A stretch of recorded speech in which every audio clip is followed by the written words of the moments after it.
Hey there, kids. It's me, MrCreepyPasta, voice of Daniel from Accounts from a Lonely Broadcast Station. And before I get started on tonight's compilation, I just wanted to let you know, Accounts from a Lonely Broadcast Station is available now on Amazon, written by Kel Byron. Book 1 is the first in a long book series and expands greatly upon the audio that you're about to hear now.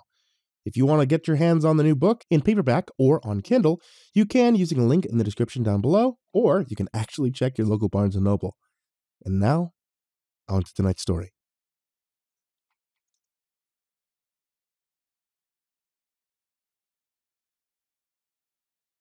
I spent a good 2 days in the hospital, just learning how to navigate around the world with only one eye. In case you weren't aware, getting used to lowered perception of depth is absolute, unadulterated bullshit. Yeah, this is Evelyn, and I'll be honest with you, for a bit of time there, I actually considered giving up trying to tell my story. Then I remembered that Daniel could have quit the day he lost his hearing, and he still showed up to work a day earlier than expected. Call me stubborn, but I'm not gonna let that nerd show me up, since I'm pretty sure I'd never hear the end of it. So here I am, back at the radio station, and with more of a tale to tell. I may have lost an actual part of my body, but I'd argue that Daniel got the worst of it. He was unconscious for 2 entire days after the ordeal in the woods, and when I was well enough to get out of my own room and visit him, they told me that he was lucky that his spine hadn't been cracked. He had fractured ribs, a ton of bruising, a pretty serious concussion, and he definitely needed stitches on the side of his head. As for me, the lost eye was the worst of it, and the rest of the bruises around my neck just made it look like I was into some serious kinky shit. You know, nothing major. Morning we were both free to go. We took a quiet, awkward taxi cab back to the radio tower. The drive was long and dreadful, seeing the mountains and trees come into view especially. Being in the hospital sucked, sure, but something about being in a different town around different people was almost like a vacation once we got over the horror and injury aspects of it all. When we arrived, we found Finn at the controls looking tired, but not necessarily unhappy to see us. Apparently, the ordeal in the night of the wedding had been punishment enough for how much responsibility we dumped on him. "You both look like garbage," he said, straight to the point, honest and brutal. I appreciated it. I watched him scrunch his brows together, looking at me before pointing to his own eye. "When can you get the bandage off?" "No idea," I shrugged, then used one finger and a hollow cheek to make a noise out of the corner of my mouth, scooped it out like a melon ball. Finn visibly cringed at that as he turned back to his desk. I heard a quiet murmur of "sweet Jesus" under his breath, and I'll admit, I was a little proud to get a reaction like that. I was sick and tired of crying and moping about it. If I couldn't make a joke at my own expense, who was I anymore? "Anything happen while we were gone?" I asked. Fenn sat back down, though I half expected him to be in his car and halfway down the driveway as soon as we arrived. "A few things," he said casually. "I got a nice complaint from the police chief for still carrying a gun to work, even though it saved your asses, so that's confiscated now. That ugly bird won't fucking leave.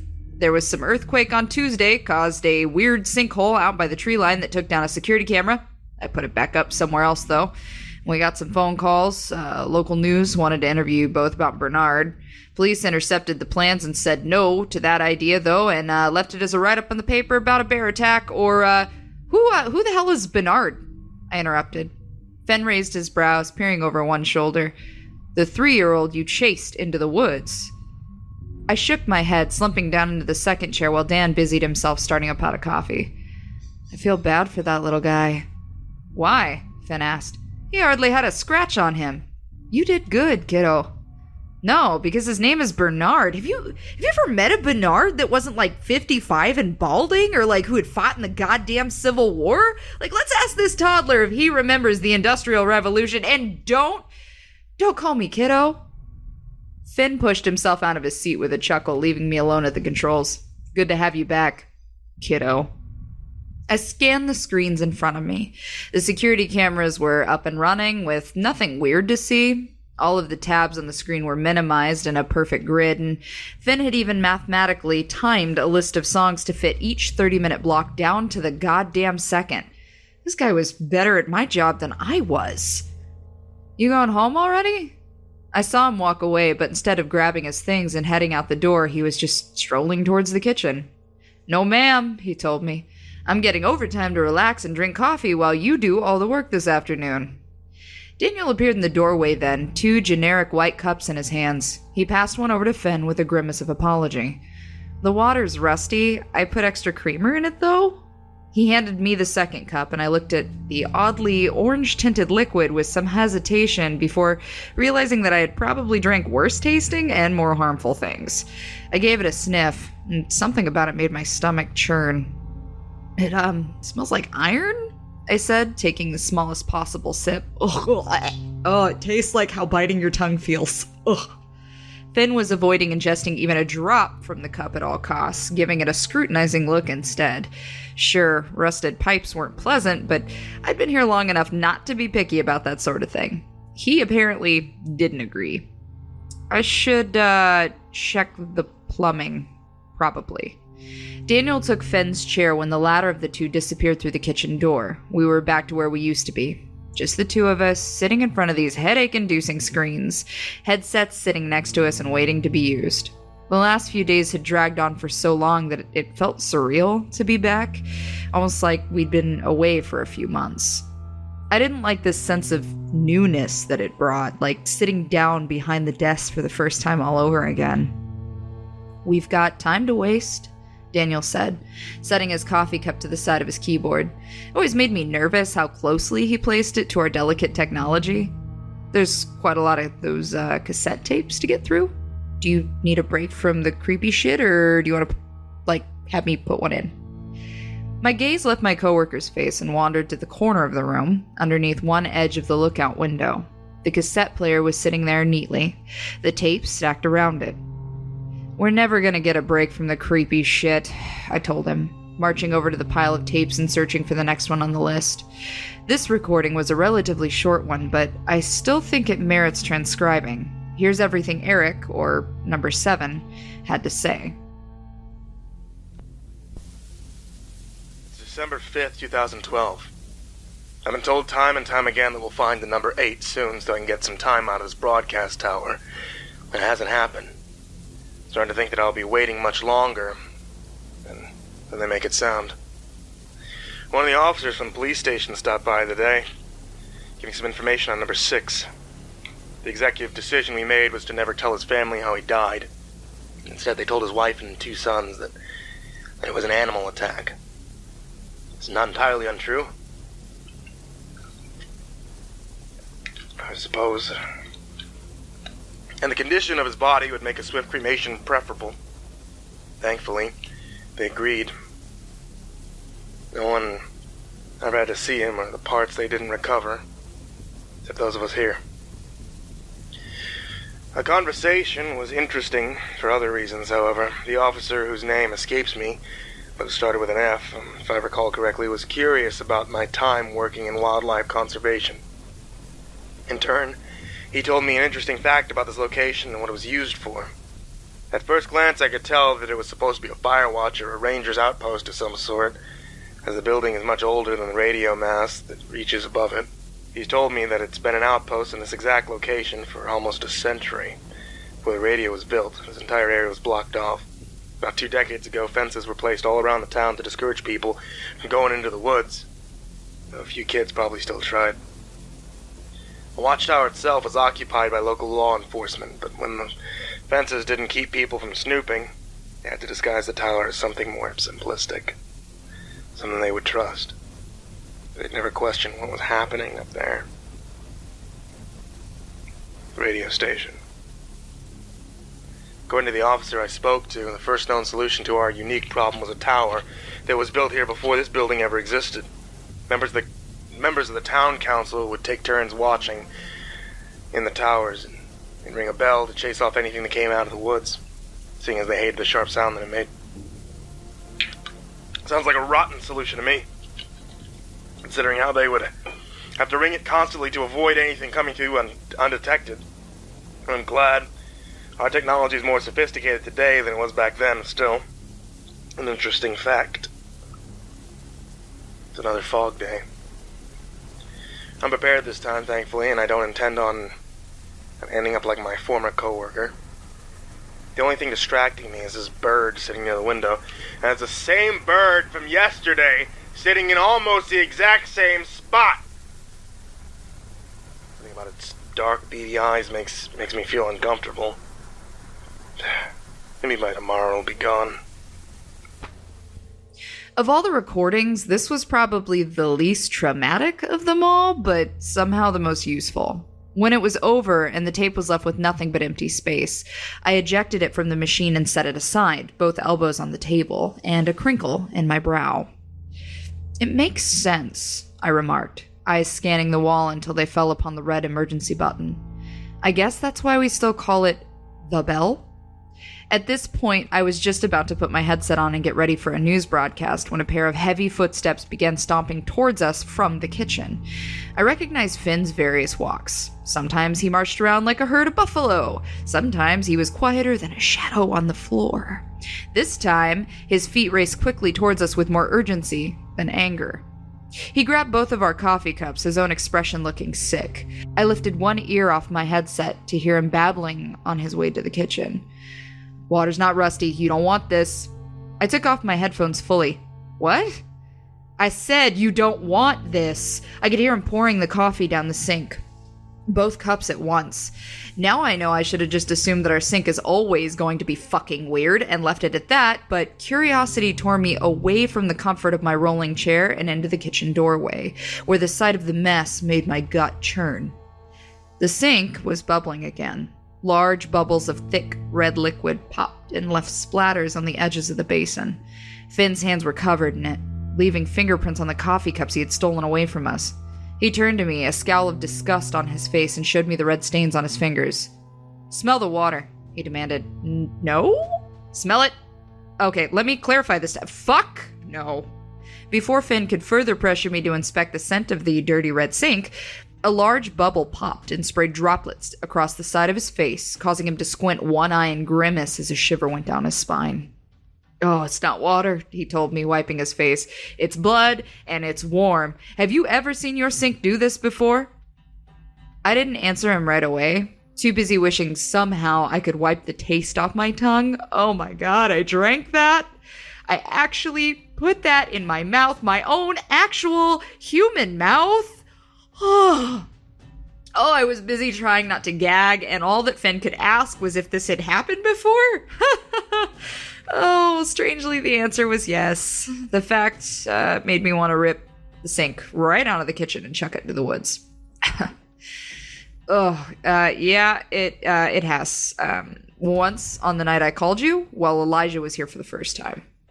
Months earlier, when I spent my first few weeks here in the tower, I wondered how on earth a voice got into the pipes. Jennifer's voice, specifically. What I still assume was some creepy parlor trick meant to scare us brought a new level of disgust to light when I thought about where the water in our taps came from. The ground beneath us. The soil we shared with the forest was as rotten as the roots that had squeezed the life out of my friend. "Yeah, we're drinking bottled water from now on," I announced, my voice a quiet rattle in my discomfort. "The cheap shit. I don't care." Was it ever a wonder why this place was making everyone sick?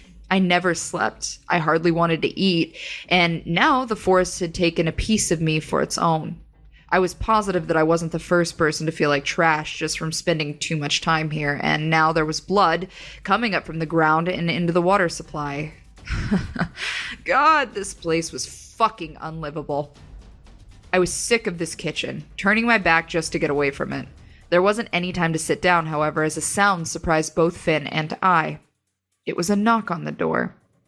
Through the small glass window, just big enough to peek a face through, I could see someone on the other side, anxiously awaiting to be invited in. Elijah was back. Just when I thought we'd never see him again. "Oh, shit. It's him again," I whispered hoarsely to Finn, who was inspecting a partially bruised tangerine from the kitchen.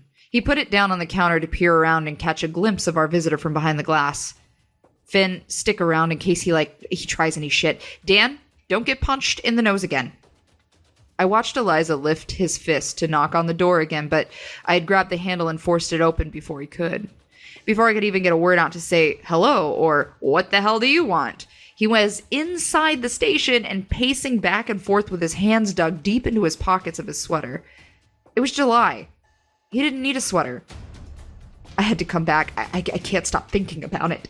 He was speaking fast. One hand removed to gesticulate wildly as he spoke. He circled around the room, passing me and then passing the window. When he rounded the end of the table where Daniel sat, my coworker actively moved a few inches to keep out of his way. I can't fall asleep anymore. When I do, I see her every single time. As soon as I start to dream, I leave all the lights on, the television, the radio, anything to keep me awake. He stopped walking, having ended up next to the kitchen doorway. He leaned against the wall with his forehead pressed against it, one arm limp at his side. It doesn't work. I look out my window and I see the woods, the trees. Every photo of her doesn't look like her anymore. It fucking looks like... He was unwilling to say it, but I knew. After seeing her dead, it was hard to imagine her alive anymore. God damn it, I can't even turn on the radio without remembering it. I hear this broadcast, I hear you, and that sound makes my fucking brain itch. Elijah. Finn spoke sternly with a hand clapped down on the other man's shoulder. You need to relax. You need to talk to someone about this. Elijah laughed. He laughed and he shook his head as he pulled away from Finn's grasp, resuming his quick stomp to the front room and out of reach. I am! He shouted, and when he would shout it a second time, he threw both hands up in the air. Inside his pockets, he had been carrying a semi-automatic pistol, which he waved up above his head. I am! I'm talking to you! He pointed at Finn. And you! And you! The gun faced Daniel and I both one at a time before centering back on the former police officer who had changed his mind immediately about stepping forward to grab him. The three of us were frozen in place as Elijah's eyes darted, waiting to see who would move first. I wasn't fucking going to. I wasn't stupid enough to get closer knowing that I couldn't defend myself against a gun. However, I also never knew when to keep my mouth shut. You're acting like a fucking idiot. Now would you please put that down? A tone of voice that I thought was demanding only earned a laugh from him. I'm the fucking idiot, huh?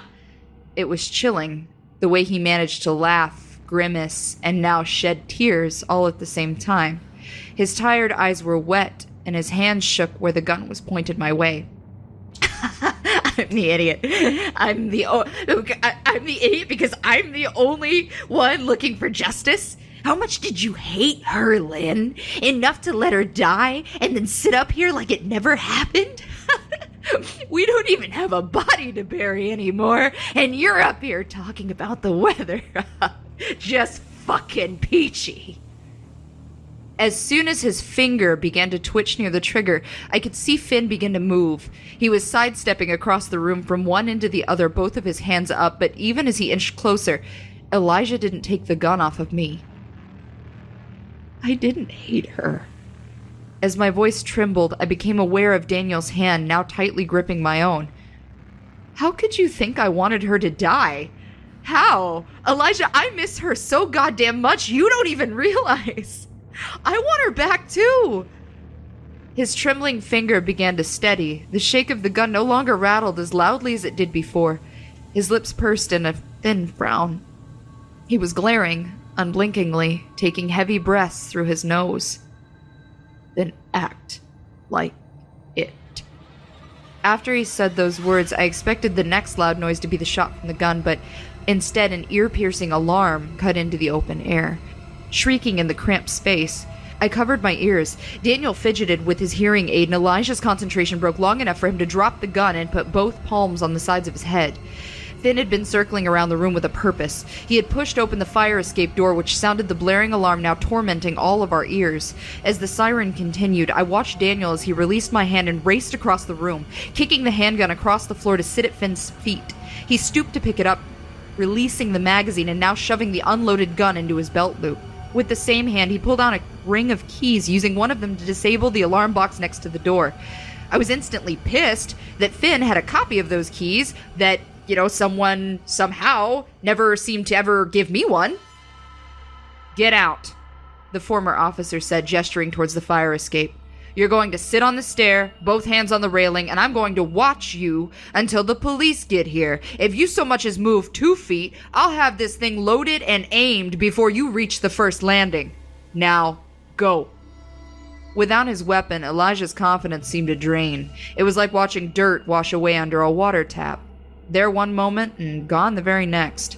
He had no words to speak, only a tremble in his breath as he followed Finn's orders and left the room, his anger turning into what looked like shame, embarrassment, and maybe disappointment. Wait.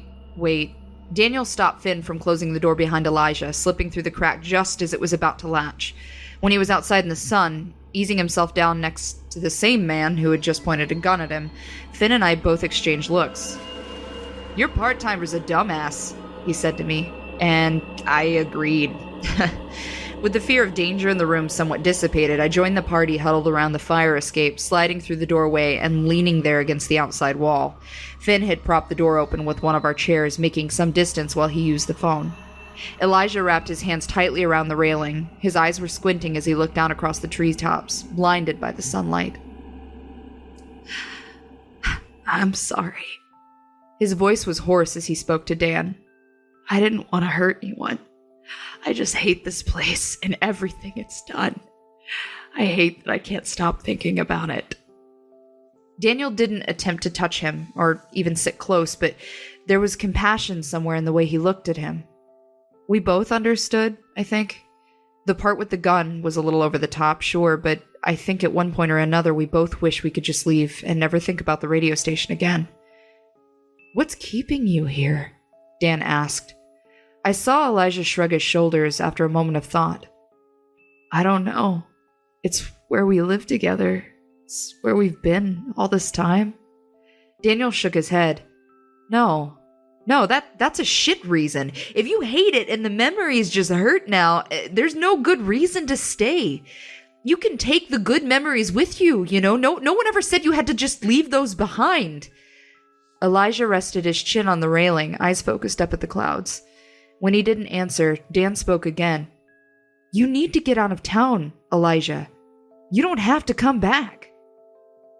Sometimes I think living in a small town makes it seem impossible to leave. You forget that there's more outside of the village limits, and that these long, endless roads surrounded by woods or cornfields or abandoned barns actually go somewhere.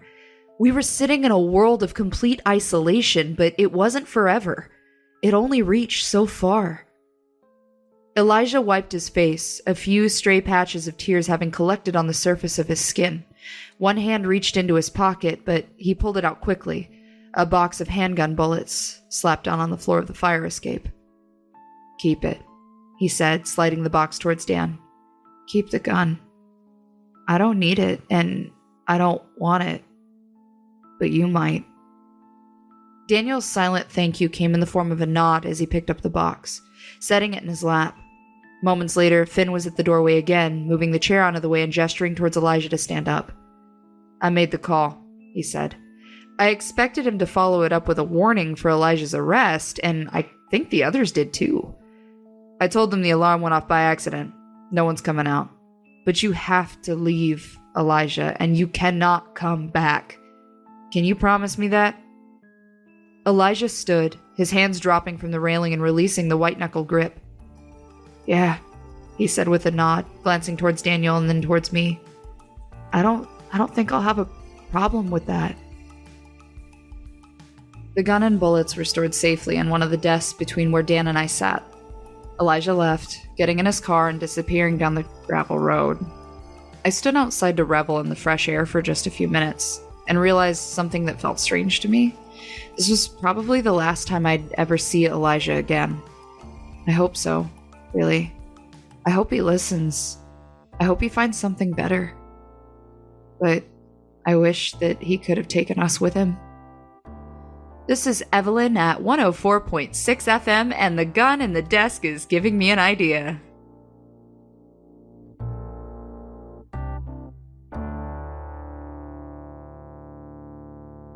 I'm getting my eye back.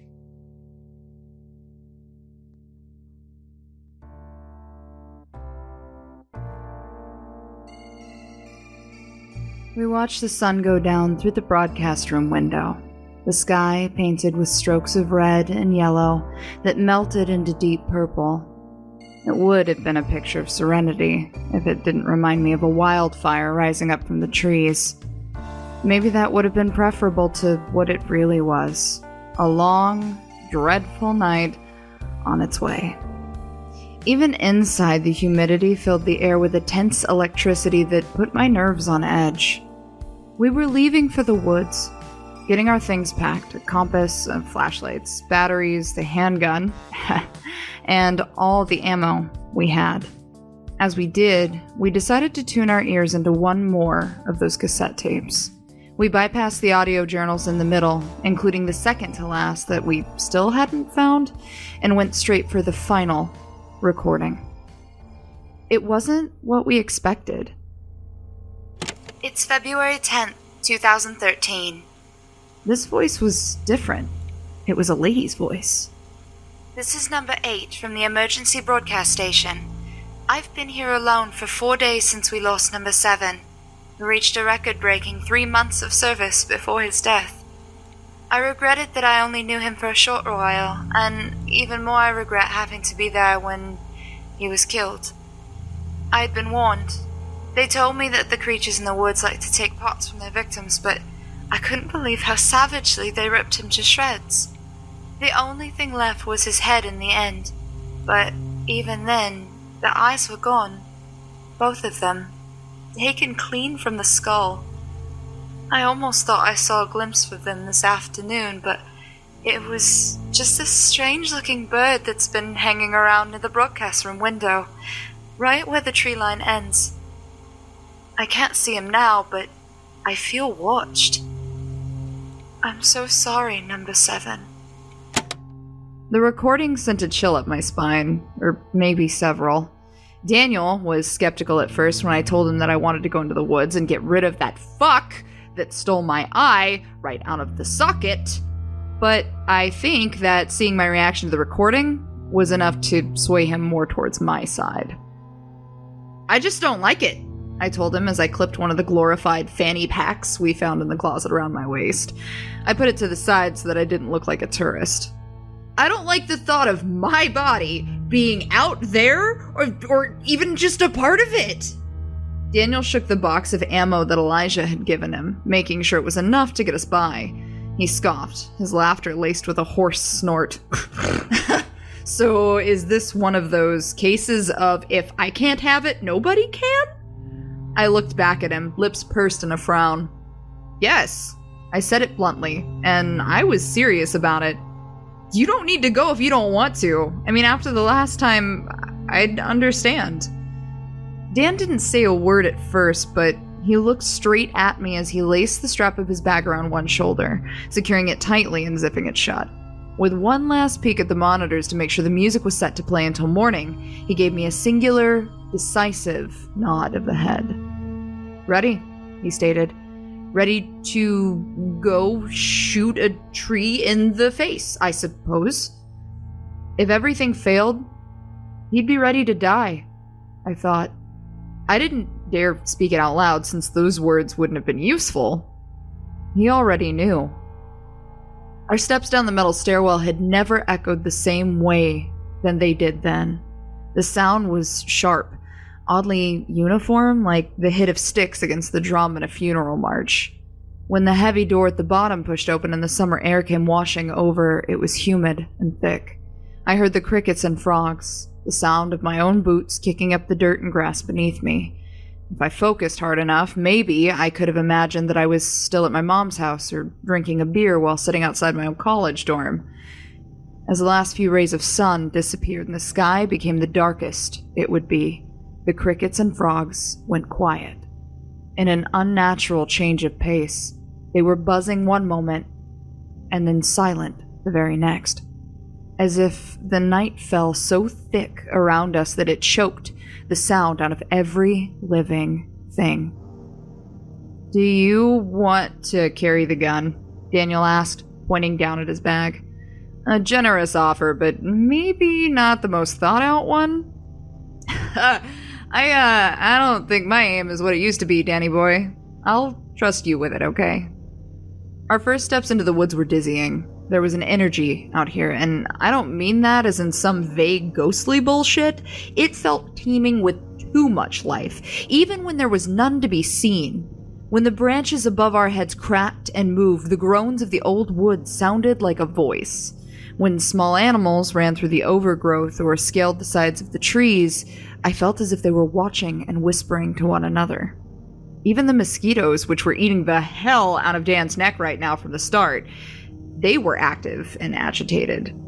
This place was crowded and unhealthy. I stopped for a moment to listen, and Daniel did me the courtesy of standing still as well.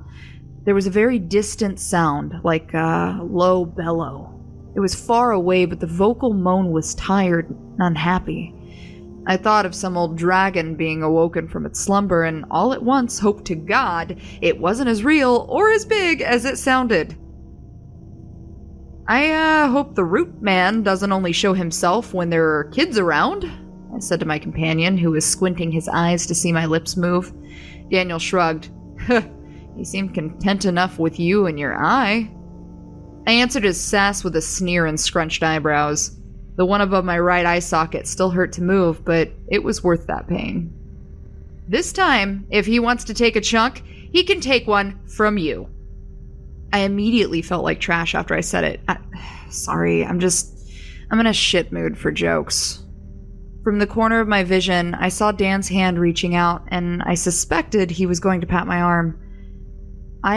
He never finished the word. From out of complete silence, I heard the crunch of leaves, and both of us witnessed a dark, almost shapeless form pass not 5 feet from where we stood. It darted from behind one tree and then disappeared from around another, crossing directly in front of our path. Daniel's hand finally did find my arm, but instead of the gentle pat I'd expected, he gripped it tightly, almost painfully. My heart skipped a beat, and the air in my lungs was pushed out in a loud, sudden exhale. It was hard to catch another breath. I almost didn't want to breathe, as the air around us was filled with a rotten, molded stench. It reminded me of rusted metal, mildew, and decay, all set out to soak in the heat. Oh, I could hear him. The creak of old wood and the rattle of mummified flesh and bone. Gun. I mouthed the word to Daniel, nodding my head down at the satchel around his shoulder.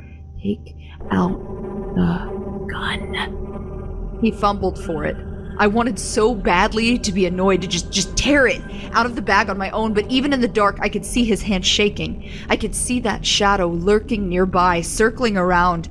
It wasn't a curious gesture, like an animal just trying to get a better look at something that it couldn't quite discern as predator or prey. He moved rapidly in randomly chosen directions, and I felt tension in my chest, knowing that if I stopped turning to watch him, he could bound towards us easily. And so quickly. Fuck! Daniel almost dropped the gun while he attempted to load it, distracted by the movement between the trees. Come on, come on! I heard the click of the magazine being pushed into place. Daniel readied his stance, but the weapon still trembled and rattled in his hands. His head turned one way and the next, always looking for a single moment when the creature stopped, but the shadow never sat still for more than an instant. In the dull light from the moon, I could see the whites of Daniel's eyes as they continued to dart in every direction, worry drawn on his face with a heavy brow. I thought the same thing. I thought when he came back after his very first traumatizing day, he didn't need to be here. But he chose to. God damn it, Dan. A gunshot pierced through the air way too close to my head for comfort. I covered the ear that got the worst of the sound, but any words that I could have exclaimed would have just been drowned out by the bellow that sounded out and shook the ground under our feet. It came from the mountains, but even the distance made the insides of my ears pound. Birds abandoned their perches at the trees, the buzzing flies grew silent, and the root-faced man had retreated to the shadows during the silence that followed.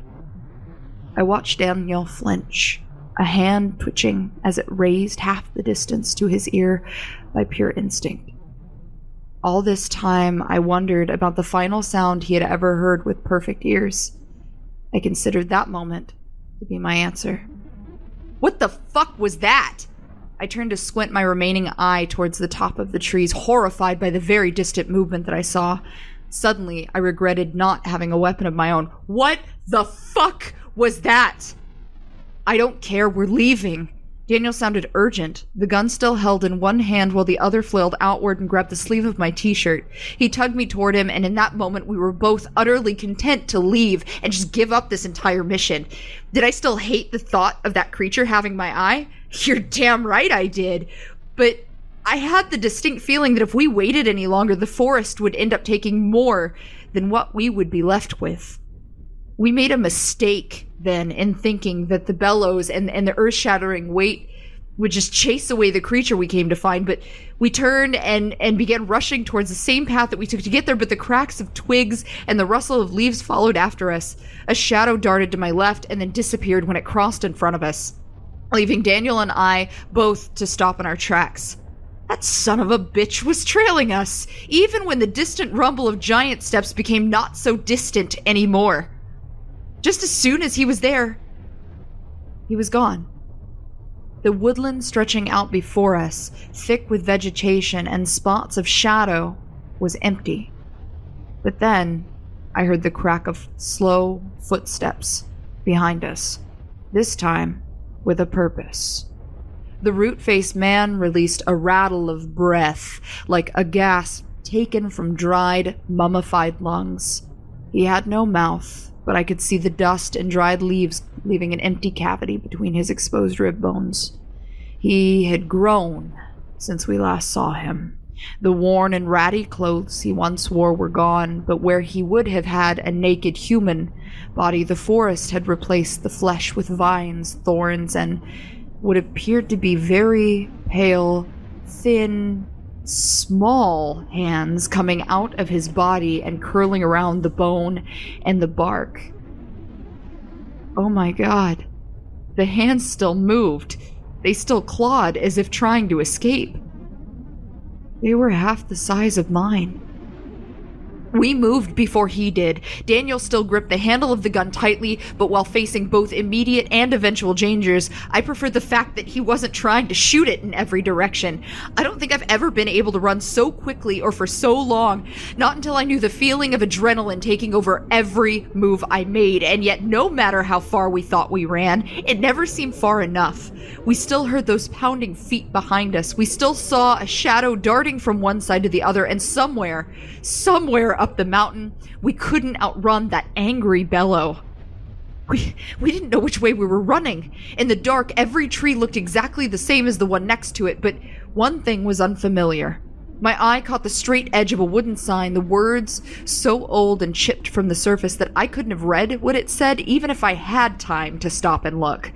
A singular sign wasn't all there was.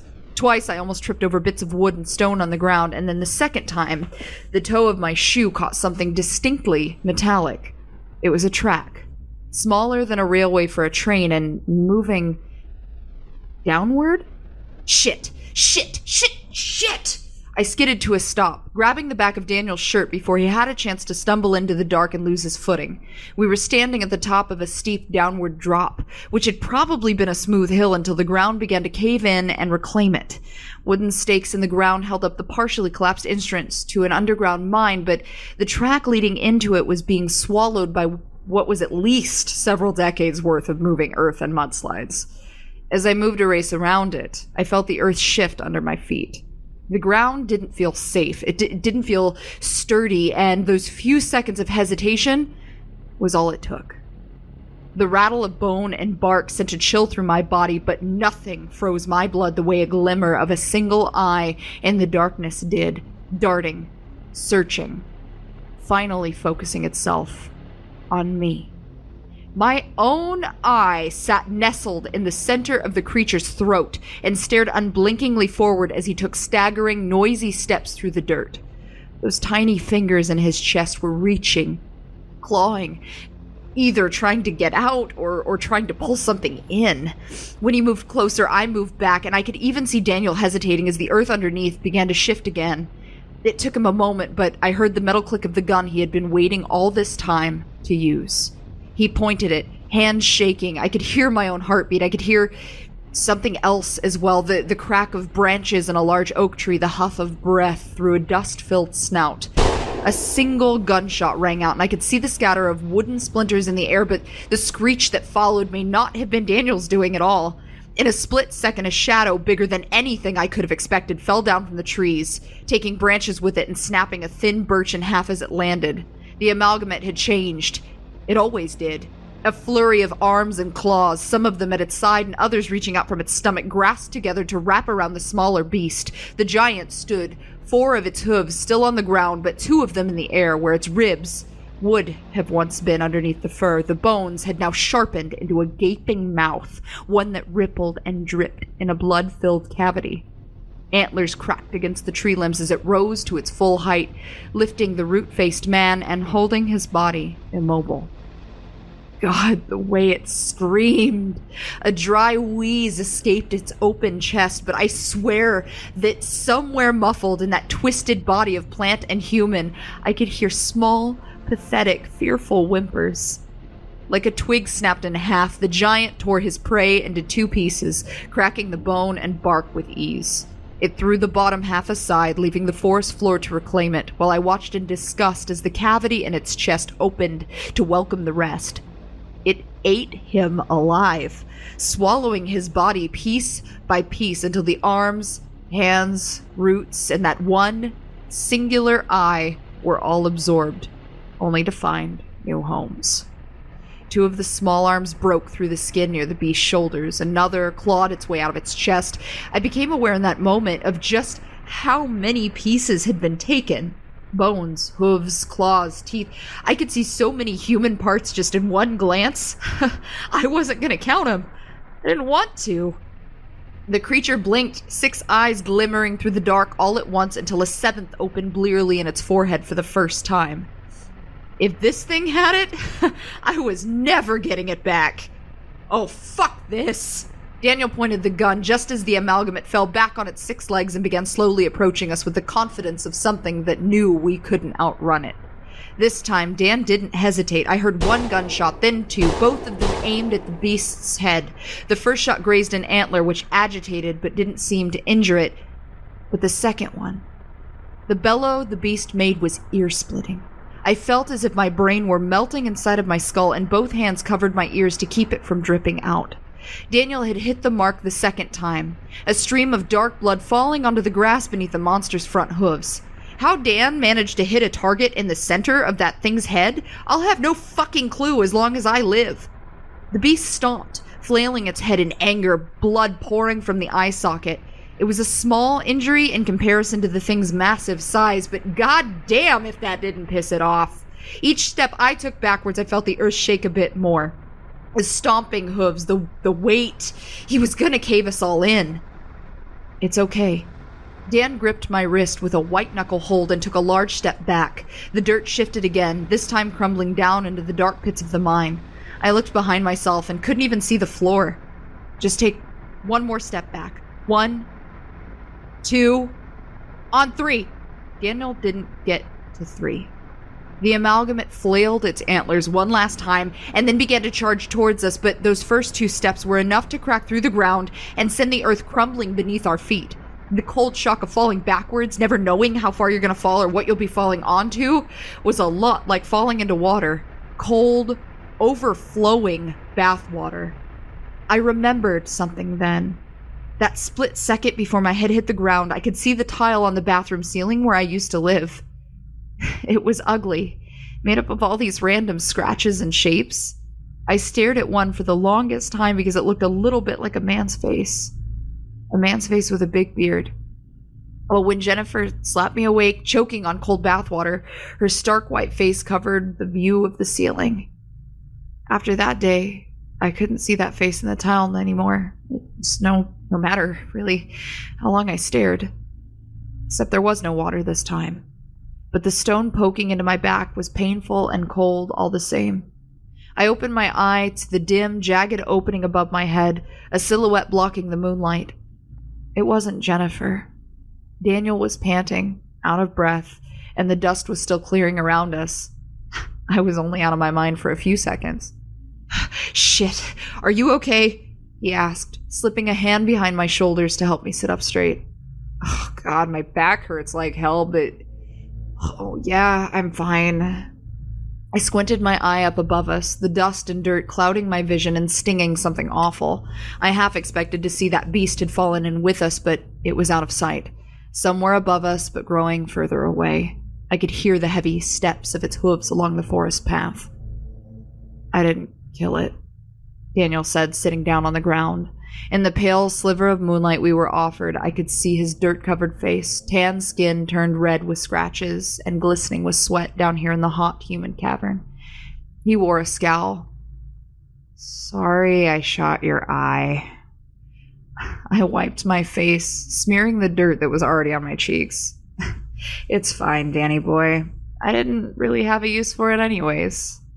Painfully, I sat up on my knees and then forced my legs to stand. We should see how far this mine goes, I guess. You got a flashlight?" He was pulling his out of his bag at the same time I was, but the light illuminated only more unpleasant sights. I expected stone and coal down here, but at first glance, all I saw were roots. The roots of the trees above had taken over, fighting their way through the dirt. An old minecart was tipped on its side, cocooned in the roots of a tree that had overgrown it, as if trapping it against the dirt. We walked quietly, tiredly, and with purpose. Any desire I had to investigate was gone, but a shuffle of sound from my right made my heart skip a beat, my hand almost instinctively turning the light to see. The roots covered every inch of the walls, but somewhere in there I could see the movement of something half-formed trying to break through. There wasn't just one. If I looked up close and for long enough, I'd probably see plenty of animals from the forest trapped in those roots, all of them in various states of decay and all of them still moving. Some of the remains, both skeletal and fleshy, were draped in bits of rotten old cloth. I felt another wave of discomfort as I recognized an old firefighter's coat, almost like the one I used to steal from my dad and wear around the house, only older, much older. What do you think caused them all to come back like that? Daniel was flashing his light on the opposite wall. I wished I had an answer for him. Honestly, I'm not sure anyone knows. Maybe nature's just different here and no one thing made it that way. Daniel took in a deep breath through his nose, but in the dim light I could see him wince. It smelled awful down here. "Oh, that was a terrible answer," he told me. "I know." We followed the mine for about a mile, give or take. Maybe it just felt that long. We emerged, and a red glow in the sky signaled the very early hours of the morning, but the fresh air was the most welcoming thing. I took in a deep breath and coughed, tasting dirt and ash in my lungs. I looked like shit. I probably smelled like shit, but seeing the tree line behind us would have been worth 10 times as much dirt caked into my body. We followed the tree line back towards the long gravel drive that Daniel took to work every day, and the same drive where I had been dropped off on my first day of work. Back then, I had no idea what all of this would become, and when I saw the tower again, I thought I'd feel a heavy pit of regret in my stomach. I didn't, strangely. It's weird how a place like that can almost feel like home when everything around it is 100 times more dangerous. Finn was waiting at the top when we got there, looking like a disappointed dad who had been waiting up for us all night. We got near full, as I'm sure you can imagine, but in the end, I think he was just glad to see that we had come back from it all. Hell, he even congratulated Dan on getting a single shot in, telling us that they could hear the beast screaming all the way from the main road.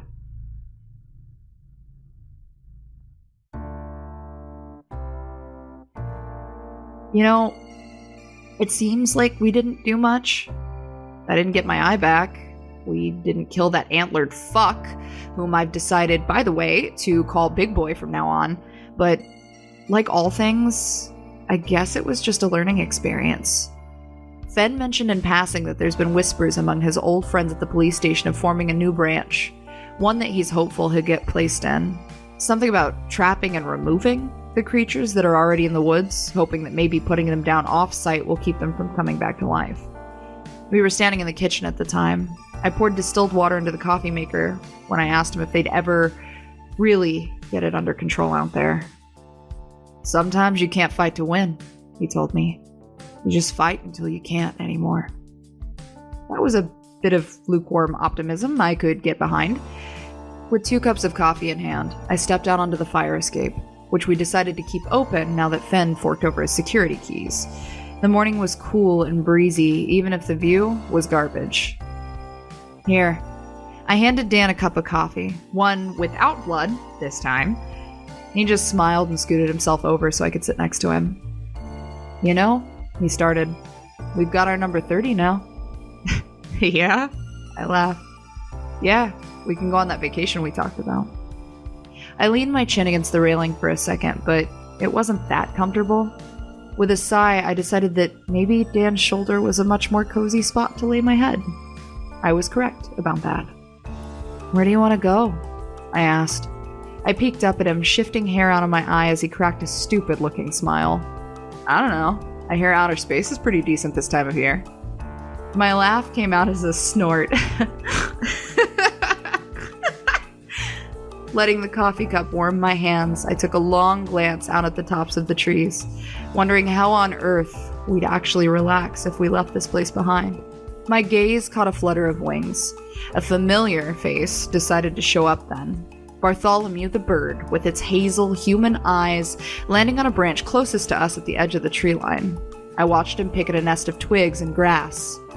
There was something in that nest. A squared edge of something black. A bit scratched and made of plastic. I guess we know where that missing cassette tape went. I stared at him, that shitty little bird, then I broke contact to blink my one remaining eye. He winked back with the same eye. "They're not all bad," Daniel said. He took a sip of his coffee but kept his shoulder still so that I didn't have to move.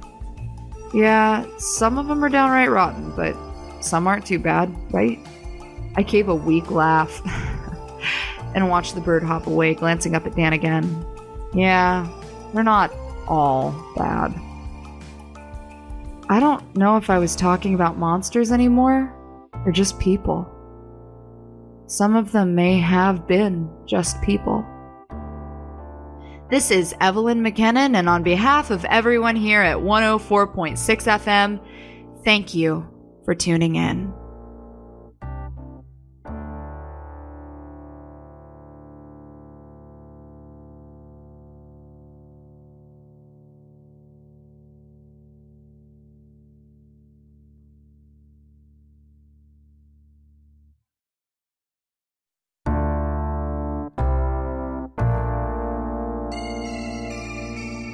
From up here, you can see everything.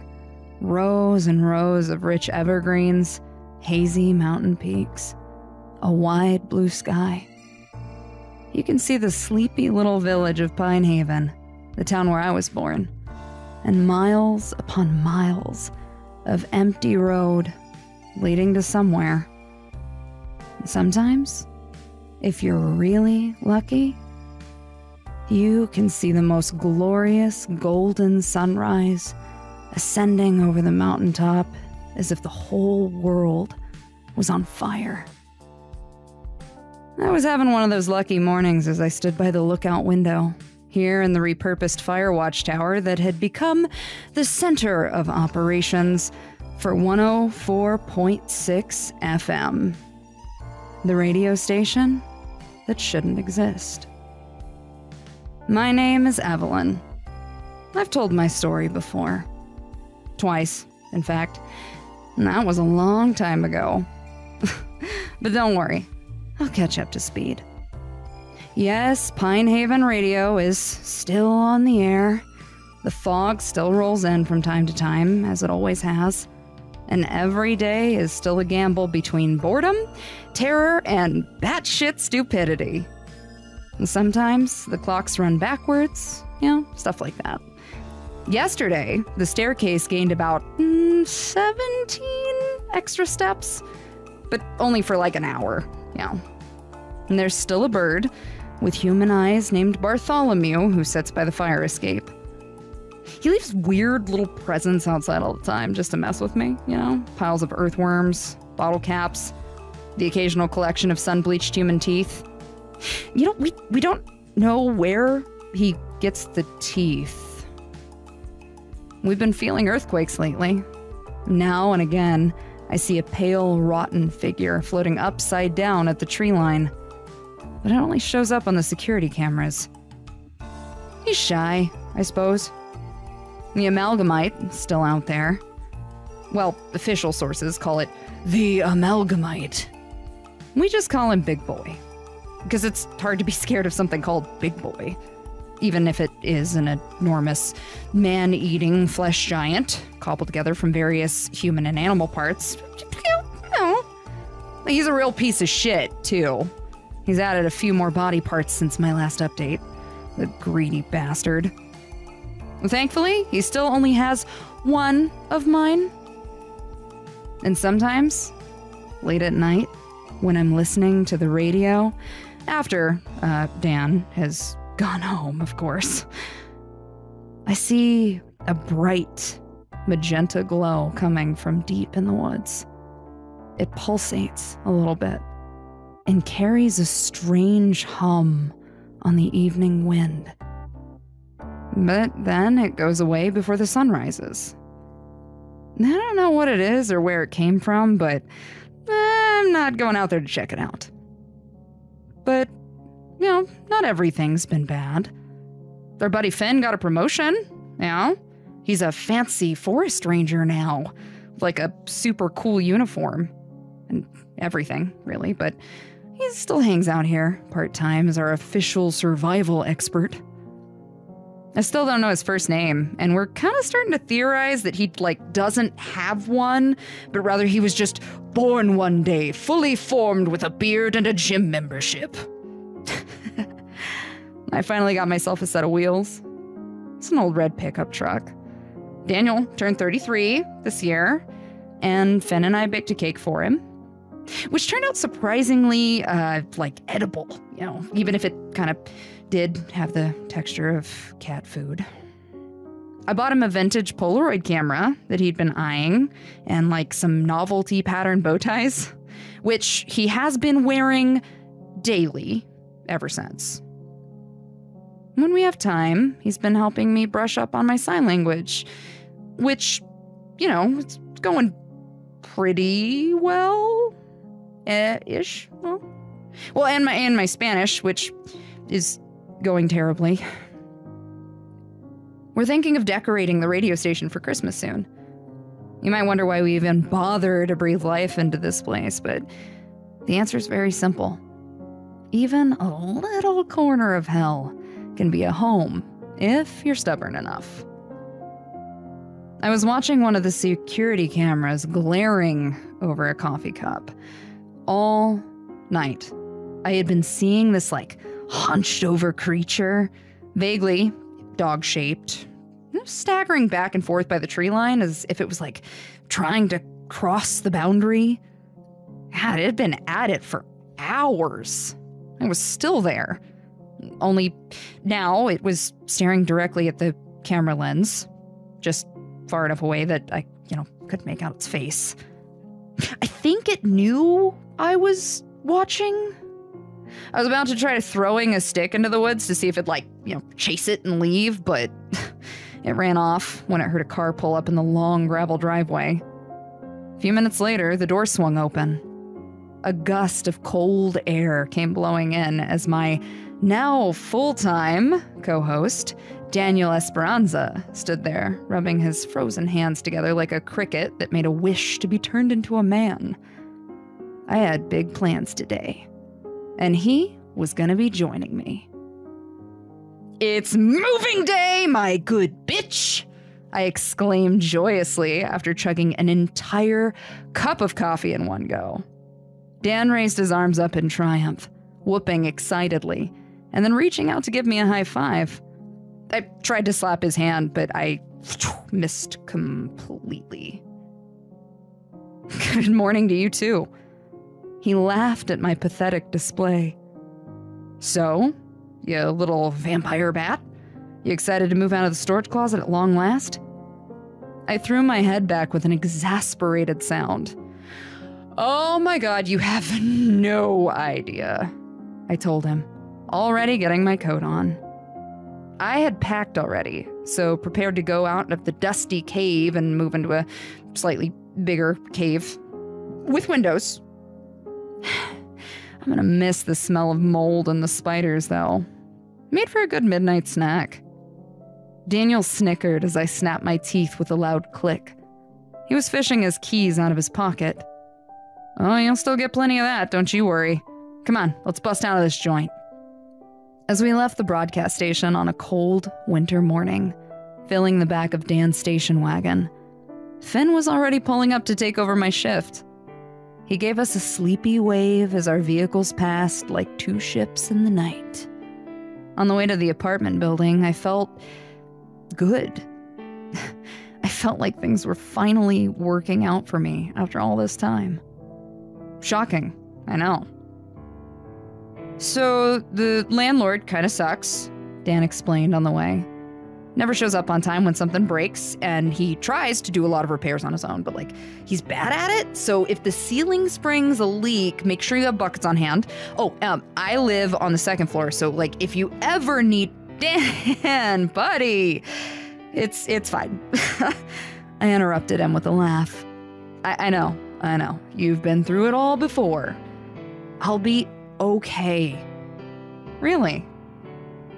Daniel was grinning as he turned the corner, all while snow flurries melted against the windshield. He spared me the quickest glance of friendly brown eyes, so dark they were almost black, before watching the road again. Sorry, I know, I'm just proud of you, Lynn. You come a long way, and I really want this to work out. Me too, amigo. For the first time in my whole life, I finally did feel proud. I finally had a real place of my own. I'm sure the plumbing sucks, and I'm pretty sure I heard a rumor that the last tenants were busted for selling cocaine or something, but it's okay. It's mine. It's home. It's better than my last residence. Hey, Danny boy. How is it, we're gonna get the couch up to the 5th floor? He made a popping sound with his lips and then sighed, long and displeased. I hadn't thought about that. What do you do when you get that feeling that you've already lived this day before? You know what it's like. Starts with one familiar word or a smell or sight, and suddenly you're back in the place you forgot about. You're back in a place that used to be special. It was the strain on my muscles as I carried a cardboard box up a set of stairs, filled just a little too heavy. It was the jingle of a new set of keys, and the embarrassing struggle of trying to open a sticking door for the first time.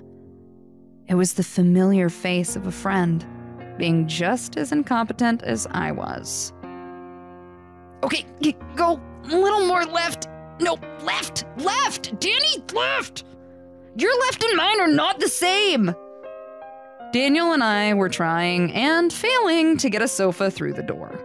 We ended up having to put it down and rethink our approach. All of this cumbersome piece of furniture sat diagonally in a hallway under a flickering, dirty yellow light. We're a comedy of errors, you and I, Daniel said as he stretched a long leg over the arm of the couch and climbed over, deciding to plop down. He sank into the cushions, half disappearing as his whole body turned into a big, limp noodle. It's comfortable, at least. Where'd you get it? From the dump? Don't worry. I, scraped some of the mold off. Not the fleas, though. Fleas can totally stay. I let myself fall onto the couch, head against the cushion and my legs dangling over the arm.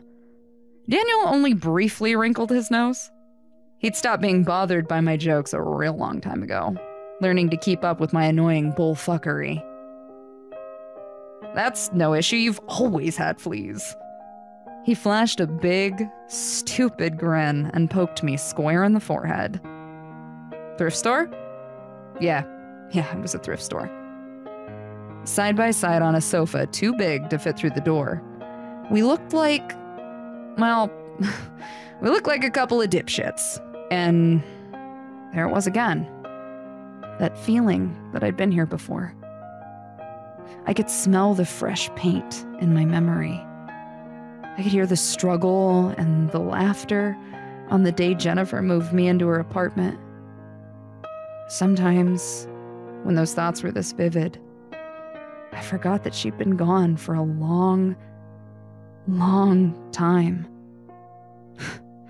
God, I miss her. It's winter now. The green of summer had turned brown, and the warm, humid air was choked by the bitter cold of the mountain. Another season gone. No, not gone. Survived. Jesus, how long had it been? 3 years? 4? Now, as another year came to an end, Daniel, Finn, and I could say what was once thought to be impossible. We had lasted longer than anyone else. It only took 27 former radio DJs for a couple to finally stick, I guess.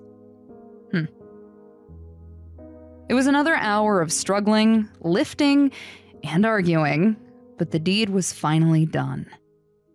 My new place didn't look like much, nor did it really smell the greatest, but compared to a storage closet on the underset of a yellow park slide, it was fantastic. After taking a few pictures of me with the Polaroid, despite my protests, Dan parked himself back down on the couch. He was waving one of the photos around while it developed. It was a nice shot of me flipping off the camera while slumped over the back of the sofa. Exhausted. God, you want some water? I asked after I had time to catch my breath. Do you have ice? Dan stretched down on the sofa, feet hanging off the edge. There was a hint of a shit-eating smirk on his face. Nope, sorry. It all melted in the moving box. Jackass. I was grabbing a mug out of storage. You'll stand outside long enough, though. Hey, yeah, and maybe you'll catch some snowflakes in your cup. I made the tiny trip over to the kitchenette on legs that felt like 2 sticks of melting butter. I turned the sink handle, but nothing came out. It simply made a weak gurgle of sound and dripped the tiniest bit of brown liquid from the spout. It wasn't until I decided to give the faucet a nice smack that it actually worked. It rumbled, and I watched an uneven spray of gritty, red-brown water start to burst from the pipe, leaving sediment and bits of rust in the basin below. The smell was bitter, and it turned my stomach. I was eager to turn it off. This was another one of those familiar memories, when my logical brain knew that it was only rust. But my memory brought back a feeling so powerful and so clear that I could feel the stickiness of fresh blood on my fingertips. I recalled the taste, the texture, and the way the kitchen sink bubbled.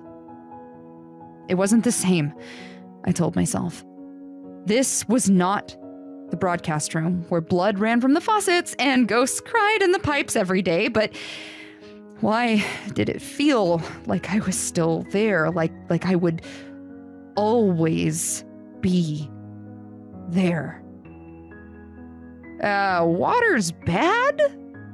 I wiped my hands on my jeans and turned to lean against the counter. I'll go to the store. Get a couple of gallons, call the landlord in the morning or something. It's probably just rusted pipes. Hey, I'll be back in a few minutes though. Just lock the door if you leave. Okay? Dan gave me a tired thumbs up, seemingly in no rush to go anywhere just yet. Walking into the shops felt like doing it for the first time, as if my mother had given me a $10 bill and sent me on like this nerve-wracking mission for toilet paper. I really wasn't used to having access to the outside world. The lights were so harsh, the sounds overwhelming. I couldn't remember the last time I'd been in public like this. We'll leave these outside tonight for Toby, okay? Yeah, he'll come back. A woman's voice caught my attention, and the rattle of a plastic container of dog treats from the other side of the aisle. A small child sniffled. What if Toby don't want to come out of the woods? What if he likes it better? The woman shushed her child, and I heard the squeak of the grocery cart's wheels as she began to turn it around. He knows where his home is, baby. I put a bottle of dish soap in my basket without looking. Sometimes it hurts, knowing more than the people here in town. Other times I envied the innocence of not knowing what happened to those we lost to the forest. Those who would never be the same. And again, I think some of them knew. It was just easier and safer to bury your head in the sand. I felt dizzy, walking from aisle to aisle. Sometimes I forgot which direction I was going in, and I saw the same things happening again and again, up and down the same few steps. I was seeing colors and shapes of items on the shelves, but I couldn't tell what they were anymore. I couldn't even remember how to make myself recognize them. That swirling cloud of confusion fogged my brain and made it hard to breathe. And for no reason. Everything was just so overwhelming, so loud and bright. The anxiety's been getting steadily worse each year, I think. Goosebumps rose on my arms as the cold from the refrigerators hit my skin. I could hear the blunt chop of a knife against wood as I passed by the deli, one sheet of glass between me and the slabs of meat on display. I could smell the blood, subtle and lingering with the numb scent of cold refrigeration. I heard a wheeze from below. It was coming from a fish head, freshly chopped from the body, but still moving. Still gasping for water. Its dead, cold eyes stared directly at me, human and pleading for some kind of release from its pain. My spine began to tingle when I realized it was trying to form words, and that it had a mouthful of teeth that certainly didn't belong to it. I heard another loud chop from behind the counter, and looked up to see the butcher's gray, lifeless face. He was smiling impossibly wide, with eyes that were just two huge orbs stuck into his head. The eyes of a dead fish. They blinked one at a time with a wet, sticky sound. He brought down his knife again, a splatter of blood hitting his apron as he sliced into some unknown slab of fresh, moving, breathing tissue. All at once, everything in the display was alive and wriggling, screaming. Something cold and wet touched my shoulder. I jumped, a hoarse whimper leaving my throat the moment I heard a voice behind my back. It was the dry, painful croak of something long dead that rattled in my ear. And out of the corner of my eye, I could see an open mouth, still filled with twigs, leaves, and the smell of woodland decay. Her jaw unhinged with a series of cracks, and that dry voice spoke again, her whispers morphing into something that almost began to sound like my name. I didn't want to look. I couldn't look. The quick building dread in my heart didn't want to recognize the face again.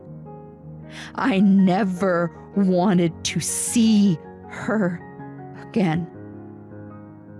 I squeezed my eyes shut, every muscle in my body tensing, and my fists balled up so forcefully and so tight that I could feel my fingernails cutting into the skin of my palms.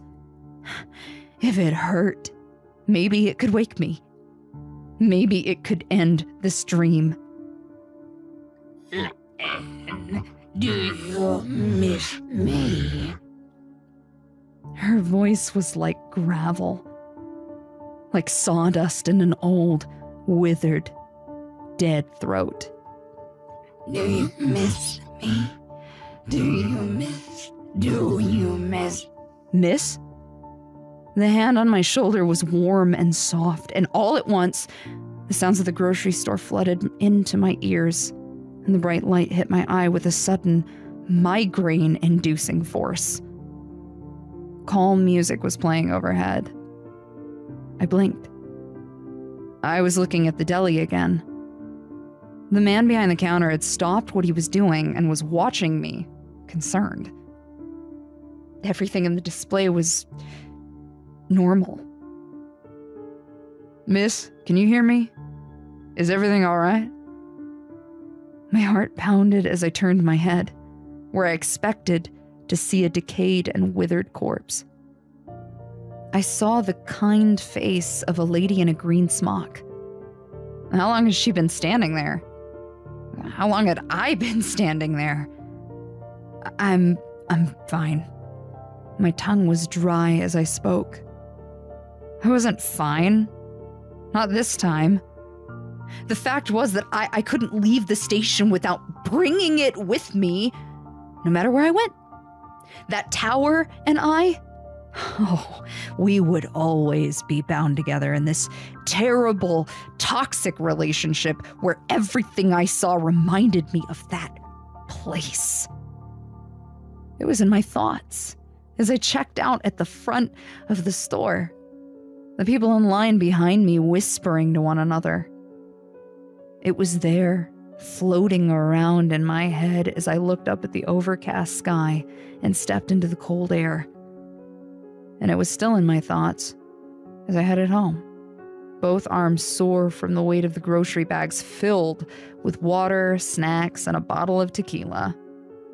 I don't know how it got in my car. A cold, eerie wind blew through my hair. A dead leaf rolled across the sidewalk in front of me, and I could hear the pines shiver in the breeze.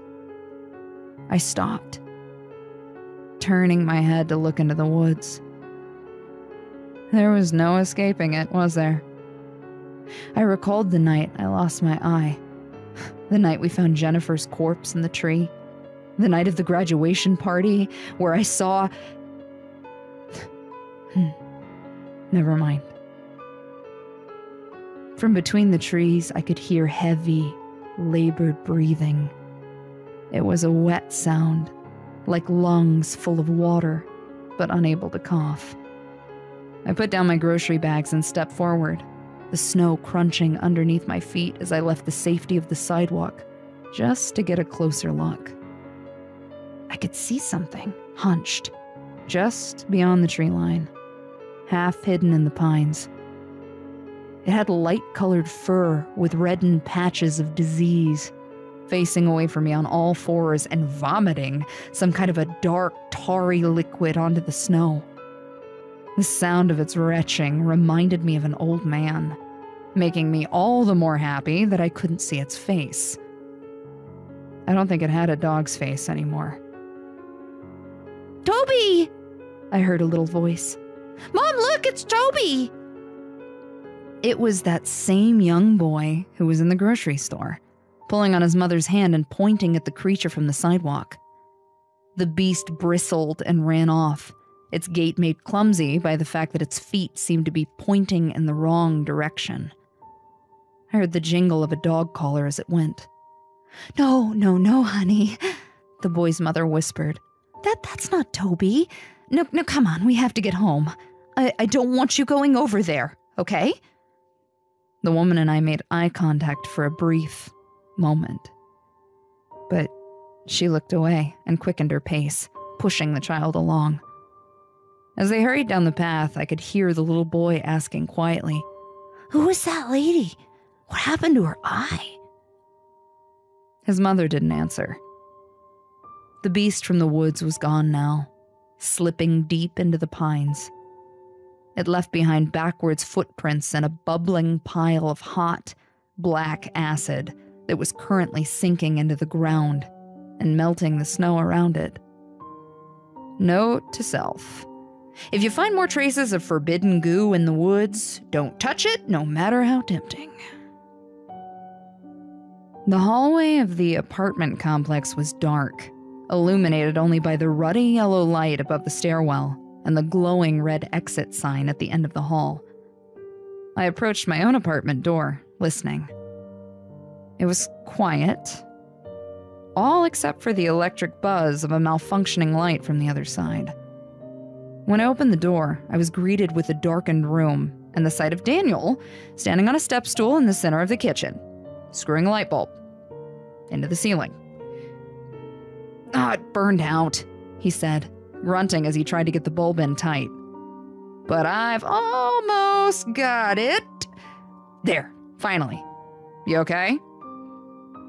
As I watched the flickering light stabilize at last and cast a glow back onto the room, my absent mind began to thaw itself out. Yeah, I'm good. God, I wish they'd put an elevator in, though. As I watched the ladder underneath Dan's feet jiggle under his tiniest movements, I cringed.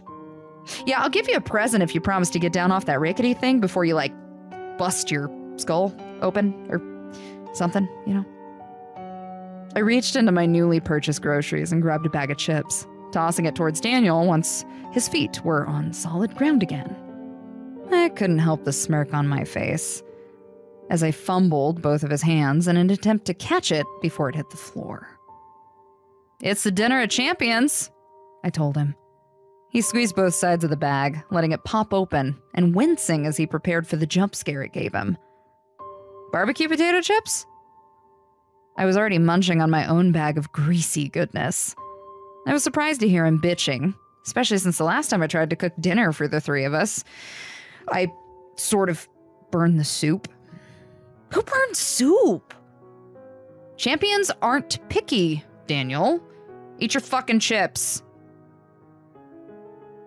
I had the night off. Dan was going to take over after Finn, and I would take the morning shift, giving me time to settle in and unpack. In the time we had before his departure, we ate junk food and used the dodgy public Wi-Fi to watch dumb videos on the internet. But as I watched my coworker prepare to leave, I was faced with an unfamiliar anxiety. The safety and ignorance of being on the outside. I wanted to be happy to have a place to live outside of that godforsaken wooden tower. I was proud of myself, and I was excited for this new adventure, but why wasn't I happy? Before he went, Daniel insisted on one more picture. One of the both of us to immortalize a hard day's work. This time, we both made silly faces. He handed me the Polaroid and I stuck it to the fridge like a piece of macaroni art. Thanks for the help, Danny boy, I said, handing him his bag. His smile was generous and reliable, selfless as always. Don't mention it, he said. Let's just say you owe me one. Breakfast is on you tomorrow, okay? He put a hand on the top of my head, ruffling my hair into a gingerbird's nest. Get some sleep, freckle face. I'll see you when we trade shifts. He left, the tap of his Oxfords disappearing down the stairwell. Now it was just me, a room full of boxes, and an ever-persistent case of anxiety as I noticed the view of the trees from my place on the 5th floor. I could see everything from up here. It was snowing outside. It built up on the sides of the road, leaving the black pavement wet and glistening. A bell rang out 9 times, coming from the little church 2 streets down. The sound was shrill and metallic. I pulled a dusty, battery-operated radio out of the storage, settling it down on the floor next to the sofa after programming my morning alarm. The old antique still had some Sharpie marker stains on the bottom. F.M., it said. Frank McKinnon. A pale memory came back to me of sitting in a truck bed in the summer while wearing my dad's coat, watching the stars and listening to the radio. I didn't really know any better back then. God, man, I forgot I even had this thing. If I focused really hard, it still smelled a bit like the old fire station. Smoke and gasoline. You know, I've been thinking about him a lot lately. Curiously, I turned the dial, finding that rare in-between station that I knew oh so well. 104.6 FM. An even number. Anywhere else in the country, it would probably be static. But here, it was the only station you could get. I heard the muffled voice of our part-timer, Finn, on the other end. His bored and deadpan tone reading out the end of the weather forecast. It was going to be a foggy night, he said. A good night to stay indoors. A good night to keep the doors locked and the radio on. I put my pillow on the other side of the couch so that I didn't have to face the window while I slept. I think I should have picked up some curtains. This is Evelyn McKinnon from 104.6 FM. And despite everything, we're still on the air.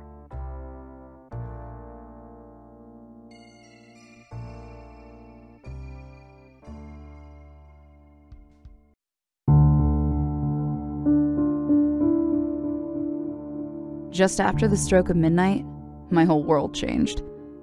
I sat there, drunk and cold in the dark of early morning, but the hour was far from quiet. There was blood on the floor, on the window. The neighbors were still sobbing, probably holding each other close, praying for it to be over. And I was alone, looking out at the streets of town where destruction stretches as far as the eye can see. Before it all went wrong, it started with a sound. A drone. A bellow that shook the whole earth. A siren. A fog warning is being issued for the village of Pine Haven. The crackle of the radio pulled me out of a deep, cold sleep. I rolled suddenly and fell off the couch, the back of my head hitting the floor with a loud thud. The siren was blaring over the entirety of our quiet mountain village, like a single scream in the dead of night. I'd never heard it from this side of the forest before. The tone of Daniel's voice, however, was more alarming. He was shaken to the core. He had done this before many, many times, in fact. So why was his voice trembling now? Please stay indoors until instructed to do otherwise. Close and lock all windows. Do not go outside. Do not.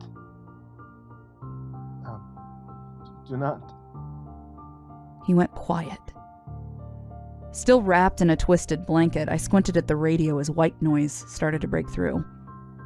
With a tired, ornery grunt, I grabbed it, smacking it with the palm of my hand. I gave it a shake, tried adjusting the station, even turned it on and off again. All I heard was white noise in every direction. Almost as if 104.6 FM didn't exist anymore.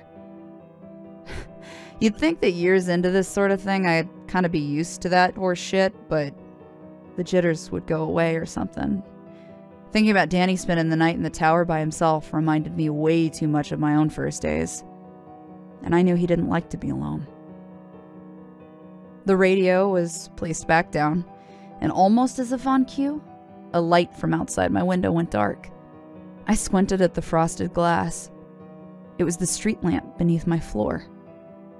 It flickered a few times and then went out completely, and was soon followed by the lamp beside it. As I pushed the blankets off my legs and my skin was touched by the chill in an unheated room, that small view of the quiet downtown street became clear. I rushed to the window, bare feet shocked by the cold floor. Down every street that I could see, lights were going out one by one on the roadside, in people's windows, in the sky. It looked like the stars were going out, one by one. I felt a tightness growing in my chest as I watched the night sky grow black. A heavy cloud was passing over. There was a cloud that reached the ground, a heavy, swirling fog that went on for miles and miles up the mountain. It reached us, and somewhere in a matter of minutes, it had passed the forest boundary, and it had reached us. Ever since I came back to Pine Haven and began my shitty little hero's journey, I had never, ever seen it from this view.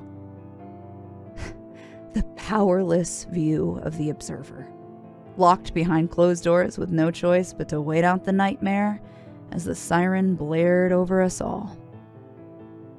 The people in the village must have been terrified, just as they always were, but I knew something that most of them didn't.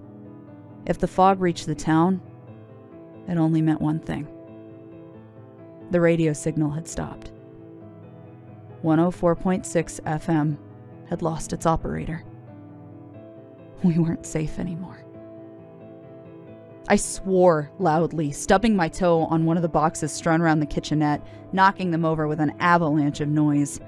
I felt drunk in the dark as I searched blindly for my phone, patting every surface until finally it was found between the couch cushions. My eye burned as soon as the lit screen flooded my face, but I squinted through the discomfort as my thumbs got to typing. Luckily, my list of contacts was pretty small. Daniel was easy to find. The line rang once, then twice. I sat down on the living room floor next to the couch, legs curled up to tuck my cold feet underneath me. There was a third ring, a fourth, and then silence. God, Dan, you walnut, just pick up your phone. I couldn't even enjoy the simple pleasure of insulting my best friend when my heart was beating a mile per minute. He didn't pick up. As Daniel's voicemail greeted me once again, I canceled the call and prepared to try it once more, not satisfied until something came through on the other line. God, please don't be dead. Please don't be dead. He didn't pick up. Again. I heard car alarms, police sirens. The town was starting to go mad as the fog drifted over the business district, leaving some unseen path of destruction in its wake on the other side of town. There's only one thing left to do.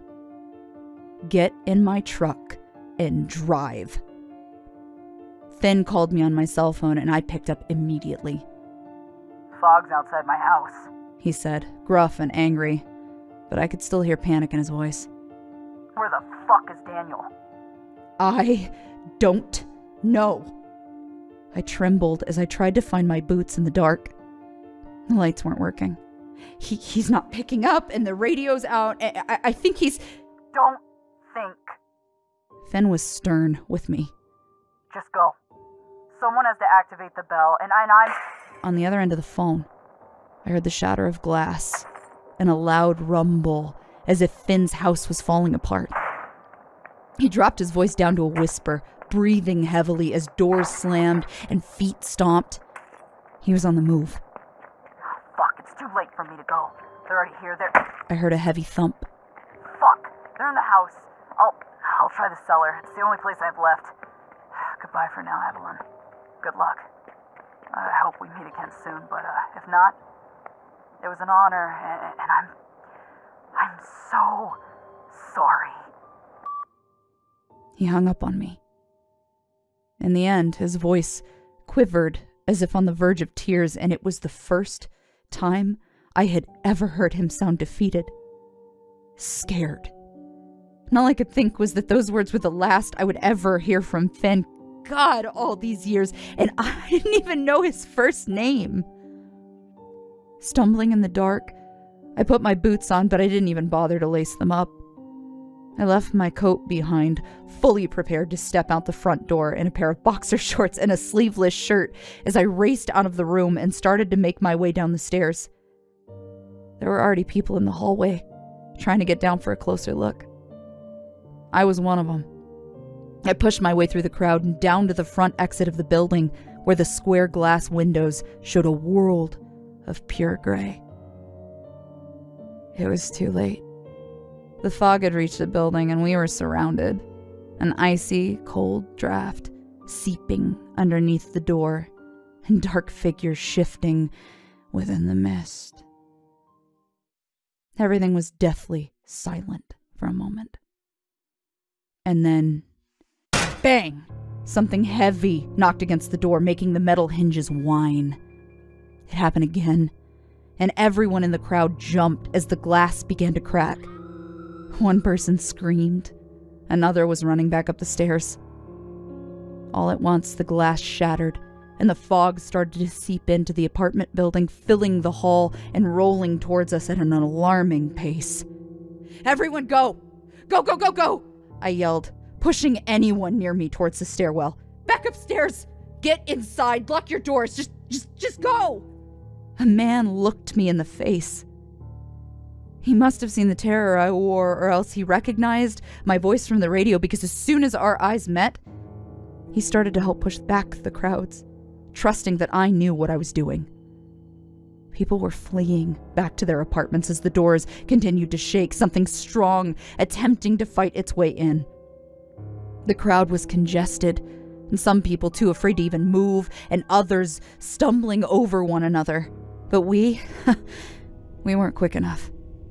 Long, gray, spider-like limbs reached in through the broken window, followed by another and another from a beast with many arms, some human and some animal.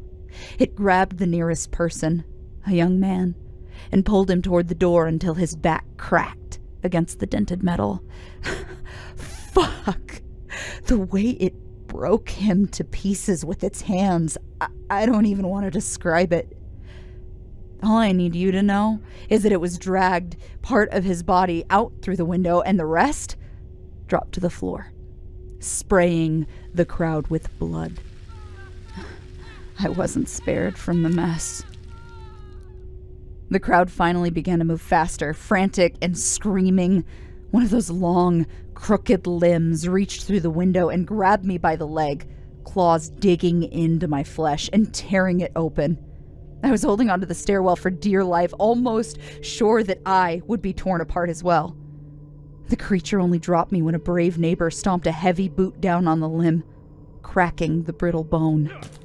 I raced up to the 5th floor, dragging the injured leg behind me, and as I slammed the door to the apartment, the last thing I saw was a view of the stairwell and something large and fleshy crawling up the stairs on dozens of mutated, mismatched limbs.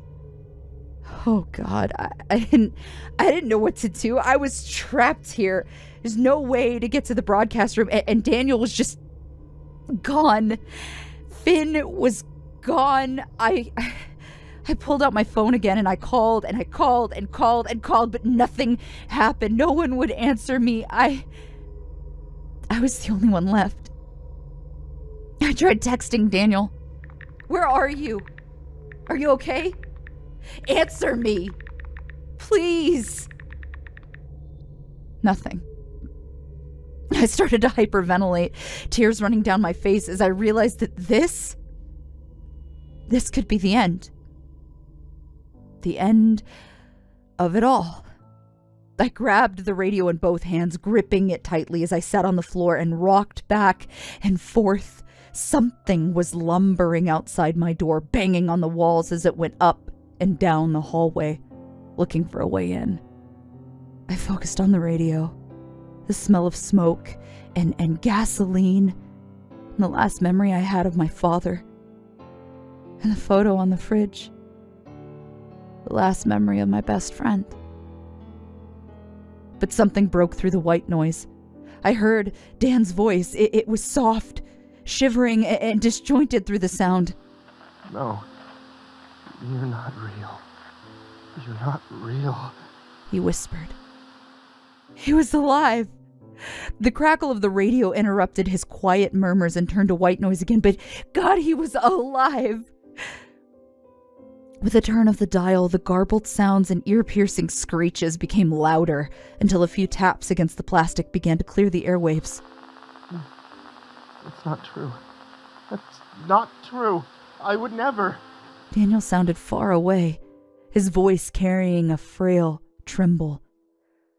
Between the white noise and the moments of static, I heard the squeak of a rolling chair and the scuff of an arm against the table. He was leaving his seat. I kept calling. He ignored me every time, and no matter how many times I tried to shout his name, he would never hear me. God, don't go out there. I found myself thinking, whatever you do, just don't you dare go out there, you dumb son of a bitch. In an instant, all the noise stopped. The radio gave one final shriek of static before it fell to silence, and the connection that I had was gone. All signals was lost. I couldn't call. I couldn't text. Daniel and I were suddenly worlds apart. That mile between us may as well just have been an ocean. But a flickering light through the window struck me as something new.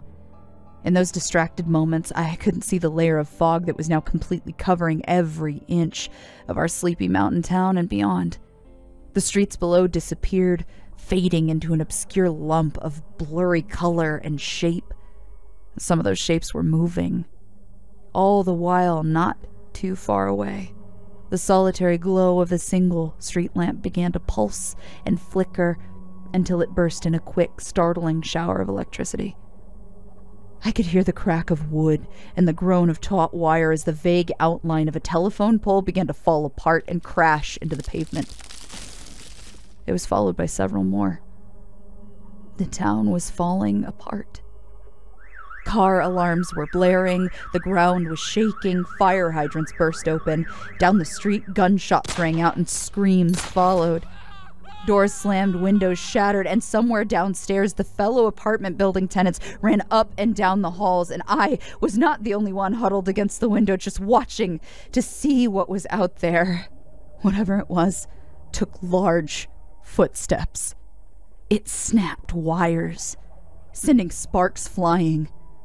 In those tiny glimmers of electric light, I could see the faint, sharp silhouette of long, gnarled horns. My skin began to crawl as I realized just how tall it stood. Tall enough to push the telephone poles down with ease. It lumbered slowly, voicing the low roars of a massive and ancient beast. No, not him. Not him. Beneath me, I heard a scream before I saw anything. A young girl in the apartment below shrieked, and her voice was soon muffled and replaced by the comforting shush of a parent. Moments later, I saw it for myself.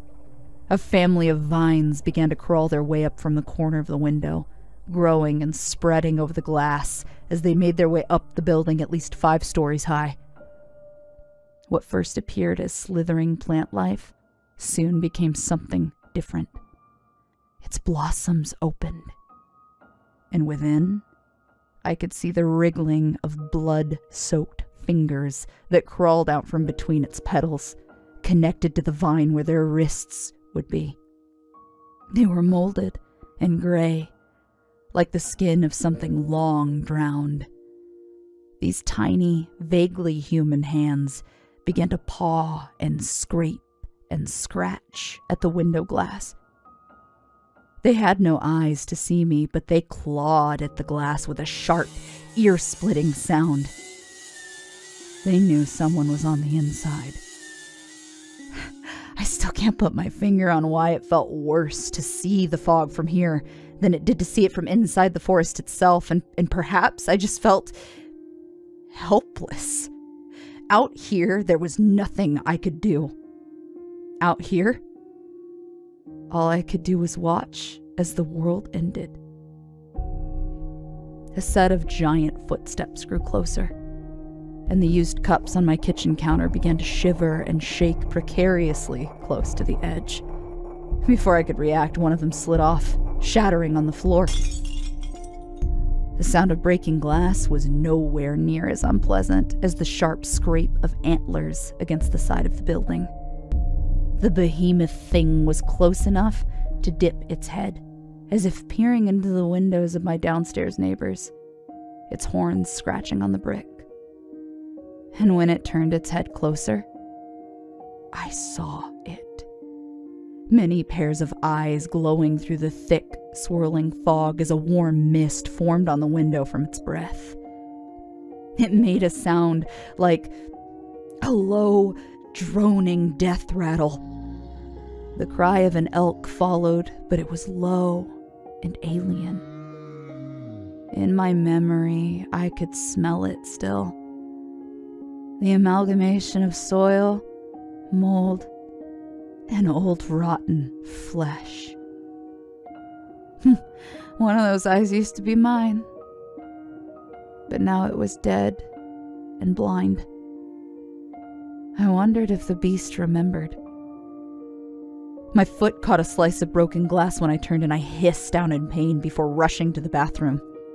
I slammed the door behind me. The power was out, and I was plunged into total darkness, listening to the sound of whispers coming from the sink. The pitch-black room was far more comfortable, however, than the peering eyes of the beast outside. The sink began to gurgle, a black fluid bubbling up from within the pipes. It dripped down the porcelain and onto the floor by my feet, where it hissed and bubbled like boiling water. I crawled away from it, backed up into a corner like a tiny ball. And the floor shook as tremors passed through the building, and I could hear the screams of neighbors between the walls. Neighbors who had been too curious or had left their doors unlocked. I couldn't say how long it lasted. Perhaps it was a minute or an hour. It felt agonizing, like time had decided to stand still. But the end of it all didn't come in the form of screams and panic. It came in a siren, too high for any to hear, and one that I only recognized from the howls of all the town's dogs wailing from within the walls of their homes. The bell, I whispered, my voice a quiet puff of breath. I leaned against the wall limply, hands over my racing thought. You finally did it. You finally did it, Danny boy. I had no curiosity to watch the fog dissipate or to watch the departing silhouettes of whatever beasts had emerged. I waited, my back to the door, until I felt ready to come out of the bathroom. When I did, they were gone. The streets were left in disrepair, with snapped power lines across the roads, scattered shingles torn from rooftops, and huge marks in the snow where gargantuan hooves had stepped. And there were cracks in the drywall, dust falling from the ceiling. And the quakes that tore through the apartment building left my items scattered across the floor. Even on my window, I saw the stains of old, murky-colored blood from the hands that scratched too hard on the glass in an attempt to get in. There was a crack in the corner. They had almost succeeded. I got a text message. It was from Fen. Simply said, I think they're gone now. With a relieved, Sigh. I stuffed my phone back in my pocket, deciding to leave the quiet darkness of my apartment to follow a new procession of footsteps that rushed up and down the hallways. I wasn't the only one eager and anxious to see it all for myself. There was blood in the hallway. Trails of blood. Some of my new neighbors didn't make it out alive. Down the stairs and at the end of the hallway, a small crowd had already formed with their hands and faces pressed against the glass and peering through the bursted door. As my neighbors began to hesitantly creep outside, I pushed my way through until my bare and bloodied feet hit the cold cement. The streets of Pinehaven were dark, lit only by wandering flashlights and the occasional spark from a broken street lamp. I could hear the mixture of hushed whispers and distressed shouts. Somewhere down the sidewalk, a man was running from gate to gate, asking hurriedly if anyone had seen his wife out for her evening walk. People were crying. Police sirens were already blaring, lights appearing down the road as they parked around the hazards to keep people from getting too close. But everything was a hazard, really. I reached into my memory then, thinking of the sirens I used to hear as a child and the way that my mother would close the curtains whenever the fog rolled in. Sometimes we'd sit in the basement. Back then, I didn't know. Back then, it was never this bad. Then again, I drank those memories away. My back pocket began to buzz, and I grabbed for it with cold, unsteady hands, and nearly dropped it on the pavement in the process. It was Daniel's number. Pushing and shoving my way back inside the apartment, I put it up to my ear and winced with each step that I took on my injured leg. "Daniel?" I answered, hearing a crackle on the other end. The signal was poor, but began to clear the closer I got to the stairs. I did it. His voice came through at long last. I felt a weight lift off of my shoulders. Even if he sounded shaken, it was still undoubtedly and positively him. It was... I can't explain it. I don't know what I saw. It's fine. It's okay, I assured, a bit breathless when I reached the top of the stairs. Just breathe. You got it under control, right? That's all that matters. Fuck, I'm so glad to hear your voice. You have no idea. I was beginning to think that... On the other end of the phone, I could hear the unsteady breaths of someone still struggling to pull themselves together. He was crying. I could tell. I tried my best to assure him and keep him at ease, all the while pinching my phone between my cheek and shoulder as I struggled to unstick the old apartment door. It swung open, and once again I was in the dark with the scent of mildew and quiet, static-riddled music coming from the radio by the couch. "Are you gonna be okay?" I asked, plopping myself down on the sofa and idly picking at the bottom of my foot in search of tiny pieces of glass. "You don't sound great, bud." I'll be fine. He told me, his nose stuffed. It was just worse than I remember. The fog came in quick and I don't think I was ready for it this time. My ears still hurt like hell, though. I remembered the first time he'd activated the bell. Poor sucker had to rip out his hearing aid because the frequency was so harsh. Daniel gave a small sniffle, and in the background I could hear the landline ringing constantly. Maybe it's just me, but I feel like it's a lot smarter than it used to be. Those things are getting pretty good at using stairs. I felt like they came straight for me, like they had a plan to try to lure me out. Or maybe I'm just losing all my remaining marbles. It took you long enough, I said with a half-spirited smirk, and Daniel snorted in response. Here we were yet again, trying to laugh when nothing was funny. It was a lot harder this time. What about you? Dan asked. You were out there in the middle of it, right? Is everything in town okay? As I felt the tackiness of blood on my fingertips, I abandoned my injured foot and looked up to the window, still seeing the distant glow of the police lights flashing on every street corner. I dreaded seeing what it looked like in the daylight. "It's fine. I'm fine, I told him. It wasn't so bad. There was a long lapse of silence on the other end of the phone. We were both keeping plenty to ourselves, it seemed. Too afraid to let the worst of it kind of be known. Daniel let out a light huff of breath. I don't believe you, he said. I can see the flashing lights from here. Cops are out on the roads. Now it's just a few down power lines. The lie of the century right there. Don't worry. Our appointment building is still here. It was like a storm. That's all. Besides, cops are always out on the roads. They don't have anything else to do. I didn't want him to know. Not yet. He was having a bad enough time as it was. He didn't need to sit all night with the knowledge that the fog had destroyed part of the town. People had died. I didn't blame him. But I did know that he would blame himself. He had always been too good for this place. I could drive out there if you wanted me to, I told him. I'd be up there in just a few minutes, and then you wouldn't have to be alone. I could bring Fen, too, and we could just sit together, The three of us. Daniel paused for a moment, as if thinking it over. No, it's okay. But maybe you can just sit with me on the phone for a few more minutes? Until you want to go back to sleep. He knew better. We didn't sleep. Not when the fog was still in the mountains. On nights like these, when it loomed over the town and watched us from afar, there was never a possibility of rest. He was right about one thing. It was getting smarter. As I looked down at the destruction, mountains looming in the background, I knew that the forest was already trying to find its way back to us. Sure, Danny boy.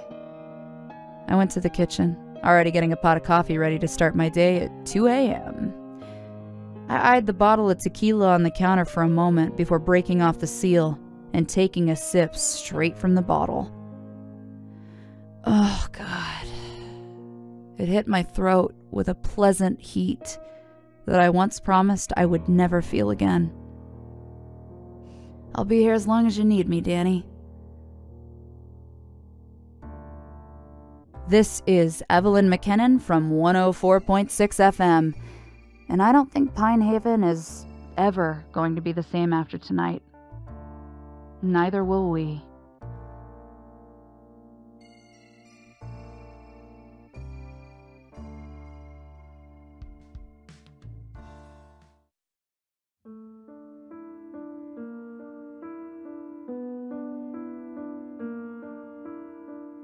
Once again, I find myself here, logging into Evelyn's account, writing up the events of the day. This is Dan, by the way. I'll start by saying Lynn is fine. Unlike last time, she's not arrested, she's not in the hospital missing more body parts. She's here at work, currently crouching on the fire escape like a gargoyle and pestering Bartholomew, trying to get him to eat a bean burrito. It's been a couple of days since the fog, and honestly, I wanted to tell my story, and lucky for me, Lynn still hasn't changed her laptop password. It's password, by the way. When the fog subsided, the place was a mess. The radio tower was fine, but the shed outside is half collapsed, the fire escape's leaning more than usual. Finn's already working on it. They got dozens of phone calls at the radio station that night. The police chief was furious, saying that he would have fired me on the spot if he had someone willing to take my place. People were confused. Were angry. Some of them didn't know what had happened, and others seemed to know exactly what had happened and wanted answers. It's the strangest storm I've ever seen, an elderly woman told me. Ripped the hinges right off my front door. My husband, he was out to check for the generator, and he hasn't come back, but there's holes in the ground outside, big ones. And the roof of our shed was completely ripped off. And the smell! As soon as the call ended, another came in. The man on the other end sounded furious. My chickens are inside out. All of them. Now what the hell does that? Turns them inside out. I tell you, I've never seen a mess like this in my whole life. When I find out what son of a bitch got in the coop and did this, well, let's just say my shotgun's gonna be waiting. Inside out. Can you believe it? The final call of the night was the worst. The woman was crying. Such hysterics that I could hardly understand at first. "Ma'am?" I said sternly. "Ma'am, calm down. Can you repeat what you just said, please?" My son," she sobbed. "Please, if anyone's seen my son, bring him home to me. He's only 9. His name is Michael." God, my chest hurts. Why did it have to be a child? Why did it always have to be a child? "Where'd you last see him?" I asked.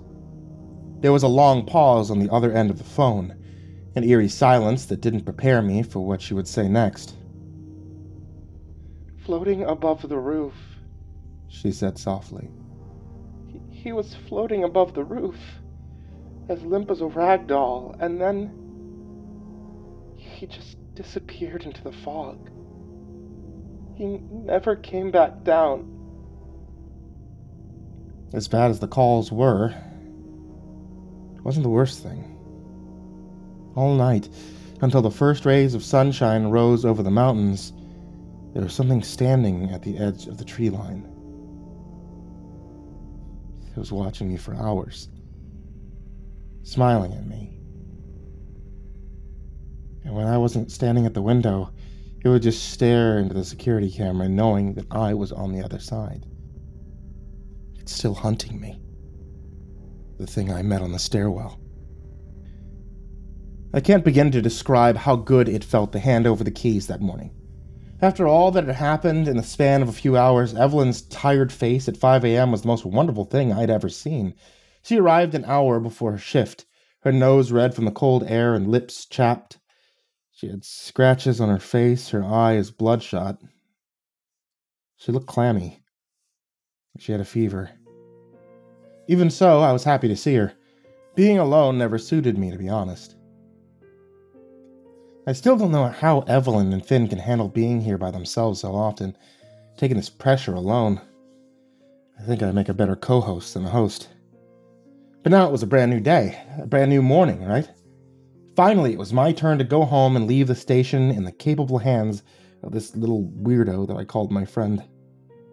Before she even said anything, I pulled Lynn into a big hug, scooping her up while she struggled to stay on her tiptoes.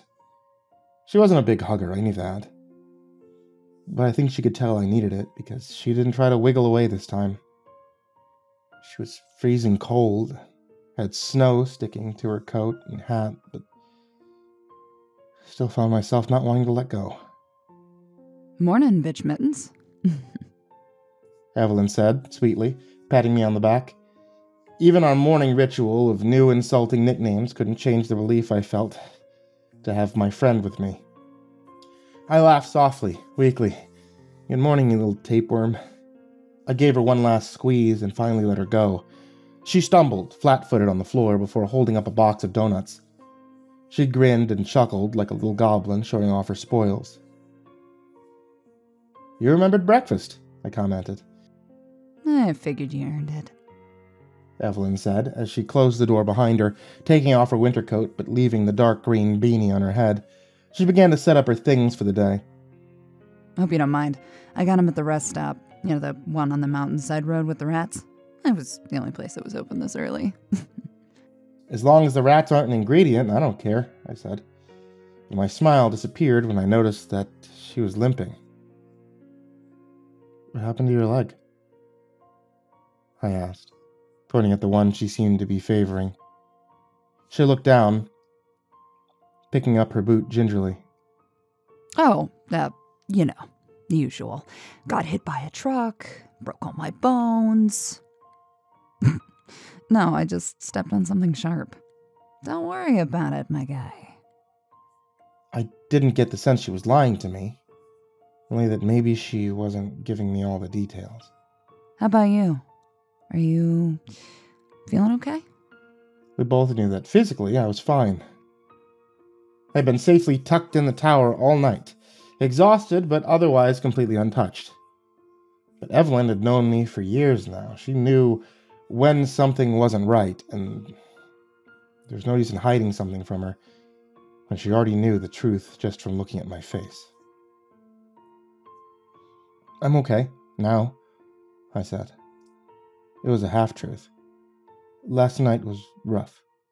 You were late to the broadcast, Evelyn pointed out as she picked a donut from the box. She didn't say it with a condescending tone, like she was scolding me. Rather, she just sounded concerned and worried that this might happen again. The question was hanging in the air. Why?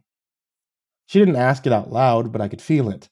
There was guilt in the bottom of my heart, because I knew that anything that happened in town last night was my fault. It happened really quickly, that's all, I answered, avoiding her gaze as best I could. The one big blue eye of hers had a way of searching my soul for the truth. Before I knew what was happening, the fog was already here, and something was pounding on the door, talking to me, trying to convince me to go with it. Evelyn gave me a look, frown on her lips, and her one eye narrowing in suspicion. We were both wondering the same thing. When did they learn to do that? Suddenly, the abominations from the woods had found their voices. They learned the rules of the game, and they were trying to break them. Lynn was quiet, thinking to herself as she leaned against the desk and shoved part of a donut in her mouth. I noticed a fluttering of wings outside the window. Bartholomew had finally arrived to check on things, perching outside on the fire escape and ruffling his feathers to get rid of the snow they had gathered. Evelyn licked her fingers and broke her donut in half, rushing over to the fire escape.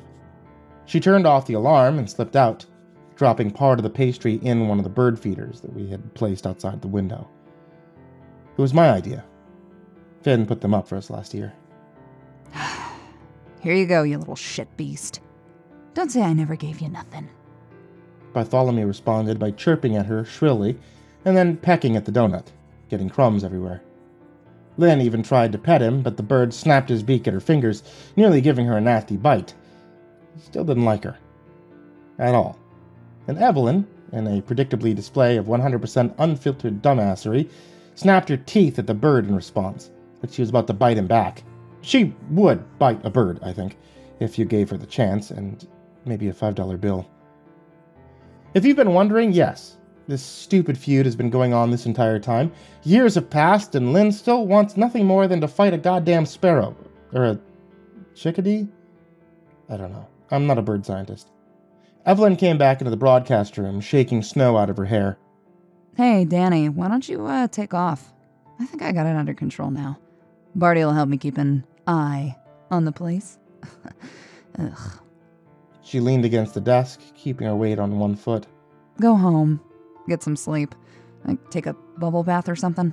Just get the forest stink off of you. As much as I didn't like seeing Lynn spend the day here all by herself, I was eager to take her up on that offer. I buttoned my coat, slipped a pair of gloves on my hands, preparing for how cold the seat of my old station wagon would be. Here's the keys. I left today's news line up on the desk. Oh, and I made you a pot of coffee. I gestured to the kitchen. Then grabbed a donut for the road. I'll see you tomorrow afternoon, okay? Sure will. She smiled at me. But there was sadness there. Now I know the reason why. She knew what I would find at the end of the road. Safe travels, cowboy. I shoved the pastry in my mouth on the way down the rickety old winding stairs, but when I got to the bottom I noticed that my car was covered in more than just frost.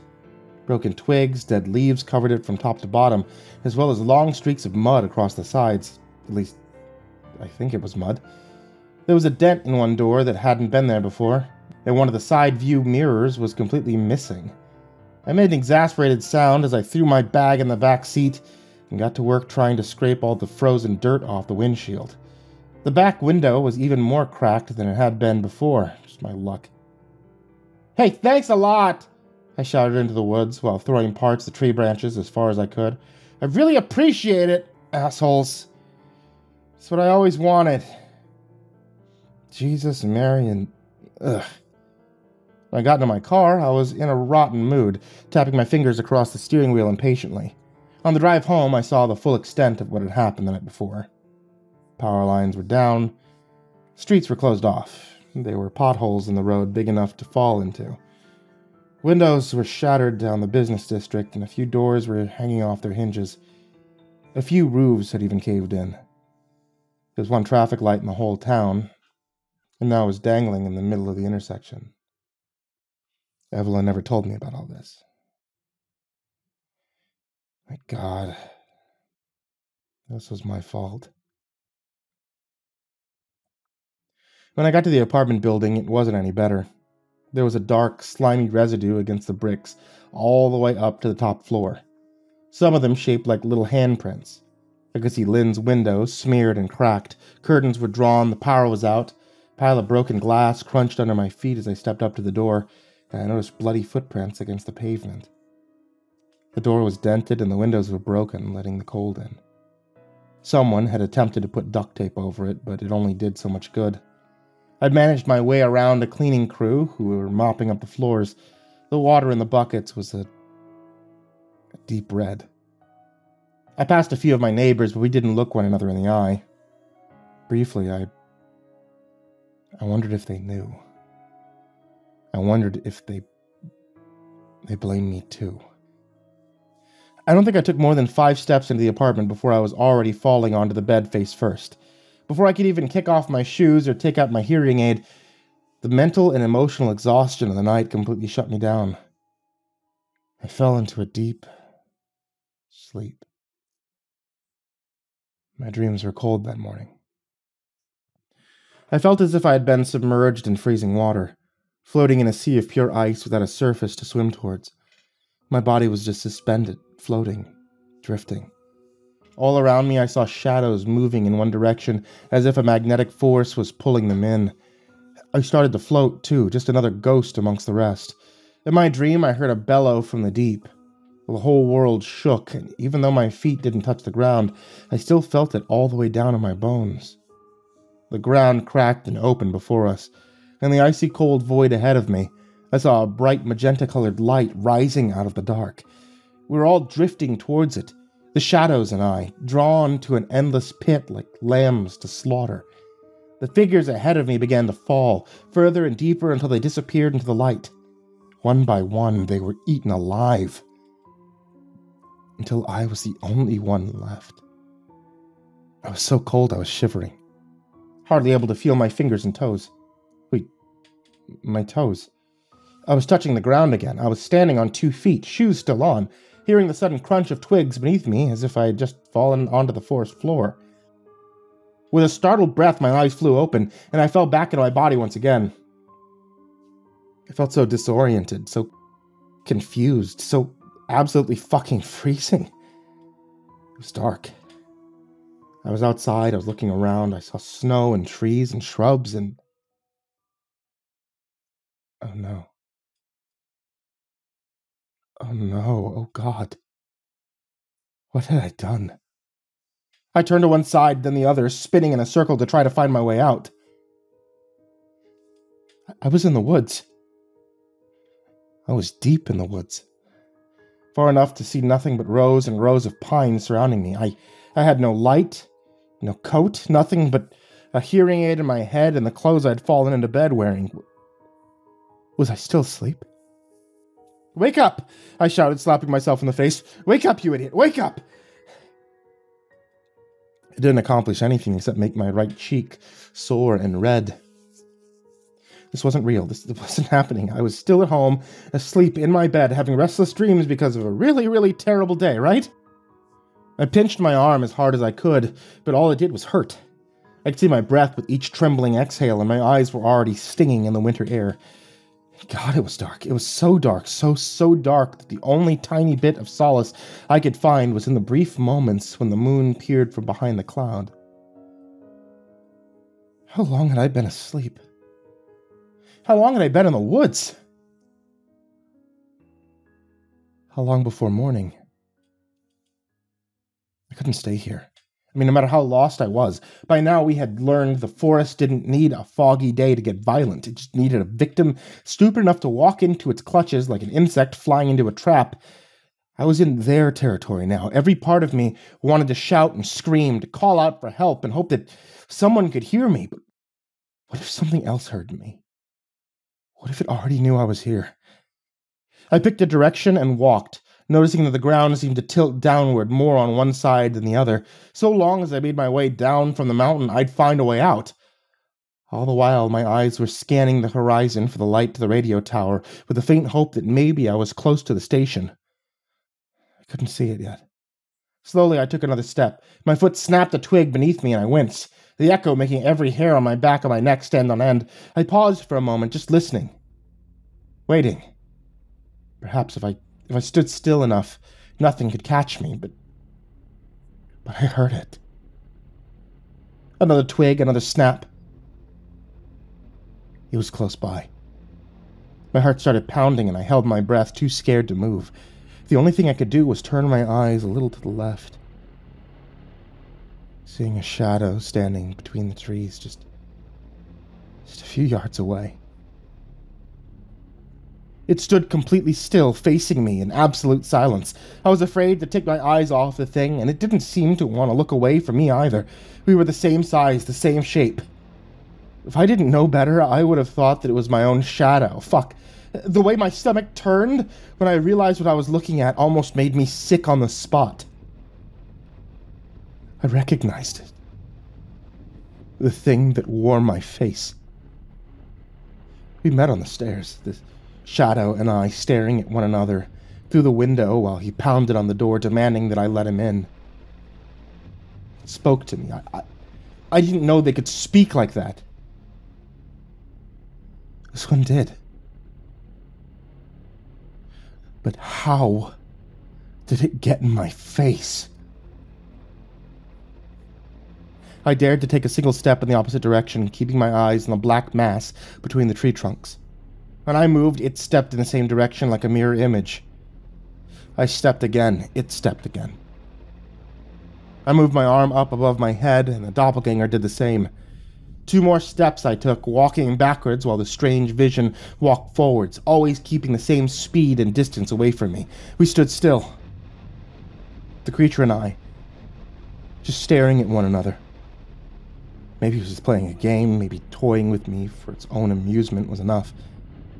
Somewhere up the mountain I heard a low bellow, like the voice of an elk and a whale mixed together. I had to go. I picked up my foot, ready to take another step in the original direction, when I noticed the shadow twitch. Its head snapped, its shoulders rising and prickling in defense. All at once, the thing broke into a full sprint towards me, and I immediately dug my heels under the ground and started to run. My lungs were burning in the cold air. My shoes were soaked with snow and ice, but the discomfort couldn't stop me. I was blinded by terror, watching trees fly by as I stumbled over roots and branches all the way. The forest was alive around me. Even the plants seemed to move and lean in my direction, as if trying to get up and run after me. Small animals streaked and scampered away from my path. Faintly, I could hear the cry and sobs of human voices, calling out in pure agony in every single direction. All those lost souls, ghosts, drifting through the pines. They were trying to take me with them, thin arms sprouting from the trees like bodies sewn into the bark, trapped forever. The footsteps behind me were growing faster, louder. The shadow was gaining on me, snarling and howling as it went. Oh my God. I knew I was going to die. I could sense it. The forest was swallowing me whole, and there was absolutely no end in sight. But then, like a beacon on the horizon, I saw a tiny red light. It was the very tip of the radio tower. I was so close to escape, so close to safety. Just a little while longer is all I needed, but the thing on my heels was gaining closer every moment. Its heavy footfalls even louder than before, as if the beast had grown in size. All around me, the ground began to shake, and I knew one misstep would be the end of me. Some of the trees looked upside down, floating in the air, but I couldn't tell if it was real or if it was just me. In my head, I was already thinking of all the things I had never done. Oh God, so many goals were left behind to rot, so many things I never did, things unsaid to people who mattered to me. I was going to die before becoming a person worth being proud of. Who wants to die a miserable, pathetic fuck-up? No, these weren't my thoughts. The shadow was in my head now, whispering to me, putting these words in my head. It's time to give up, it hissed. Give up and let me win. It's what you want. It's what you've always wanted, for all of this to be over. The trees were growing thinner. I could see a field of snow ahead, and finally, the clearing was near. Just a few more steps. That's all it took. So why did I want to stop? Why, for a split second in time, did I want to just let the forest take me? It would be so easy to just stop running, wouldn't it? It would be quick, I'm sure. Maybe not painless, but quick. I heard that voice again, my voice. You can end it. I can help you. You won't even feel a thing. But I could see the radio tower. I could see the old fire-watched lights on the inside, figure standing by the window. Evelyn was looking at one of the monitors for the security cameras. I watched her drop her cup of coffee, immediately rush to the door to unlock the fire escape. She saw me. And I knew that if I gave up now, she'd bring me back from the dead just to kick my ass. I practically flew from the tree line and into the snow, stumbling and falling on my way to the fire escape. At the top, Evelyn already had the door unlocked and open, her stark white and freckled face regarding me with terror and confusion. That thing behind me was still growling and snarling with every step I made in those metal stairs. Clang, clang, clang, one loud, heavy step at a time. 2 pairs of feet. When I reached the top, I threw myself into the broadcasting room and screamed at Evelyn, "Close it! Close the fucking door!" She did as I said, slamming the door shut and locking it behind me. I pushed her to the other side of the room as I started to barricade it with chairs, a table, anything I could find. I was trembling from head to foot, but I didn't know if it was mostly from the cold or from the fear of almost certain death. Evelyn was grabbing her winter coat. Dan? She spoke sternly. Dan, slow down. Jesus Christ, slow down. I finally backed away from the door, breathing heavily and feeling lightheaded. I stumbled and I fell to the floor. Which time Lynn quickly put her coat over my shoulders and held my arms tightly to my sides. Man, what the absolute fuck were you doing? She asked as soon as my trembling began to subside. Her voice wavered with so much anxiety. It was aggressive and furious at the same time. She began to pace around the room, shaking with anger. How did you even get out there? It's almost midnight, Dan. And after yesterday? After we thought you were gone? You could have gotten hurt. You could have died out there. I almost did, I yelled, rocking back and forth on the floor while gripping the coat. The fucking thing chased me for half a mile. You saw it. It broke the tree line. It's outside the door. It was... Evelyn's expression went from angry to just confused and maybe a little hurt. I'd never screamed at her before, not like that.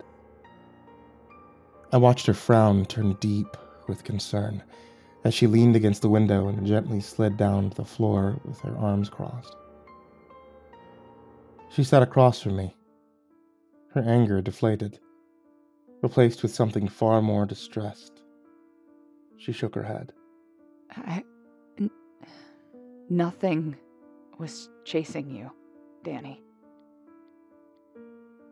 This is Daniel Esperanza of 104.6 FM. Took a long time, but I think this place is finally starting to get into my head.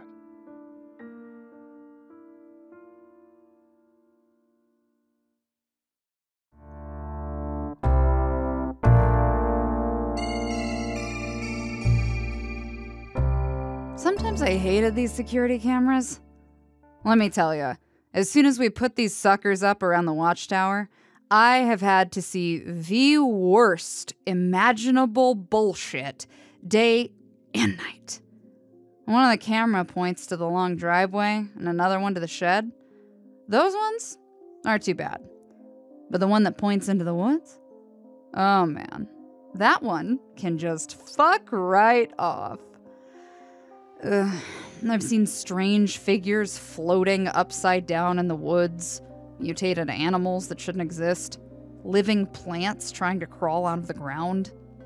You know, the other day I saw a deer with its head on backwards, staring directly at the camera for like an hour before I started throwing rocks just to chase it away. You know the worst part? It started throwing the rocks back. It's just gotten so much worse lately. The day after the fog reached the town, I saw a procession of pale figures wandering blindly through the trees in a straight line. I called the police chief asking what we should do in case these people were still alive, but He said it was too late, and I had to let it go. Sometimes the camera picks up another one joining the ghost parade, all heading towards the same direction. But just this once, I was thankful. After all, I wouldn't have noticed that Daniel was running through the woods if not for that view into the trees. It saved us both a bit of time that night. Once I got Dan into the broadcasting room and locked the place up safely, he decided to stay. I tried to get him to let me drive him home, but he said he didn't want to be by himself all night. My shift was almost over anyways. Later that evening, when Finn arrived for his turn in the watchtower, Daniel filled him in on all of the details. "You were out there? Up the mountain? At night?" Finn didn't even let Dan finish his story before he was already fussing, ready to hit him with a rolled-up newspaper. "Buddy?" Dan put his hands up defensively. Yes and yes. Okay, I think I was sleepwalking. I don't know. I've never done it before. All I know is that I was in my bed one moment and the next I was standing in the middle of the woods and something was chasing me. Finn was pacing back and forth. I could tell from the frustrated grit of his teeth and the wrinkle between his eyebrows that he was craving a cigarette right now just to get through the stress of having to deal with a couple of dim-wits like us. His hair was getting grayer every day. "Sorry, buddy. This mess is all yours." He pinched the bridge of his crooked, twice-broken nose, letting the stress wash out of him. "So you've never really been a sleepwalker?" he asked as he sipped from a travel mug. "No, never. This is my first time in my whole life." Daniel shrugged. "Well, there was this one time when I was a kid, and apparently I took off all my clothes and I crawled on top of the fridge, but I didn't remember any." Finn rolled his eyes and gave an annoyed groan, his shoulders sinking. "Dan, enough. We're being serious right now. Did you do anything different yesterday? Take any medication? You drink anything? Be honest." I sat quietly and looked between the two of them while Daniel was visibly scanning through his thoughts for an answer. "No. But I did have a weird dream," he said. Finn watched him silently with an expression as hard as stone.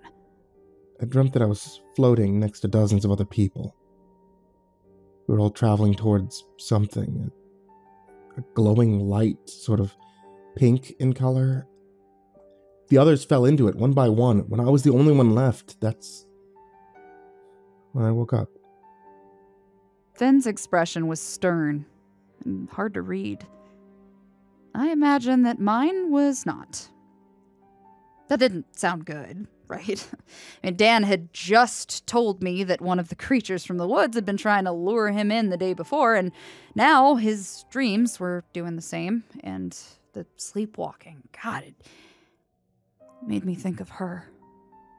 Jenny. She was a sleepwalker too.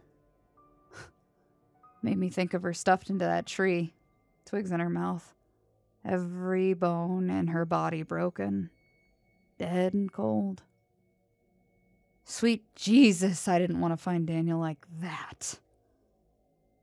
I remembered the last time I saw Jennifer alive, how we fought and said such horrible, mean things to one another. She told me to leave and never come back. I told her I didn't love her anymore. Would my last words to Daniel be just as cruel? Well, we're gonna have to put a shock collar on you so you can't leave your apartment at night.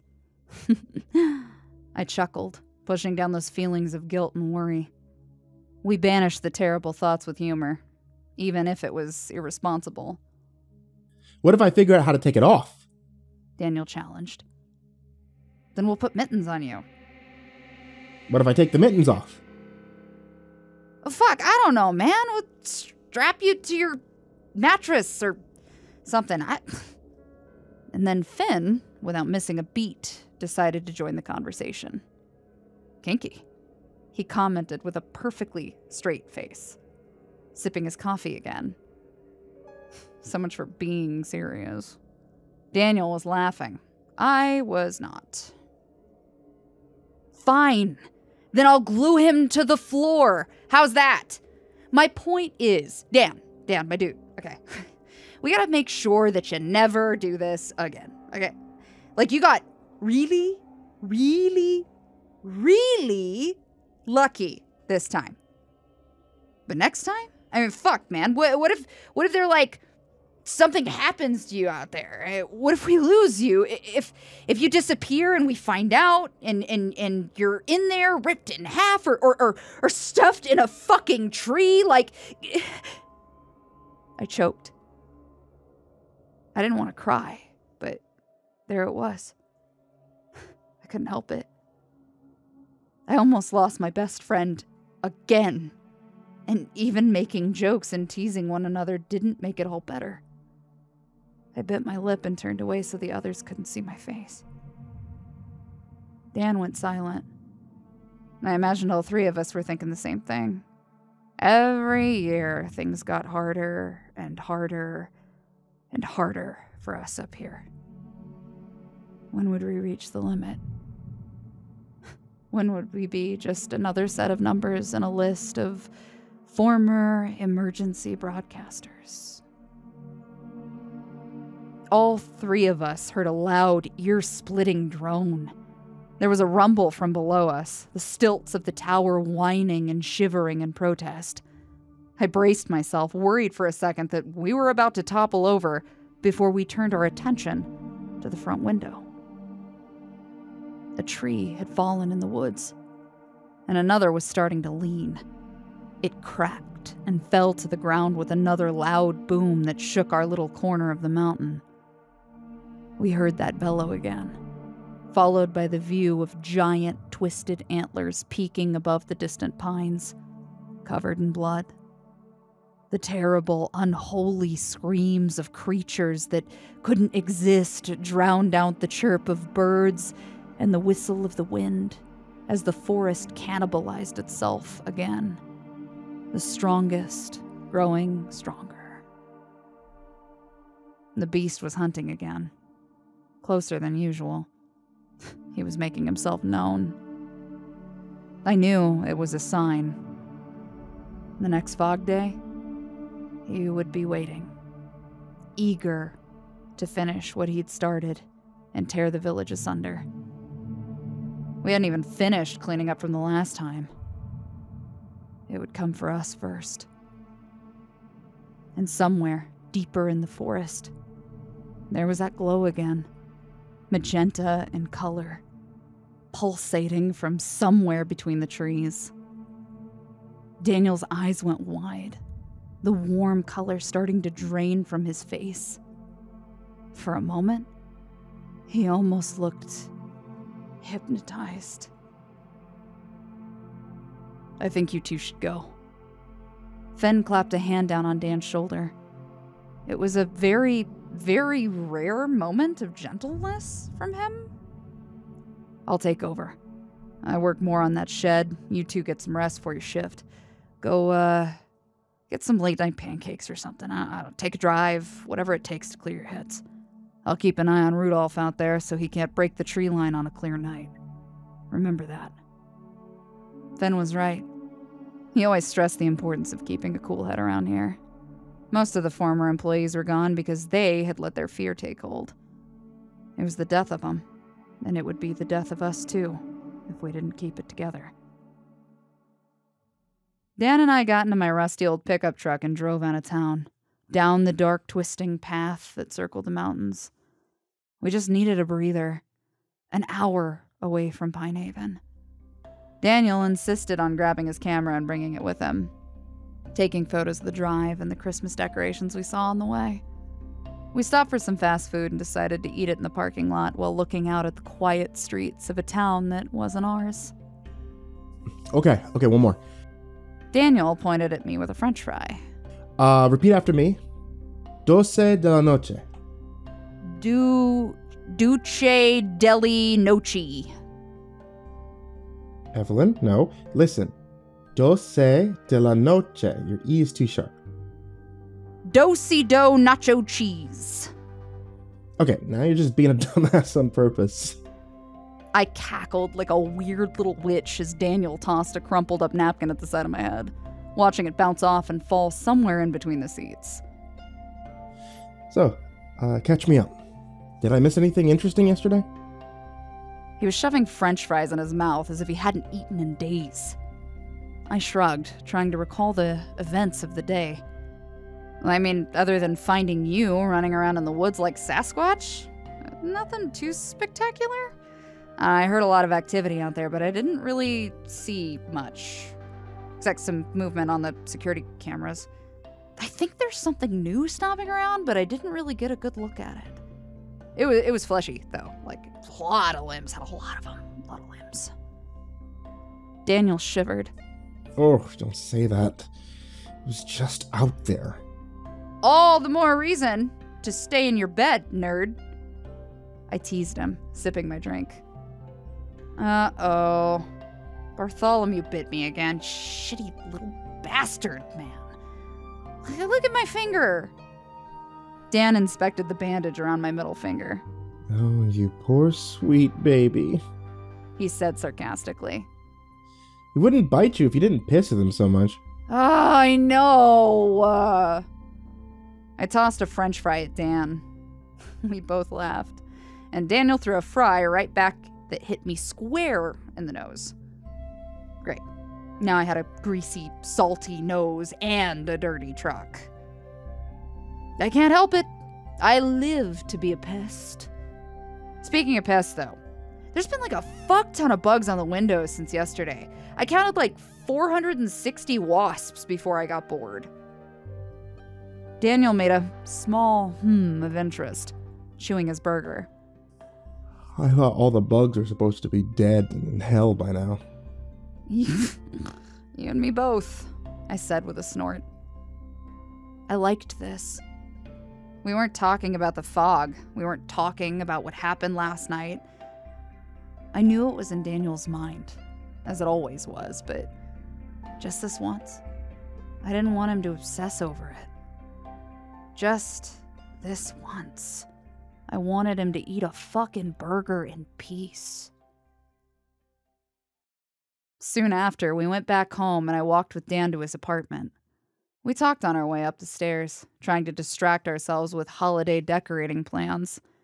I insisted on getting Big Boy's head mounted and putting Christmas lights on it, but Daniel quickly reminded me that even if we could take down the beast, that his head probably wouldn't fit in the tiny building. So, then we got to Dan's door. He reached into his bag and pulled out a spare set of keys. Here. Just in case you ever, need to get to my place when I'm not here, or if there's an emergency, or if I go missing, or... Thanks. Thanks, Dan. I interrupted him, taking the keys. I think we'll be okay, but, thanks. We said goodnight and parted ways. And for the first time, I was more afraid for my friend out here than I was afraid for the one in the tower tonight. When I fell into bed, I had a dream. It started out as a memory. We were parked at the edge of the woods, my dad and I, sitting in the bed of a pickup truck. I looked over at him. His thick red beard, his suntanned face covered in freckles. He was wearing his coat, orange with, yellow stripes. We were watching smoke rise in the distance. Why are you setting fires in the woods? I asked curiously, kicking my little legs back and forth. One of my shoes was untied. Won't the animals get hurt? He laughed. It was a deep belly laugh, quiet and low. Don't you worry now, Ginger Snap. None of the animals are getting hurt. It's called a controlled burn. We have to do them now and then to get rid of things that are old and dead so they won't cause problems. I scrunched my mouth to one side. I assumed he meant dead trees, dead plants. Problems like Wildfires? My dad stared out into the trees, slowly nodding. Yeah, baby, like wildfires. He was quiet for a long moment before he looked at me and smiled. Here, I got something for you. He jumped down and started to pull the sleeves of his coat off, a thermal shirt underneath. He handed it to me. It was heavy, smelling like smoke, gasoline, and pine. It's big now, but you'll grow into it, he said. You hold on to that here. One day, it'll be an old antique, and it'll remind you of me when you're grown. I was too young to catch the sadness in his voice, that low Virginia drawl laced with years of regret. The finality of it all. I looked down at the coat with a smile, bringing it up to my face and closing my eyes. Thanks, Papa, I said, breathing in the scent of the woods, the fires. I'll take good care of... When I looked up, he wasn't there anymore.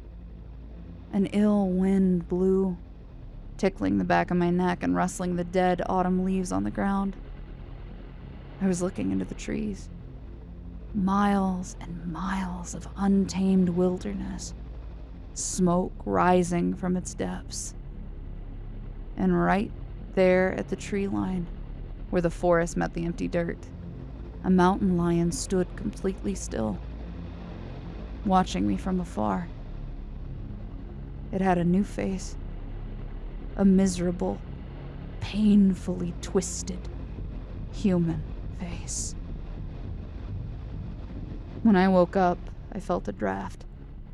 The crack in my window had gotten even bigger, and the freezing wind was whistling through it. I sat up quickly, relieved to see 4 apartment walls, but I didn't have long to feel that comfortable before I noticed something was in the room with me. The shadow in the corner. It was hunched on all 4s, thin and emaciated. It shivered, weak and cold, and I could see the glow of eyes against a face that was obscured by the dark. It wheezed, struggling to breathe through old, rotten lungs. Get out! I hissed, my heart racing. I grabbed my pillow and threw it into the corner at its feet. Get out! When I turned on the light, it was gone. He was gone. But was he ever really? Even after he had disappeared, I could still smell the rot in the air. It was a sickening mixture of dead flesh, gasoline, and smoke. And where the vision once stood, I saw a black stain in the carpet that wasn't there before, burning through the fibers. No matter how hard I try, it won't go away. They will never go away. If you're listening to this, I need you to understand something. I'm only sharing the stream because I need you to know why I did what I did next. All I could think about was that night after graduation, about how badly I wanted to forget that grotesque, terrible face. Once upon a time, I drank my life away just to forget the look in his eyes as he begged for death.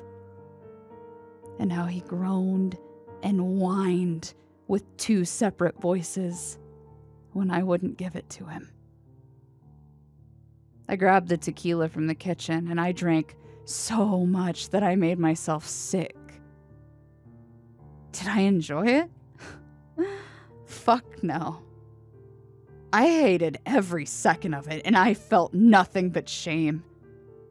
But it was the only way to finally get myself to fall asleep. I didn't have any dreams for the rest of the night. I mean, sure, I woke up feeling like shit.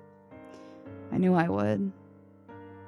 But for a very brief moment in time, my brain was completely quiet. When morning arrived and I got ready for work, nursing a terrible headache the whole time, Daniel was already waiting at the bottom of the stairwell. You know, to be honest, a part of me was afraid that he wasn't going to be there, but he looked okay. He was freshly bathed, well rested. He had his shoes on, the right feet, and everything, honestly. I mean, when I got closer, I realized he had a bow tie with Christmas lights on it. Oh, dear Lord, he was charging up. He was about to change into his most powerful final form. One thing you have to know about Danny, he is absolutely insufferable around the holidays. Hey, Sleeping Beauty. Any impromptu hikes last night? I asked as I met him at the bottom of the stairs. Nope. Slept like a baby. He said proudly, snapping his suspenders. How about you? Did you get some rest, bud? I heaved a big sigh and nodded my head. Yeah, I slept pretty good. Yeah. Hey, I think we still got donuts or something at the station. I could go for a donut right now. I could go for several donuts. We took my car to the station, and even though it smelled like day-old French fries, when we arrived, we found Finn on a ladder, fiddling with something outside the shed. What's going on? Daniel asked, squinting at a small device stuck to the wall. New security cameras? Yep, Finn said, hopping down off the ladder and clapping his hands together. He had a cigarette hanging out of his mouth, clenched between his teeth. One on the tree, right over there. Totally busted. Something must have caught on to what it was and destroyed it last night. Found it in pieces, tossed it into the clearing. Like it wanted you to find it. Daniel said softly. His eyes were focused on the tree line. One specific spot in particular, to be exact. There was nothing there but the shadows cast by the pines and the glitter of falling snow. I noticed the way his expression turned uneasy, and I gave him a quick pat on the arm. Come on, champ, I said. Let's go inside. Before we could step away, Fenn cleared his throat and stepped out in front of me, turning his eyes to Daniel for just a moment. Dan, go on ahead. Evelyn and I need to talk for a second. I noticed the way Dan looked between the two of us, as if wondering if something was wrong. I thought the exact same thing. He didn't argue, though, and moments later he was giving us a quick grin before walking up to the tower alone, looking back only once or twice in suspicion.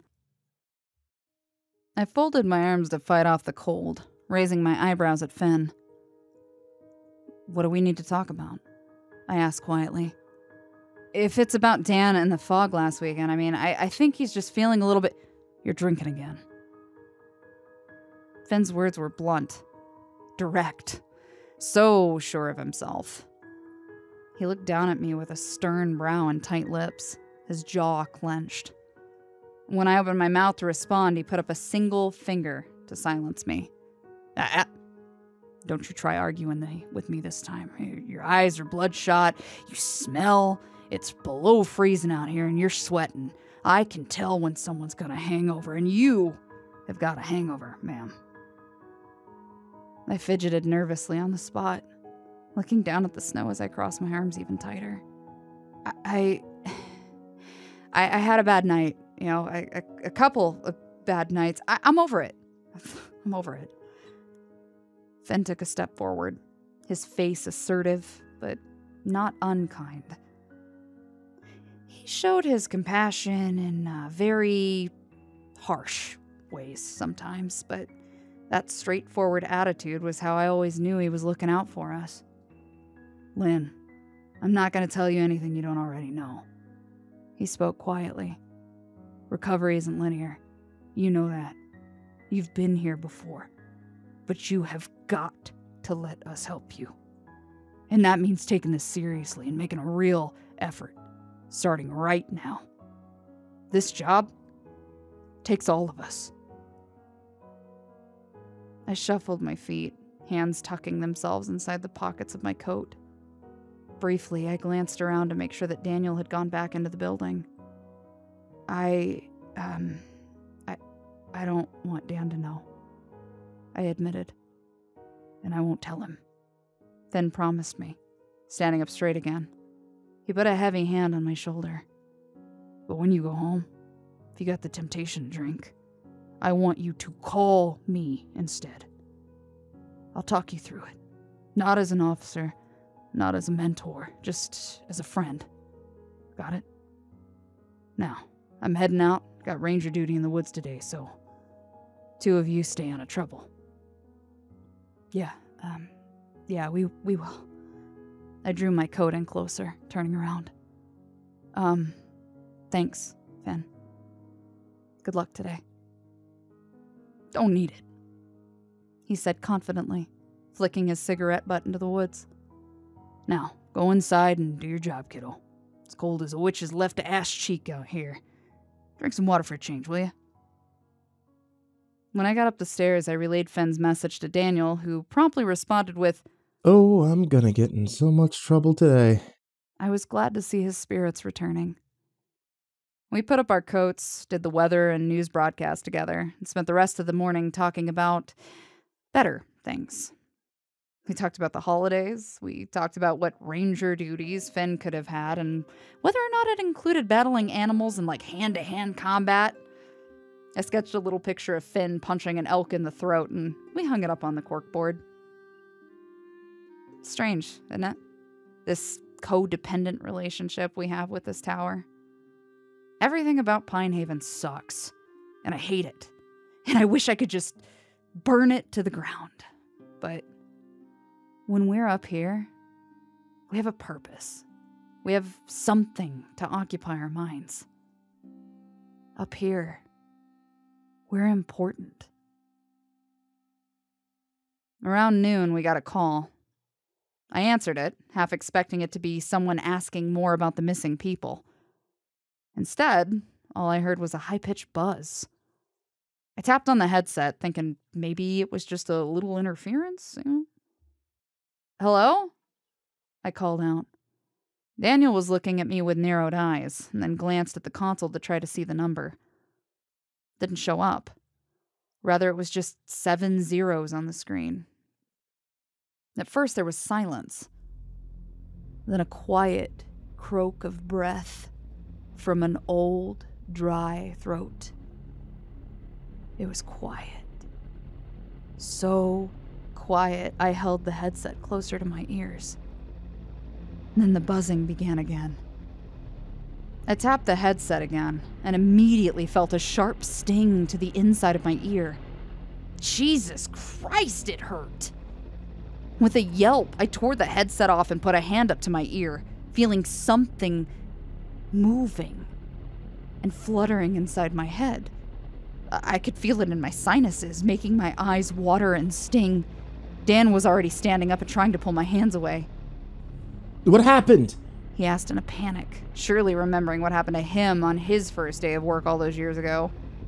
Can you still hear me? Yes, I can hear you. There is something inside of my ear, I yelled back, slapping the side of my head to try and dislodge it. Get it out! Get it out! Daniel grabbed my head, both hands squishing the sides of my skull to hold me still as he looked inside my ear canal. Okay, I'm looking. Could you try to hold still for 2 seconds, please? I did as I was told. Oh, the feeling of something wiggling down inside my ear was the worst sensation I could possibly describe. Well, maybe second place. It was like an itch I couldn't scratch, chilling my spine and tickling the tubes and cavities I couldn't reach. Ugh. Just as bad was the feeling of Daniel sticking a finger in the side of my head and digging around, trying to grab something. I think I got it, Daniel exclaimed, quickly pulling something out and cupping it in his hands. I heard the buzz a little weaker now, and that fluttering sensation was gone. All it left behind was a sharp stinging against my tragus. It's a wasp. Daniel looked between his fingers, getting his eye way too close to the insect for comfort. Oh shit, it's angry. He quickly headed for the fire escape, disabling the alarm and slipping outside to release the insect before it started stinging him too. I followed after him and propped open the fire escape, a hand over my ear as it started to swell. God damn, it hurt! Daniel and I watched the wasp fly off, making its way towards the tree line.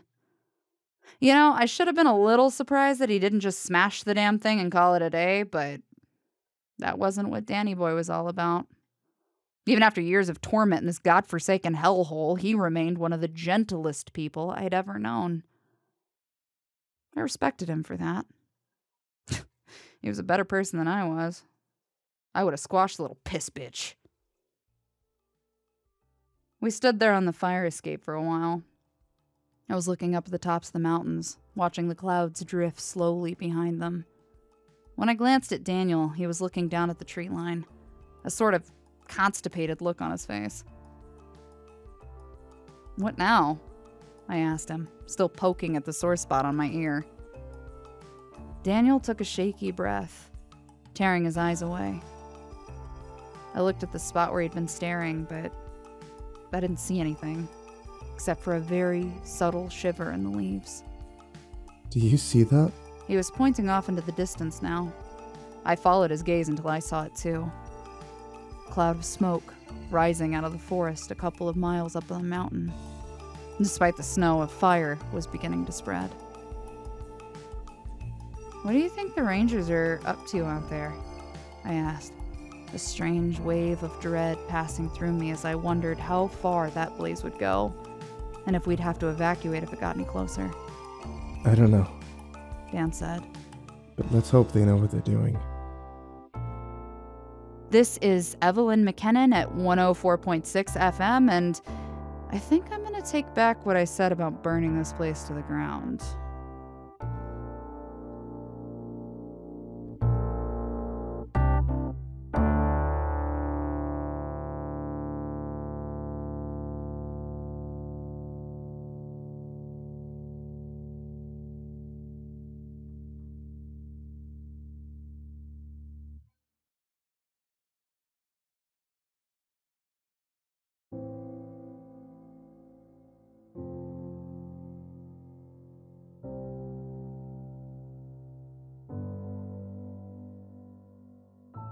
I have so much to say.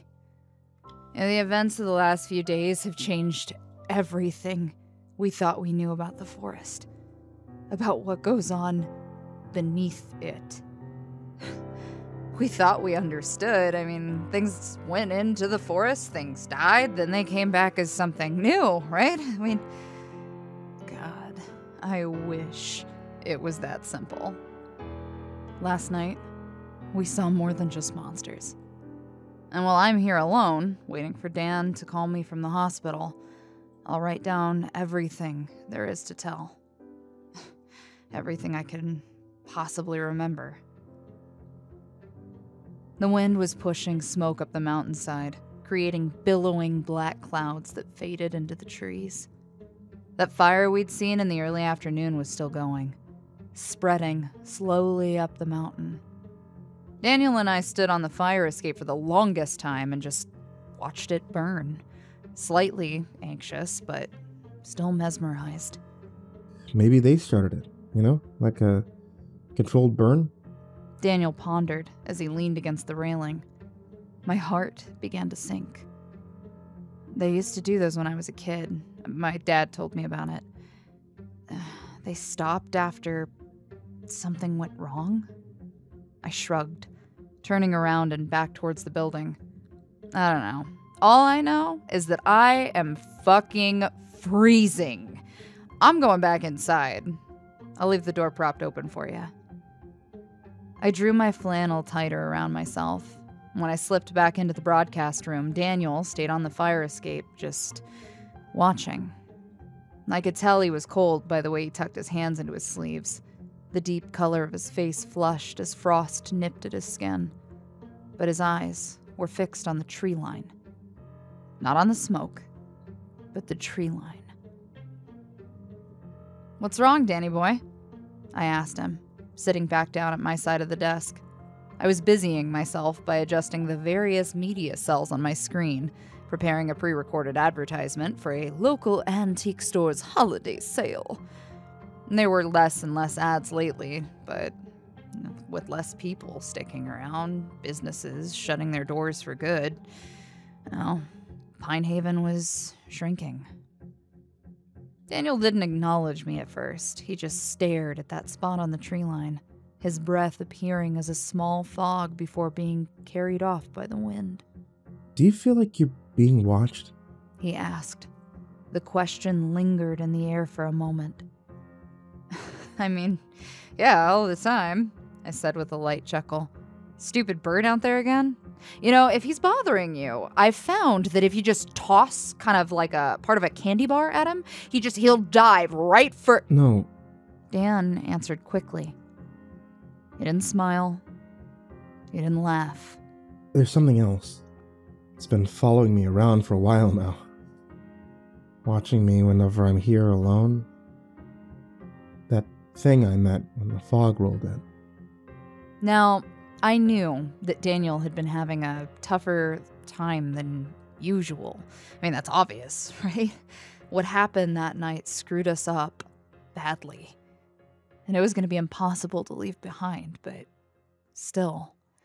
Danny had a way of always being the most hopeful, gentlest person at the station.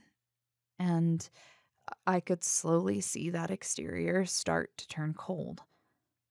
In all these years, he'd stayed optimistic, but I always had that suspicion that maybe that cheerfulness was for us and not for himself. It seemed more apparent than ever. You, want to talk about it, my dude? I asked gently, pulling out his chair and patting the seat to try enticing him over. He looked at me, then at the tree line for a short while, then finally decided to enter the building and close the door behind him. Instantly, the room felt warmer. I don't know if I should, he answered as he sat down, kneeling forward with elbows on his knees. I just don't want you or Finn to, worry that there's something wrong with me. I don't want it to seem like I'm losing my grip on things. I snorted, hanging up my headset and giving a quick glance at the lineup on the screen. We had time to spare. Bud, the first year we met, you watched me run into the woods, unprepared, willing to fight a goddamn tree to get back a body part that I wouldn't even be able to use. You're in good company for that kind of conversation. I just want to help you. Daniel cracked a small smile. It wasn't a happy one, I don't think, just a slightly satisfied one. Of all the people he should expect judgment from, I was not that person. He cleared his throat, looking down at the floor, and then he looked at his hands while he picked at one of his fingernails. There's something out there that wears my face, he said. It talks with my voice. It moves like me. When the fog rolled in, I went down to get the generator prepared, just in case. It followed me back up and stood outside the door talking to me, telling me how I should feel about myself. It reminded me of the night you lost your eye and how I did nothing about it, and how I've hated myself ever since. I didn't think I hated myself, but I'm starting to second guess that now. I have to admit, I wasn't expecting all that. What Daniel said alarmed me on several different levels. Not only because the forest had never done that before, but because I never knew he still struggled with that night in the forest. I had never asked, and we didn't talk about it. Maybe I'm not the greatest friend after all. Okay, listen up. I sat up straight, giving Daniel a stern look. That night when the chode out there took my eye, it wasn't your fault. Danny, you were in the hospital unconscious for 2 days after that. It broke your ribs. It almost fractured your spine. It kicked you in the head so hard that we thought you might not wake up ever. I know that you would have done something to help me if you could. I knew that from day one. I watched Daniel look towards the wall, the floor, anywhere but me. Doesn't matter. I still screwed everything up then. I screwed it up last week. I'm starting to think I can't do this anymore. I sighed and moved my head into his line of sight, leaning over in my chair. It does matter. Everyone who came before us, they fucked up too. If they didn't, they'd still be here. You and I, Finn, we're still here. So you're doing something right. A thought came into my mind. I always had the impression that Daniel was too good for this place, too good to stay here. Unlike me, he had talent and aspirations and charisma. He was a good person. You know, if you want to quit, that's okay too, I told him. No one's going to be angry about it. We can still keep in touch. You can call me anytime. I'll even come visit when I can. I mean, you don't have to do this anymore. Daniel looked at me in silence for a long moment. The room grew eerily still. The clocks had stopped at some point during our conversation. Even the wind outside the wooden walls decided to calm. With a sigh, Dan took hold of one of my hands. I don't want to leave, he said. I think those dreams and ambitions have changed over time, turned into something new. After everything, I don't think I could go back to a normal life if I tried, you know? And besides, what would you do without me? I smiled and gripped his hand, giving it a strong squeeze. I don't want to find out, Danny boy, I told him. So, if that shithead comes back and tries to mess with you again, just remember that it's just making things up to hurt you. None of it means anything. It's just a dick face, you know? Dan laughed. Excuse you, that's technically my face you're talking about. Am I a dick face?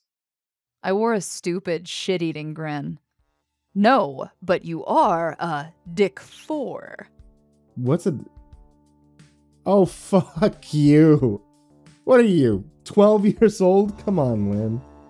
Daniel stopped himself when he noticed the pure evil expression on my face. I let out a cackle and he slapped me on the knee. Hard. I got him laughing. Genuinely, and at long last.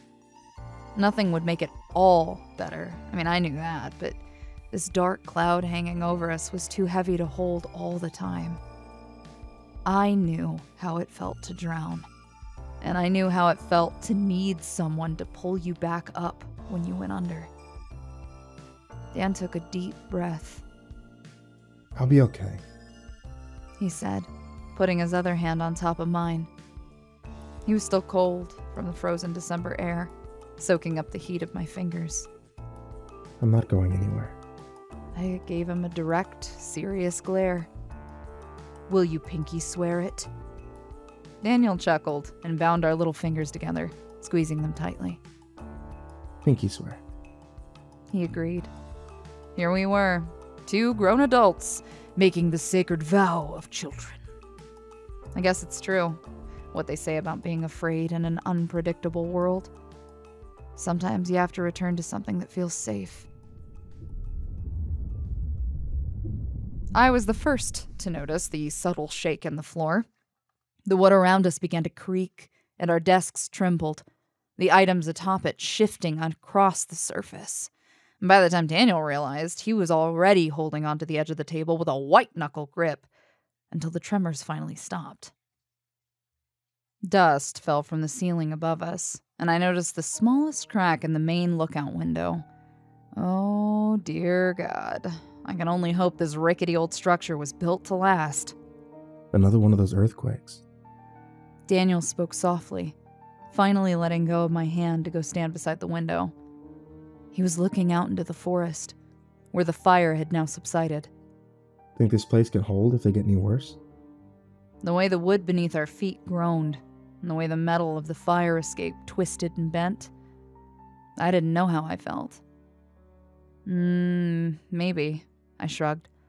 but maybe we should also start thinking of an escape plan, just in case, The day passed by, slowly and with little incident, aside from a few tame oddities. The sink in the back of the room was clogged, and I found the beginnings of a wasp's nest while attempting to repair it. All of the wasps inside were dead. A while later, the same song played on the radio over and over and over for about 2 full hours. It was something by Jackie Wilson. Eventually, we got stir crazy. so much so that Daniel insisted that we get up and dance to it. Now, I usually hate dancing, but halfway through trying to learn how to do the Lindy Hop, I guess it was kind of fun. As the day began to grow dark, Daniel and I realized something odd. We hadn't heard from Finn all day. At 7 o'clock, right at the time when Finn would have ordinarily been taking over his turn at the controls, we got a call. It wasn't him, and it wasn't our employers at the town hall either. It was the voice of an old woman that I know I'd heard before. Evelyn, dear. She spoke calmly on the other end of the phone. It's been a long time, hasn't it? I looked at Dan, perplexed, trying desperately to place the voice. We were on the air, and I had no choice but to make up an excuse, chuckling weakly and anxiously. I'm certain it has, ma'am. Now, could you jog my memory and let our listeners know who I'm speaking to? There was a sigh on the other end. Rose, darling, my name is Rose. It started to come back to me then. Danny's first day on the job. Just before he lost his hearing. Just before the forest took its first blood sacrifice. Rose was on the phone with us. She was talking about God. I thought we blocked that number. I remember, I said, trying not to sound shaken. Of course. How are you doing tonight, Rose? What's on your mind? There was a pause, heavy and foreboding. And when the old woman spoke again, she spoke so quietly, and yet with such command. I found myself leaning in closer to listen, holding my headset against one ear. The ground is bursting open, isn't it? We've all felt it, my dear. The great bellow from the deep. I told you it would happen so long ago, and here we are at last, on the eve of a new world. That kingdom in the forest is finally preparing for the arrival of God. You know it to be true, and your friend knows it as well, doesn't he? He's seen it. It gave him deaf ears to better see its glory. It's already called to him. I stared at the console. Her phone number wasn't appearing on the screen. There was no number. As I felt my blood pressure rise and I noticed the look of unease painted across Daniel's face, I reached over to turn the recording software off. Gently, I leaned in, dropping my voice down to a whisper. Who are you? Really? I asked in a trembling, weak voice. Rose laughed. It was a quiet, withdrawn laugh, hidden behind closed lips. That pleasant, grandmotherly tone of hers no longer instilled false comfort in me, but rather, it seemed more menacing than ever before. But then, the voice changed. It deepened, taking on a different accent, a different tone. I heard the voice of a man, gruff and gentle, at the same time. Hey, don't you worry now, Ginger Snap, the voice said. It'll all make sense to you in time. Hanging up wasn't enough. I tossed my headset, getting it away from me as quickly as I could. My chair toppled back and I got to my feet, getting as far away from the desk as possible. Before I knew it, I was walking backward until I hit the wall. My breath was stolen from me, my heart racing as a chill passed through each and every bone in my body. Daniel was looking at me with concern and heartbreak, but he didn't say anything. He didn't have to ask. I think he knew.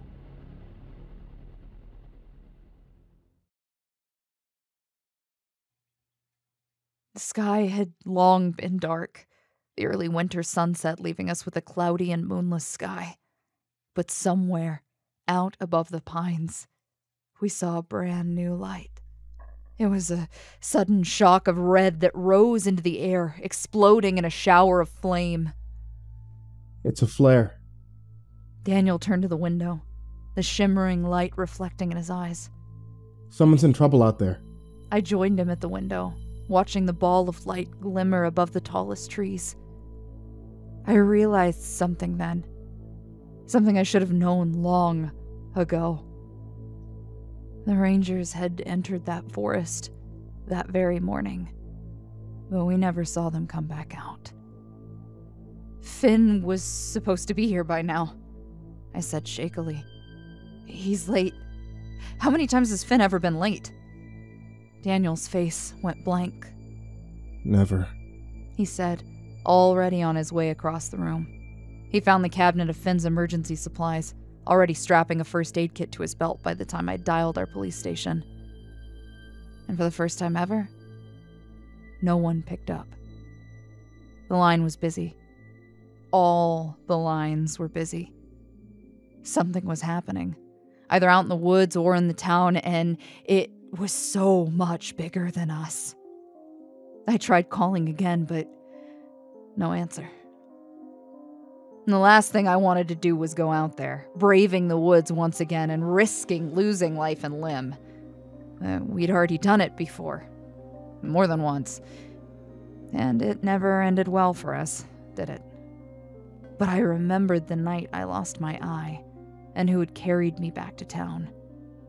We weren't even friends yet, and Finn still saved us both that night, never even asking for a thank you. And then that prick had the audacity to stick around? Oh! Give me the shotgun. I pointed at the cabinet, snapping my fingers. Daniel gave me a squinty-eyed look and just kept shoving shit in a backpack. Come on. Drop to it. Give me the shotgun. Let's go. Lynn, you've never even held the shotgun. Start with something more your size. I marched over to the cabinet and grabbed the weapon myself. I don't want something smaller. I want the shotgun. I scowled at him and he just smirked and shook his head. Don't you laugh at me. I'm not laughing at you. Daniel commented, closing the cabinet and strapping the backpack to himself one shoulder at a time. I'm just laughing at how some things change, but other things don't. Yeah, at the time, I have to admit, I didn't know what he meant by some things change, but looking back, I think I get it now. I'm remembering the day we first met, when Daniel introduced himself to me, and I was certain that I would absolutely hate him. Oil and water. We'd never get along, none of it would work. And here we were, years later, ready to go into the woods and die, side by side for a friend. Before Daniel and Finn, I always thought that Jennifer would be the only true special person that I would have ever have had in my life. My soulmate. I hung on to that idea for a long time. Even after she chose Elijah instead of me. Even after she died. Maybe it's time for me to let her go. Maybe she's finally ready to rest. Daniel and I put on our coats, strapped on packs and ammunition, and rushed down the metal staircase just as we did all those years ago. The last time it was a fool's errand. A mistake. This time, it was a rescue mission. It was still a stupid idea, sure, but I don't think we'd be able to forgive ourselves if we didn't try. The flare was still in the sky, straight ahead and half a mile up the mountain. As we approached the tree line, I noticed Daniel stop, his eyes fixed towards something unseen between the pines. I followed his gaze and saw nothing but the gentle fall of snow. Still, I didn't need to see it to know what it was. "Hey, man." I grabbed his hand, squeezing it tightly. "Don't look at it. Don't think about it. It can't hurt you if you don't let it." Was that true? I didn't know. I was making a wild guess, and, well, I suppose it worked, because moments later, Daniel had torn his eyes away from the tree line and was the first to step into the forest without looking back even once. He pulled me along by the hand as the light of the radio tower disappeared behind the bare, frozen trees. I don't know how long we walked. It felt safer, not being alone, but that uneasy feeling of being watched never left. Every hoot of an owl in the trees, every rustle of branches, every squeak of a small animal felt like the spies of the forest were watching our every move. And even when nothing was there, we felt hunted. The feeling only grew stronger when we found huge, sunken holes in the ground. At a certain point, the damage from the earthquakes could be seen. Trees were sinking into the soil, deep cracks were forming between the lines, and some of them were leaning to one side, but it wasn't until we'd ventured further than ever before that we noticed tunnels breaking through the surface of the land. Must have been a cave into the mines. Daniel said quietly, crouching down at the edge of a steep fall. Down below, we could see the gnarled system of roots reaching deep down into a dark cave that could have gone on for miles. A horrible, rotten stench was coming up from the tunnel. I remembered the last time we'd fallen into the mines. I don't want to think of what we would find down there now. I don't like it, I told Dan, tugging on the back of his coat. Let's find another way around. I really don't want you falling in there. Daniel stood up carefully, watching his step as he backed away from the edge. We only got a few steps away when the ground began to tremble beneath us. Subtly at first. Shit! I hissed under my breath. We both stumbled back, Daniel pulling on my arm as we made a quick escape from the crumbling ground. The quake took more of the forest down into the cavern with a loud rumble. A tall, old pine began to creak and snap at the base of its trunk as it fell, crashing down into the pit on a bed of frozen dirt and snow. We didn't fall in this time, but it was a close call, and it was very, very loud. Ooh, something probably heard that, I said, not even bothering to brush the dirt and dust off of myself as I began marching forward. We made a huge circle around the damage so as not to tempt a second cheeky little mudslide. We have to find Fen quick and get the hell out of here. I am tired of playing these stupid games with... I went quiet. We both stopped walking, standing perfectly still, and just listening. Daniel looked at me perplexed. He didn't hear anything, but I did. Something was moving underneath us. Something big and quick. I could feel the vibration in the ground as it dug its way through the tunnels, coming to investigate the sound. I turned to Dan and put a finger to my lips, walking slower and with more care than ever before. My heart was racing. It was hard to breathe. Below us, something released a muffled but bone-chilling roar, causing us both to stop dead in our tracks. Stand still. Daniel signed with his hands, slowly and precisely. Wait. We waited, hardly moving a muscle. The quakes in the ground traveled from one side to the other, as if the beast below was patrolling back and forth, over and over. Finally, those vibrations in the ground began to move away. It lost our trail and was moving back into the depths of the mountainside. It's gone, I signed back with my hands, at least for now.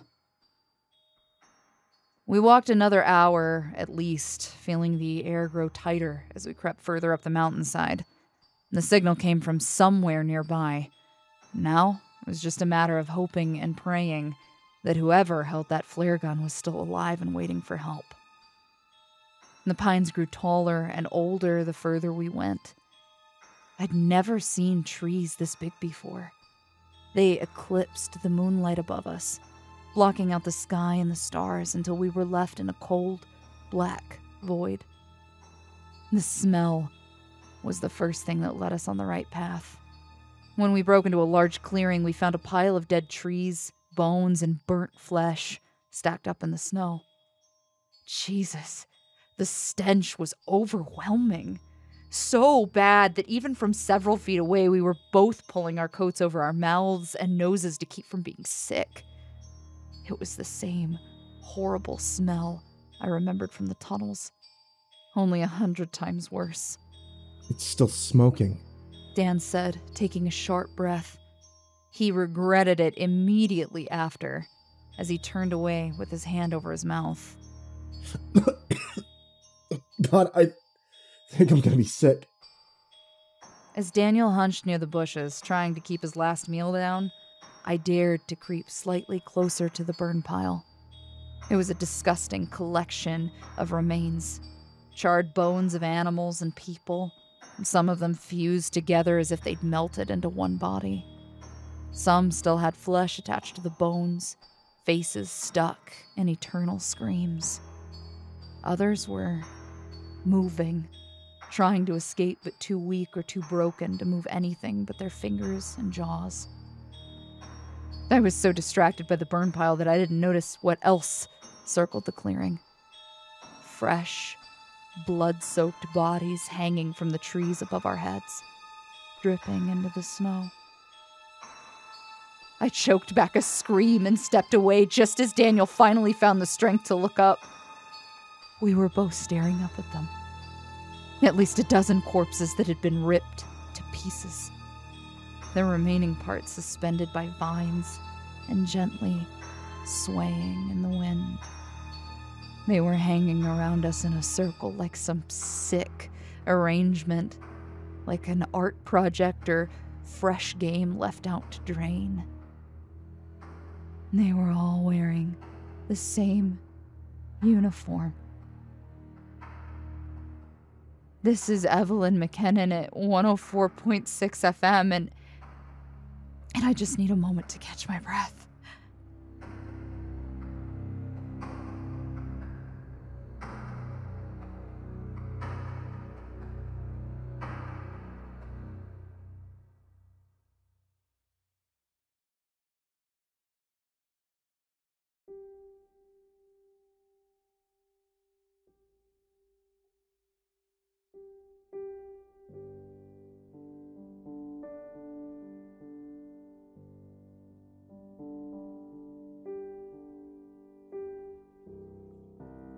The freezing air around us was thick with the scent of death. Surrounded by a ring of hanging bodies, I could hear the whistle of wind and the creak of tree branches as they struggled to hold the weight of the swaying corpses. Their faces, some fixed in a permanent scream of terror, shined in the glow of my flashlight with a milk-white stare. We couldn't save the Rangers. We couldn't save our friend. Something got them. All of them. Daniel whimpered quietly. In the moonlight, I could see his dark eyes welling up with tears as we both realized the horrible truth. We were too late. My chest was tight, filled with a mixture of despair and pure rage. Even after our best attempts, we didn't do enough. The blood was still fresh, dripping into the snow. If we had been just a little bit quicker, then maybe... I grabbed my backpack, holding it tightly in both hands, and threw it down into the snow with a frustrated yell. Furious, I stomped back and forth with tears running down my face until I couldn't hold the anger in anymore. I kicked the pack at my feet again and again, picking it up and tossing it away from me just to have something to hit. Daniel tried his best to calm me down, attempting to put his arms around me, but I only pushed him away. I didn't want a hug. I wanted to fucking shoot something. As I tried to hold back the urge to scream, Daniel brought up something even more sickening, even more sad. Which one's Finn? He asked. He sniffled, wiping his nose on his sleeve. I can't leave him here. I want to see him become one of those things. His family should be able to bury him, don't you think? I paused, letting out a shaking breath, and watching it form a cloud of fog in the cold air. He was right. Of all the people lost to this godforsaken chunk of land, Finn didn't deserve to be stuck here forever. Like Jenny. Like Dad. I'll look.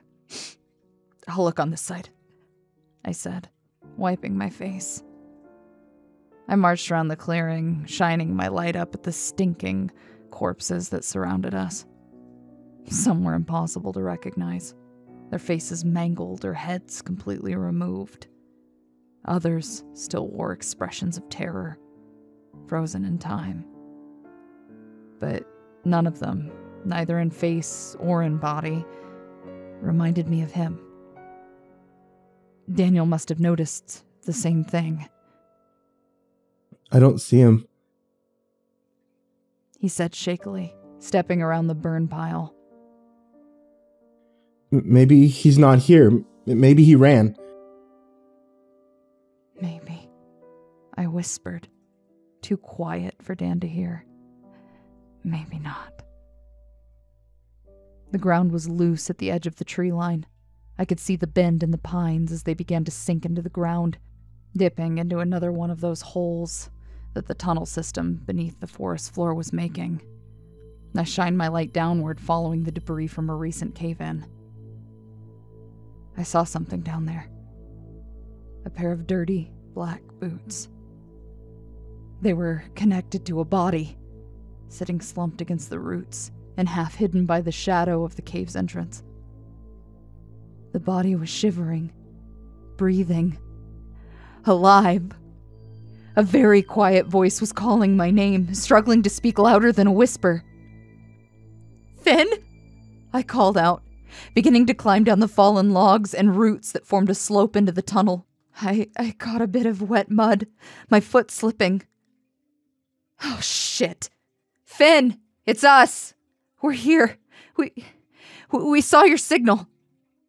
I heard a cough from down below and a shaky, wheezing breath. As I approached, I shined my light on Finn's face. Dear Lord. He was burned. One half of his jaw, neck, and his shoulder had melted away, all the way down to the elbow. His skin was bloody and twisted, steam still rising from his wounds. He was recognizable. Still had both eyes, a nose, most of his lips. But I could hardly imagine how much it must have hurt. He looked at me, blinking wearily and forcing a tiny smirk on the one unaffected side of his face. Took you long enough. He forced the words out, slowly extending his uninjured arms so that I could help him stand. It took a couple tries, but finally he got to his feet, shivering and curling his half-burned arm up against his chest. Every move he made was tender and careful. I went ahead of him, stepping onto the dirt piles and roots so that I could help drag him up with me. Daniel was already reaching into his pack to grab a length of rope, tossing it down so that I could tie it around Finn's waist and keep him steady. Between the two of us, we managed to get him up to the surface, where he staggered and pressed his back into the trunk of a tree. Take a break. Daniel told him softly, searching my pack for bandages. Wouldn't do much, but we could at least cover the worst of the burns. His hands were shaking the whole time. He never was very good around blood. Shit, man, what the hell happened to you? Fenn was still catching his breath, voice dry and pained.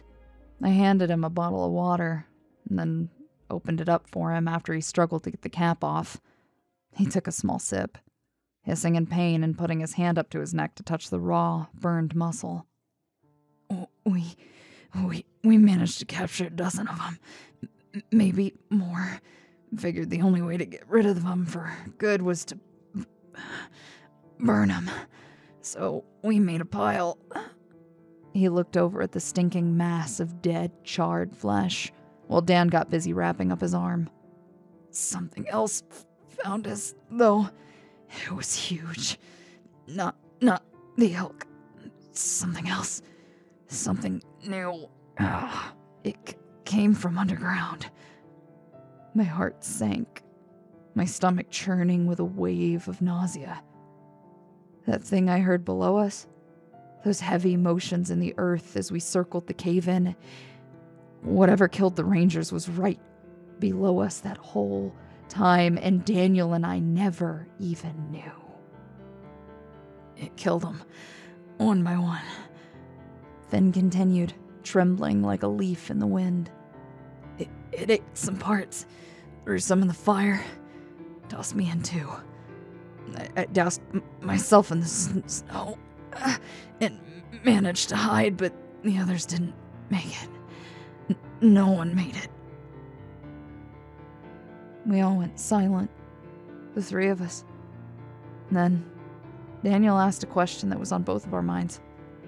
Only I was too scared to ask. What was it? Fenn's eyes were wide and fearful, reflecting the moon's light. He swallowed, speaking up in a hoarse whisper. Something we've been studying for a while now. They've been calling it the Hydra. If you saw it, you'd know why. A chill ran up my spine, separate from the winter cold. I put a hand on Finn's good arm and pulled him away from the tree, gently coaxing him to follow. Let's hope we don't see it then. Come on, we have to get out of here. Something's gonna smell all this blood. Finn, can you walk? Our friend was staggering clumsily along, but he nodded his head once he got his feet under him and began to march beside me. Yeah, I think so. We followed the direction of Finn's compass, taking a route different from the one that had brought us here. If there was anything we'd learned during our time in the forest, it was not to tempt anything that may have already been tracking our steps. But as the night grew darker and the trees grew thicker, we noticed something that wasn't there before.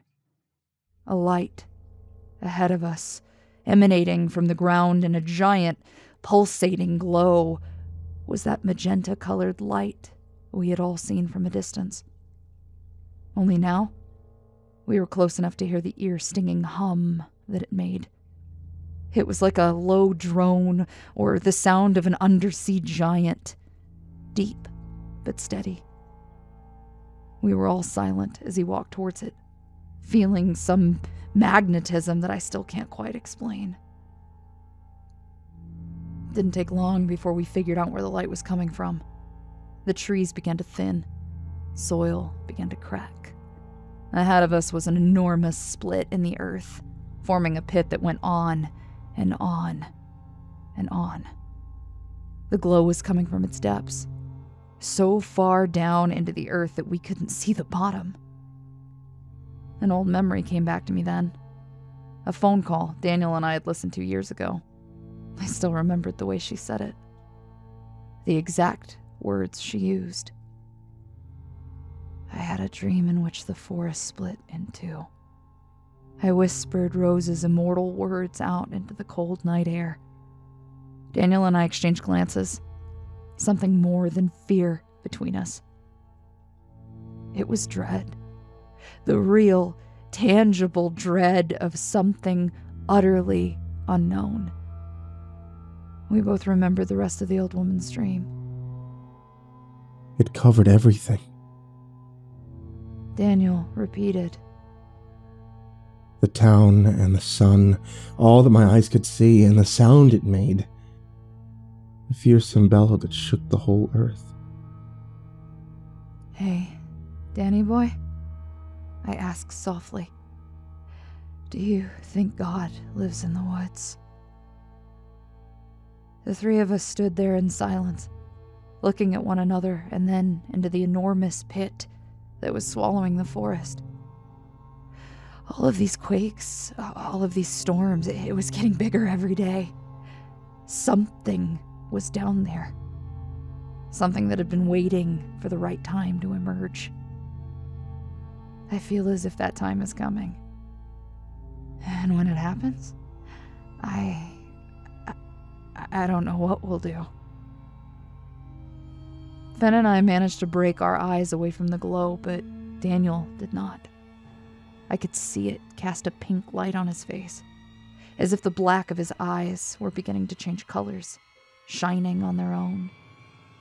He was staring, unblinking, into the endlessness. And as he started to lean, as if ready to let himself fall in, Fen and I both rushed to push him back and into the snow. He fell on his back, stiff as a board, eyes still glazed over with an ice-cold expression. I pinned him down with one of my knees, snapping my fingers in his face. Dan! Dan! Dan! I hissed, tapping him on the cheek until he finally blinked and took a sharp inhale of breath. Come on! Wake up!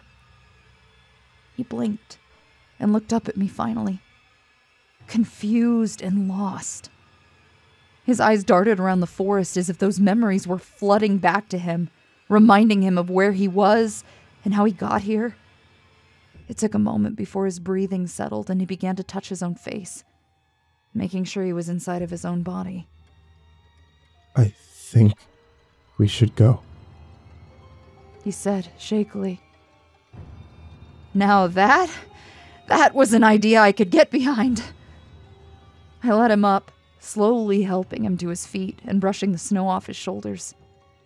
Fen and I looked at one another, making the silent agreement that linking our arms would be the best possible way to stick together.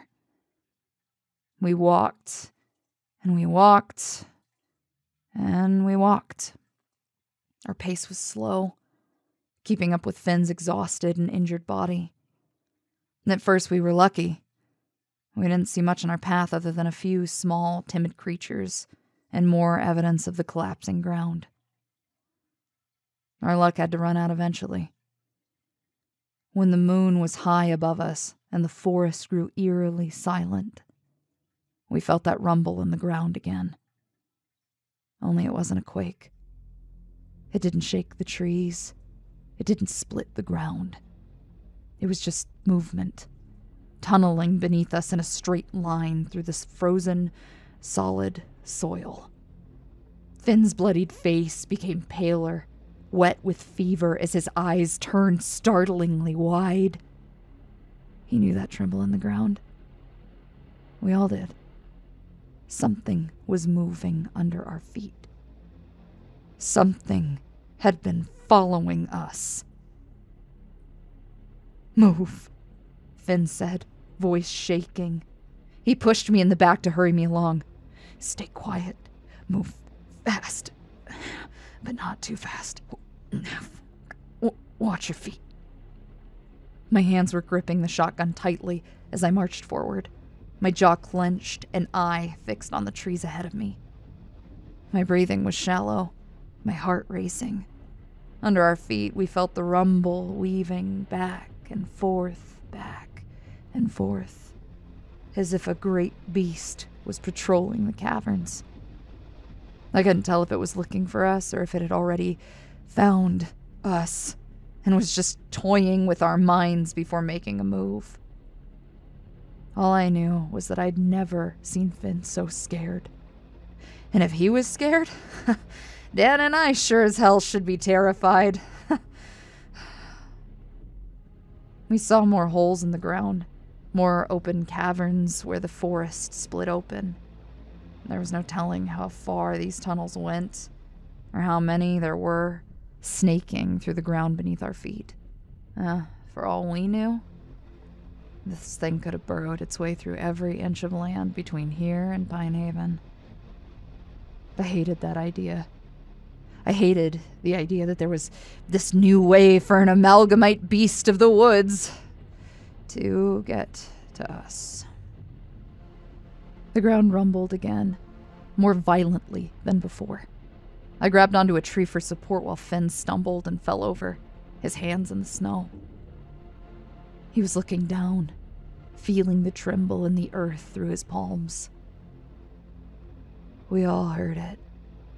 The shriek of many voices, human and animal, muffled through a layer of soil. It was angry. Finn looked up at both of us, his face pale. In the dark, his lips formed a single word. Run. Daniel grabbed his arm and pulled him up in one swift motion, both of them staggering before getting to their feet again. The three of us abandoned all subtlety and began to race through the trees, my shotgun in hand the whole time. Every few steps it seemed as though we were faltered by another quake in the ground. Something was right below us, trying to dig its way through. Its screams were blood-curdling, like the tormented yell of human voices mixed with the howl of wolves and the deep bellow of a cow. I didn't want to know what kind of a vision went with that sound. To my right, I could see a mound of dirt and leaning trees, another hole in the earth. And from its depth, I saw the brief hint of rotten, fleshy limbs trying to claw their way out. Something was coming out of the ground. Something huge. I felt Daniel's hand grip my arm as he pulled me away from the shifting earth. The screams got louder, more furious, as something heavy fell into the snow and began to run behind us with the footfalls of over a dozen different limbs. I made the mistake of looking back at the Hydra only once. It was a horrendous mass of dead flesh, piled up on top of a blob-like body with hooves, arms, and legs sticking out in each direction as if they'd been melted together. It was covered in veins, pustules, and gaping mouths full of human and animal teeth. All were dripping with bits of flesh and blood from its recent meal. Atop the body were human torsos, stacked with one coming out of the other in a tall spire that reached up into the trees like branches. They were all screaming, mouths impossibly wide, ghostly white eyes shining in the darkness, arms flailing. I think I recognize some of them as missing people, the ones who floated into the woods when the fog rolled in. Dear God. They'd all fused together like some sort of grotesque centipede. Big Boy was bad to look at, sure. But a flesh centipede? I had decided right then and there that flesh centipede, holy shit, was way fucking worse. Don't look, just go. Finn was screaming, noticing the way my fear distracted me. He wasn't faring much better, however, holding his arm up to his chest as he struggled to keep running. I watched his feet falter. He was stumbling, falling to his knees, and failing to get himself back up. Daniel let go of my arm and ran back, pulling Finn back up to his feet. The Hydra was gaining on us, its many legs pushing it along and breaking trees that were in its way. It snapped them like toothpicks. I stopped and took up my shotgun, pointing it at one of the torsos near the top. A single shot rang out, hitting dead flesh with a disgusting burst of dark, rotten blood. But the beast didn't even slow. "Up! Get up!" I screamed, trying to help Dan get Fen to his feet. We had come all this way out for him. I was not going to just leave his ass behind. But the new amalgamite was gaining. I had to do something, and it had to be done real fucking quick. And then I remembered what the Rangers were coming out to do. To set the beasts on fire. Finn, where's your flare gun?" I yelled in a panic. I don't know, I think... Finn, where the fuck is it? It's in my pack. Left side. I didn't think, I just moved. I tore the pack off Finn's shoulder and dug through it as quickly as I could, pulling out the flare gun and pointing it up at the beast. I didn't know if this would work. I didn't know if it would hurt it or just make it angry, but we were about to die if we didn't buy just a few more seconds. I shot at the base of its body, an explosion of red and gold light hitting it full force and igniting the cold, dead flesh. Those legs stopped moving, flailing in an attempt to put out the flame. The shriek it made was ear-shattering and sickening to hear. We left the pack behind. It didn't matter anymore. Once Fen was on his feet, the three of us just ran as far away as we could get, leaving the beast and the flames behind. He was running again, stomping through the trees with more fury than ever before. But we had a chance. We could see the tower now, motivated by pure terror and adrenaline, while those pounding footsteps grew louder behind us. We finally broke the tree line and fell into the snow one after another into a pile of exhausted bodies. I looked back just in time to see the Hydra stop at the tree line, pushed back as if hitting an invisible wall. It shrieked and roared from every mouth, reaching its arms out to grab us. We were just far enough away to avoid its grasp. Somehow, even with the reliability of the radio signal to protect us, I didn't feel very safe. We filed into the building as quickly as we could, making distance between ourselves and that creature. When we got upstairs, I did the only thing that felt right. I hit the bell, sounding out a painful frequency that made the grotesque monster curl its limbs in agony before retreating to the woods to find a hole to crawl back into. Within minutes, it was gone, no doubt returning to the bodies it had been saving for later. I had a feeling that the next time we saw it, the Hydra would be gaining a few more heads. "Oh, what in the fuck was that?" I yelled. "The Hydra," Fen answered, sitting on the floor and holding a hand against his bleeding face. "We've been watching it for a while now. It's..." "Oh, no, not that!" I laughed hysterically, pacing back and forth. "That big fucking hole in the ground? Where did that come from? How long has that been here? What'd you be..." Fen just shook his head. I could tell he was just as perplexed as I was, wishing he knew. "Monsters! Monsters we can handle. Weird, surreal bullshit in the radio station? Yeah, we could handle. But a goddamn glowing hole in the center of the earth? Ho-ho! I had no idea where to even start with that. No." "That's the same glow," Daniel said softly, leaning against the wall and trying to catch his breath. "The one I keep seeing when I sleepwalk at night. The one we're all walking towards, me and the others." I recalled the look on Dan's face when he saw the pit for the first time. Mesmerized. Entranced. He was ready to fall in. Whatever was calling him to the woods, along with those other missing people from the village, it was down there. Was it going to swallow us all? "You're hurt." I gestured to Daniel's hand, where a trail of blood was dripping through his fingers. He rolled his sleeve up gingerly, revealing a long gash he'd gotten while running through the trees. Shit. He sighed. It's fine, I got bandages. He was rooting around in his first aid kit by the time that I'd crossed the room, pulling out my car keys and dropping them into his palm. You and Fen both need to go get checked out. There's a hospital an hour or so out of town. You know the one. I curled his fingers in, closing his fist. Take my truck. Get Fen to the ER. I'll watch the tree line tonight. Dan looked at me for a long, hesitant moment. Then, his eyes left my face to peer out the window, looking into the dark, snowy sky. It was quiet out there. But just because it was quiet didn't mean something wasn't watching us, waiting for another chance. Are you sure you'll be okay here by yourself? He asked. Yes, I nodded, already pushing him toward the door. Now go, both of you. Finn's burns could get infected if you wait.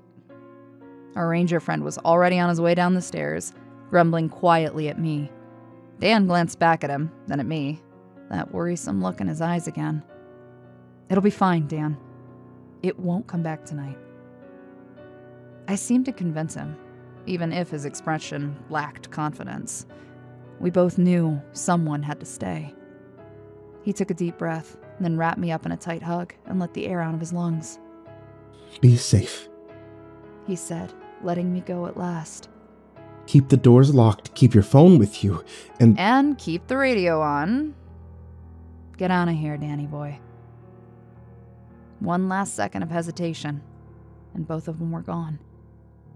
I watched Daniel help Finn into the truck, closing the door behind him and looking up at the watchtower one last time before driving away. I gave him a little wave as they went, the lights of the vehicle disappearing down the dark and lonely road. The snow was falling even heavier now. The lights of the village looked dim and far away, hidden behind a layer of frost spreading across the lookout window. I could feel a draft from the crack in the glass. The first sign that our only safe haven was beginning to crumble. It was deep into the night. The new amalgamate from the woods had been silent ever since, only a subtle rumble in the ground signifying its movements beneath the tree line. I think it's stalking the tower, going back and forth through the tunnels, looking for a way to pass the boundary. Maybe that's what those earthquakes were all along. But the most upsetting thing is the line of alcohol bottles stacked up in the kitchenette. I don't know when they got there, but every time I pour one down the drain, 2 more appear in its place, like the heads of a hydra. This is Evelyn McKinnon at 104.6 FM, and I don't think I like being alone here anymore.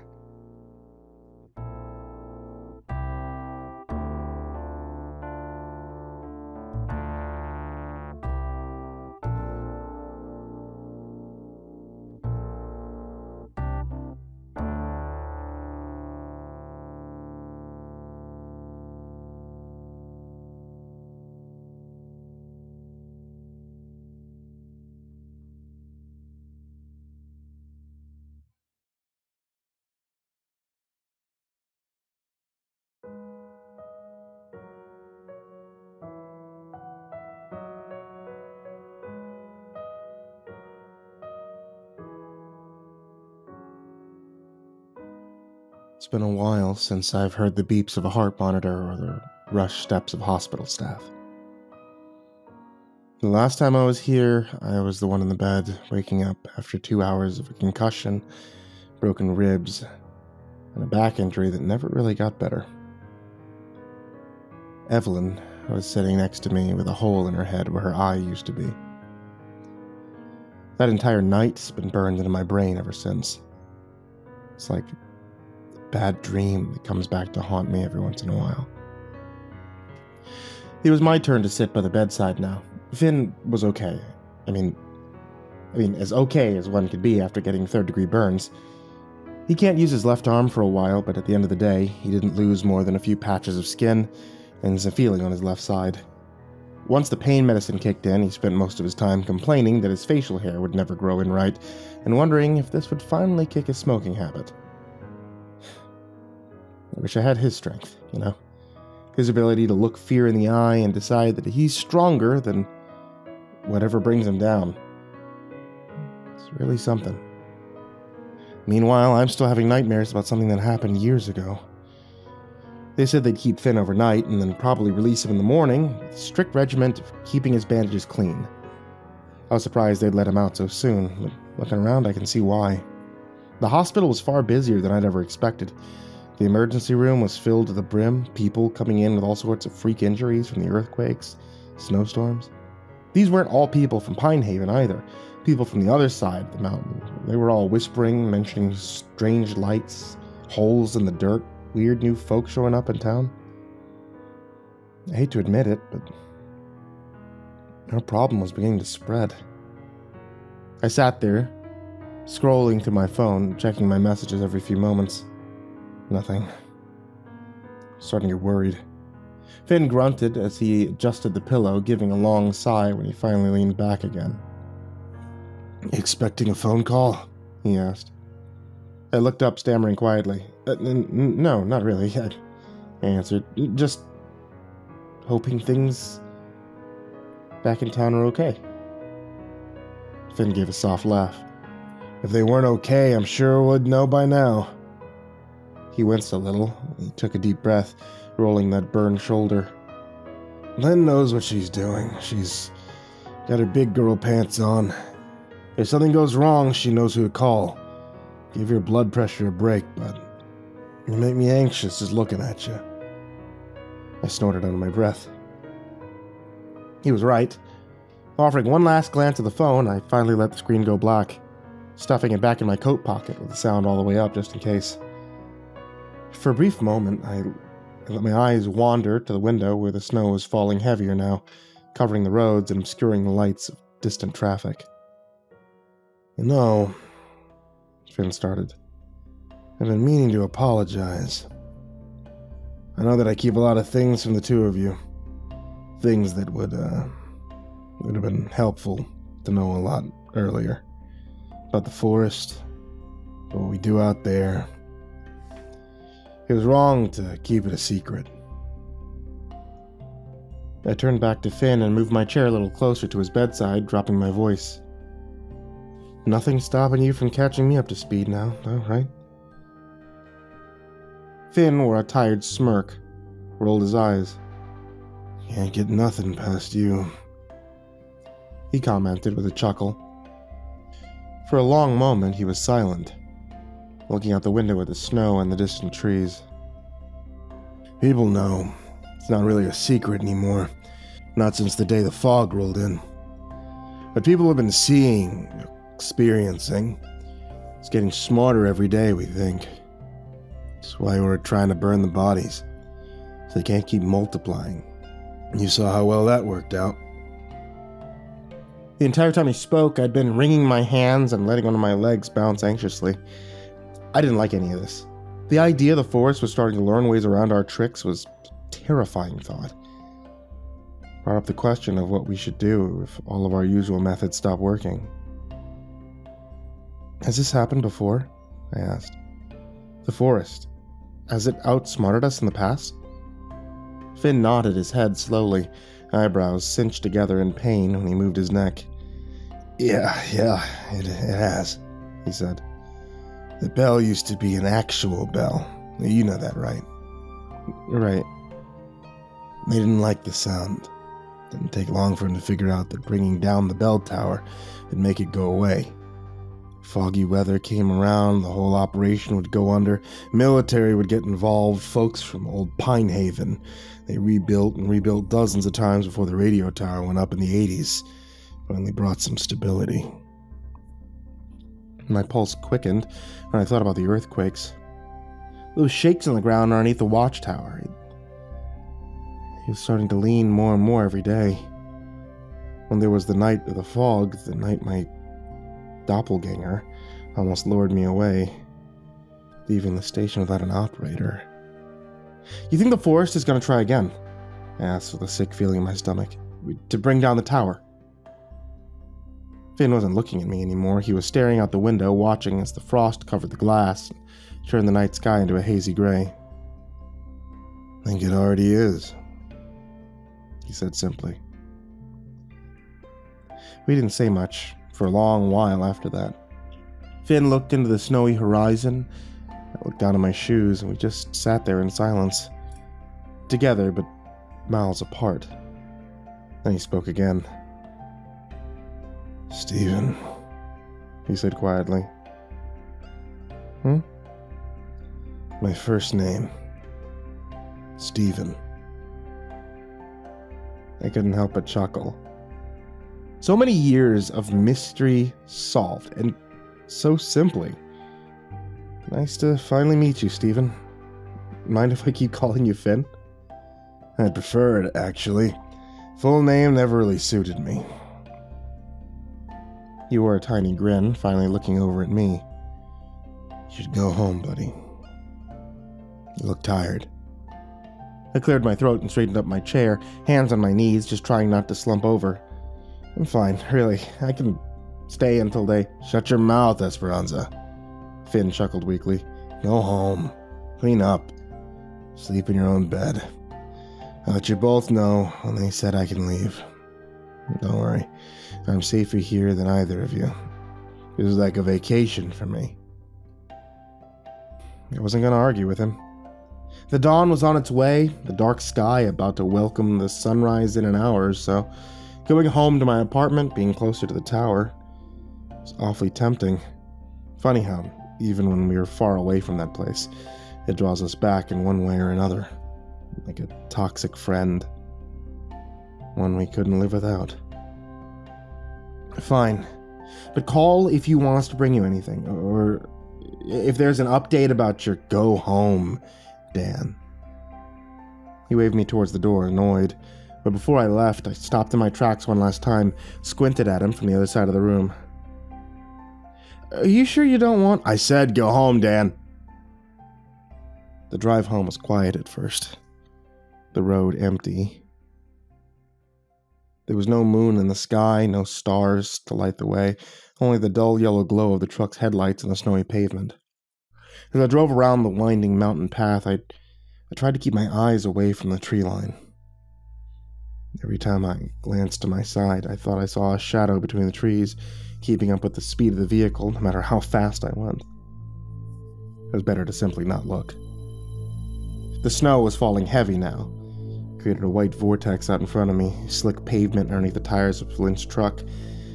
I tried so hard to keep my gaze fixed in front of me at all times, watching the curve of the road, but something caught my eye. That magenta light. It was shining above the trees now, shining into the sky like a beam that went straight upwards. I only glanced at it for a split second, and then something darted in front of the truck, quick as lightning. I slammed on the brakes. The rubber squealed on the wet road as I began to spin out of control. My heart was pounding. A yell stuck in the back of my throat as I braced myself for a steep fall off the mountainside. It didn't come. The truck stopped just short of the edge, one of the tires hitting a pile of rocks and forcing my head forward into the steering wheel.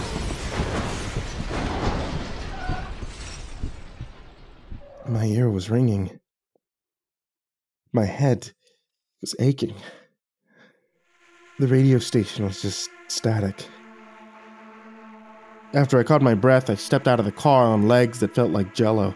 Shivering from a mixture of anxiety and the cold air, I walked out into the road and squinted my eyes in the darkness, expecting to see some startled traveler or injured animal staggering away. At first, I didn't see anything. No animals, no people, and then I heard a rustle in the bushes. At the tree line, a dark figure stood silently, just watching me from afar with brilliant white eyes. The moment turned my head, it began to walk back into the woods, disappearing between the pines until I was alone on that cold, snowy mountain once more. I guess he wasn't really gone after all. When I got to my apartment, I got rid of my shoes, my hearing aid, and I let myself rest in the comfortable quiet of a lonely room. I checked my phone one last time. Nothing. I texted Evelyn a message. I'm home now. Finn is okay. Do you need me to come up there? It took a while, but she messaged back eventually, simply saying, I'm fine. Get some sleep. In hindsight, that message should have been my first hint that something was wrong. It wasn't like Lynn to not have at least one outrageous thing to say.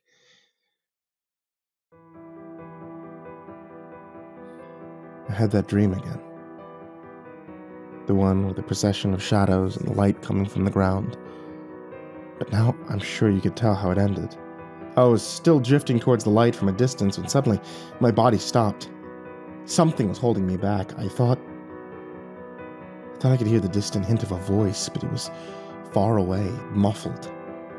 It wasn't until I felt hands grab my shoulder that I began to fall out of the dream and back into my own freezing, cold, solid body. My eyes flew open. I was standing out in the street, barefoot, dressed in a pair of pajama pants and no shirt. The snow went up to my ankles. I was shivering from head to toe.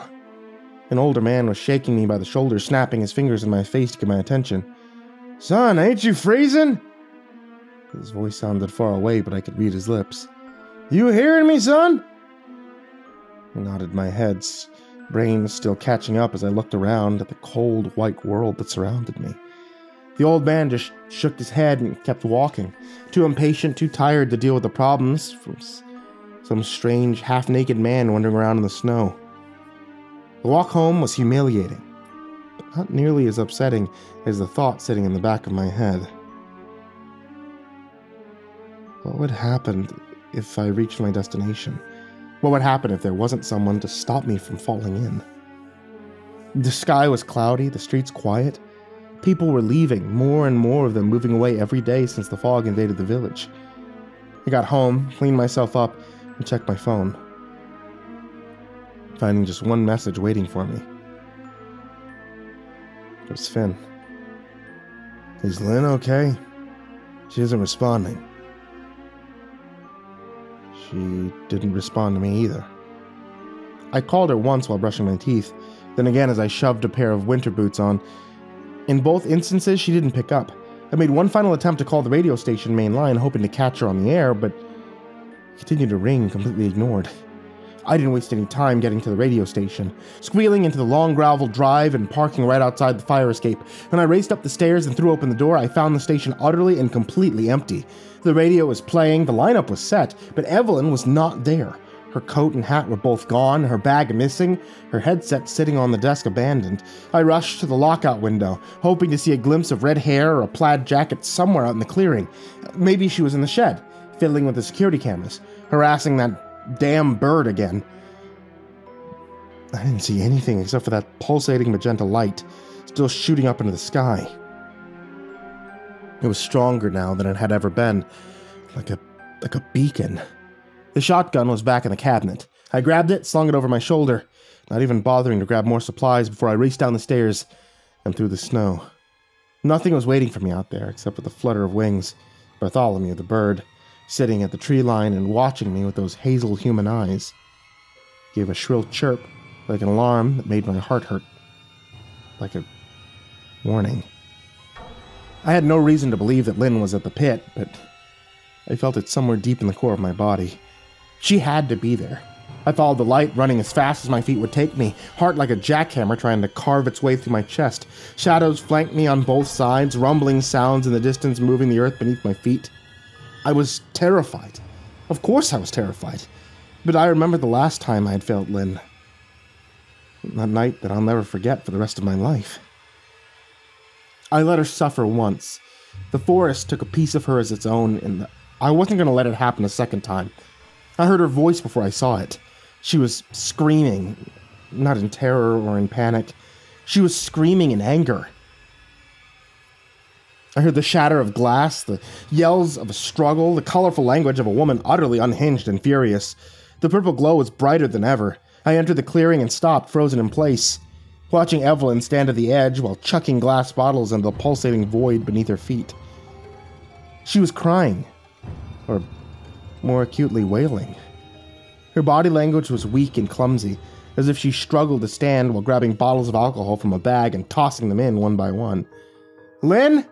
I called out, rushing towards her just in time to see her fall to her knees at the edge of the pit.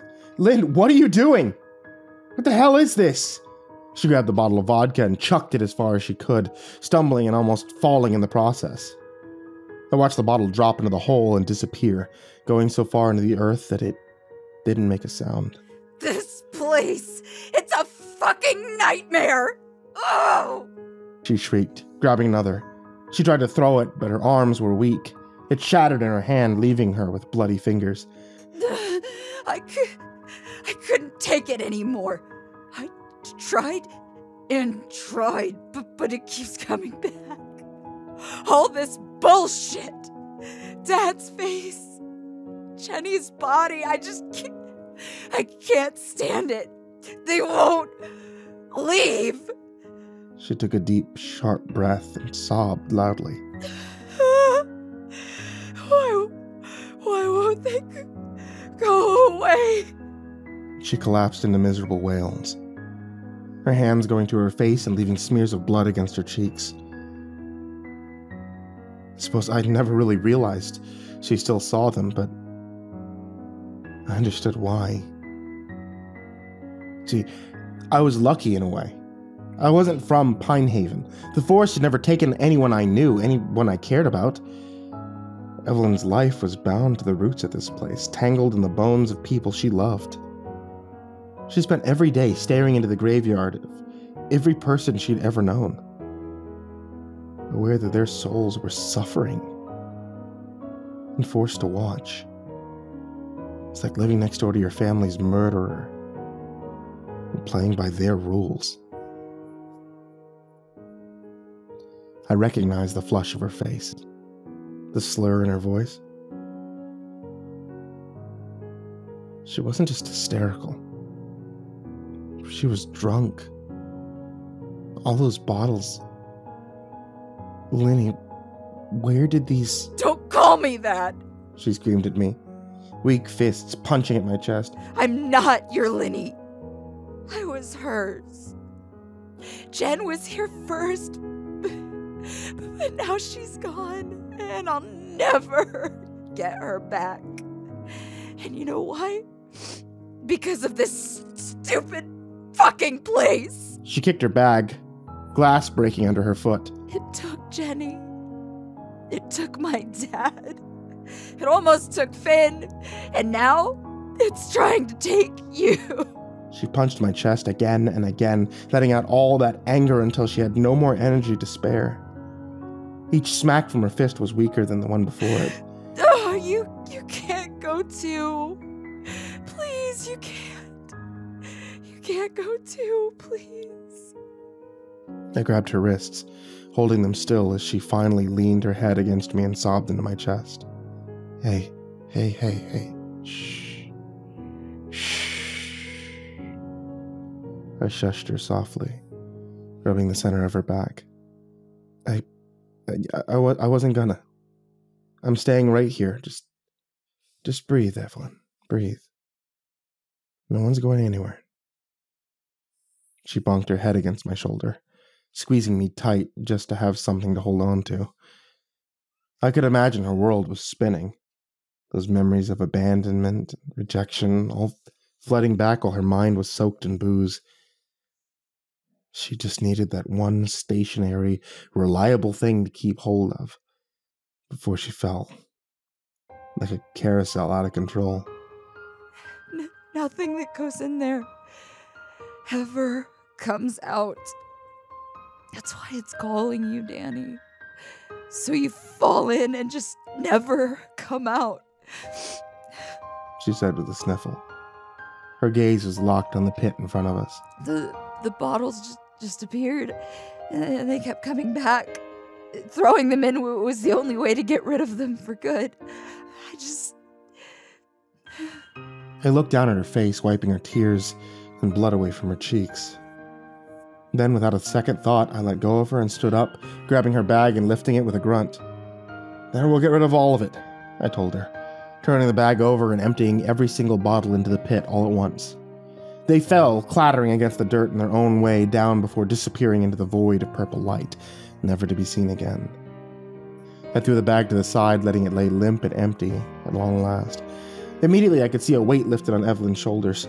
She sat there in the snow, wiping her nose on her sleeve, one blue eye looking up at the sky with relief. The burden was gone. It wasn't coming back. Come on, Freckleface. I grabbed Evelyn under her arm, trying to pull her up to her feet. I gotta get out of here. She managed to stand pigeon-toed and holding onto my neck for dear life. Thank you, Daddy. She slurred quietly, voice muffled in the fabric of my coat. She groaned in discomfort and rested her head against my shoulder. But then I felt her entire body go limp in an instant. Her head lolled back, her arms falling to her sides. She was out in a cold, dead faint. Jesus, Lynn. What the hell am I going to do with you? You could just leave her here. The moment I put her down long enough to adjust my hold, I heard something from between the trees. It was that voice again. My voice. It was like a malicious hiss in the wind, whispering through the pines from no direction in particular. So many of your problems would be gone. No one to stress about. No one to make a mess of things. No more stupid mistakes. Or are you afraid you'll be lonely without a pet alcoholic to take care of? I stood and turned, facing my shadow from across the pit. He was standing there, mimicking my movements, following me like a mirror image from side to side as I stepped around the cavern. The way he moved was like an old recording, jittery and fuzzy around the edges. You're not real, I pointed at him, and he pointed back. You're just a trick of my mind trying to help you, the shadow said. He stopped mimicking my movements, standing completely still. I noticed that bristle in his shoulders again, the way he seemed to puff up, as if spines were coming out of his back like a disguise, slowly beginning to slip. There's no trick here. I'm just saying what you're thinking, what you won't admit out loud. Leave her here with me, and I'll let you go. For good. I looked at Evelyn, her unconscious body lying immobile while snowflakes collected in her hair. I looked at the doppelganger, whose white eyes were focused on me with a cold, unblinking stare. I think I'm starting to understand what Finn meant about the forest evolving. It's looking for new tactics, new ways to get what it wants. It wants the tower.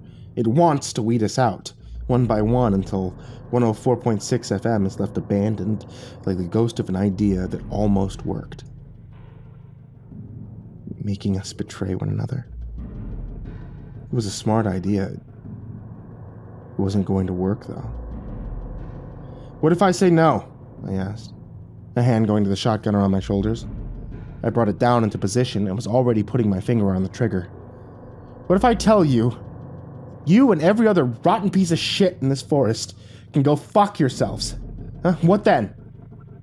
The shadow's neck snapped to one side, head at an impossible angle. It began to circle the pit again, getting closer and closer as its limbs all cracked and morphed in front of my eyes like an elongated skeletal shape. In moments, it no longer resembled me anymore.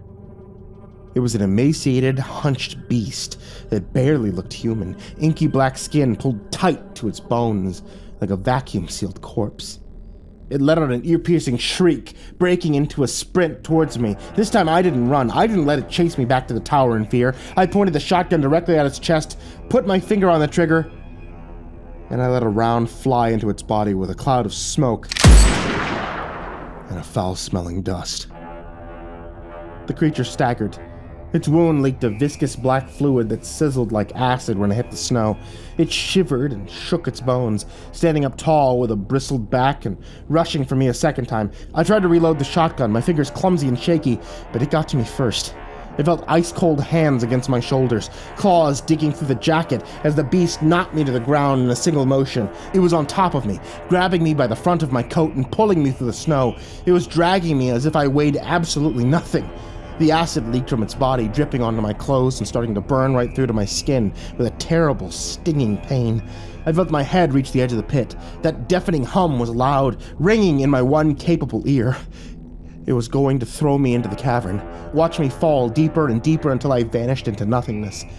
I would be just another ghost lost to the forest, another victim to the procession. My hand reached wildly for the shotgun, struggling to stretch my fingers far enough to touch it. I dug my heels in as hard as I could, feeling my shoulders leave the safety of the snowy ground. The creature's face was twisted into a fearless blob of skin and teeth, smiling wide all the way around its head. Those teeth chattered hungrily, dripping black slime onto my face with a smell that I can only describe as sour, toxic decay. He was going to kill me. He was going to kill Evelyn. I had seconds to act, or neither of us would make it out of here alive, all because of some goddamn stupid shadow. I flailed my legs, kicking the creature just enough to lunge out of the way and grab the shotgun. I didn't have time to load it. I just took a heavy grip and bashed the beast as hard as I could across the side of its head. Black acidic blood spattered across the snow as its teeth were knocked loose, jaw hanging loose from its dead face. I bashed it again and again with the butt of the shotgun until my hands and arms were covered with hot, burning black liquid that formed steam in the cooled air. It gave me just enough time to stand. The beast was staggering to its feet, trying to gain its balance with its head caved in like a grape that had burst open. I rushed towards it one last time and kicked it square in the stomach with the flat bottom of my shoe. The shadow fell back, dropping over the edge of the pit and falling deeper and deeper into the center of the earth itself. It made no sound. No impact, it just disappeared. Nothing that goes in ever comes out. I leaned against a tree, letting out a heavy breath. I wiped my face, almost frantically getting rid of the tarry black substance that was still burning my skin. It'd scar, I was sure. But the monster was gone. I'd actually destroyed one of them. The shotgun was placed on my back, Evelyn's empty bag around my shoulder. She was still unconscious, her lips turning blue and eyelashes white with frost. I scooped her up under her knees and shoulders and began to carry her back to the radio tower. One quiet step at a time, I didn't look back at the pit. Didn't think about the rumble beneath our feet or the voices of the dead that were never far away. For the first time, I didn't let that fear distract me for a second. And the best part of it all? I knew with full certainty I would never see my shadow again. I got Evelyn back to the radio tower, carrying her up the stairs and into the broadcast room. I grabbed a couple of spare blankets from the emergency cupboard, stacked them up like a pillow on the floor, putting her on her back. She was still breathing, still alive, just cold and drunk, sick. Poor thing was going to feel terrible in the morning. I already knew it.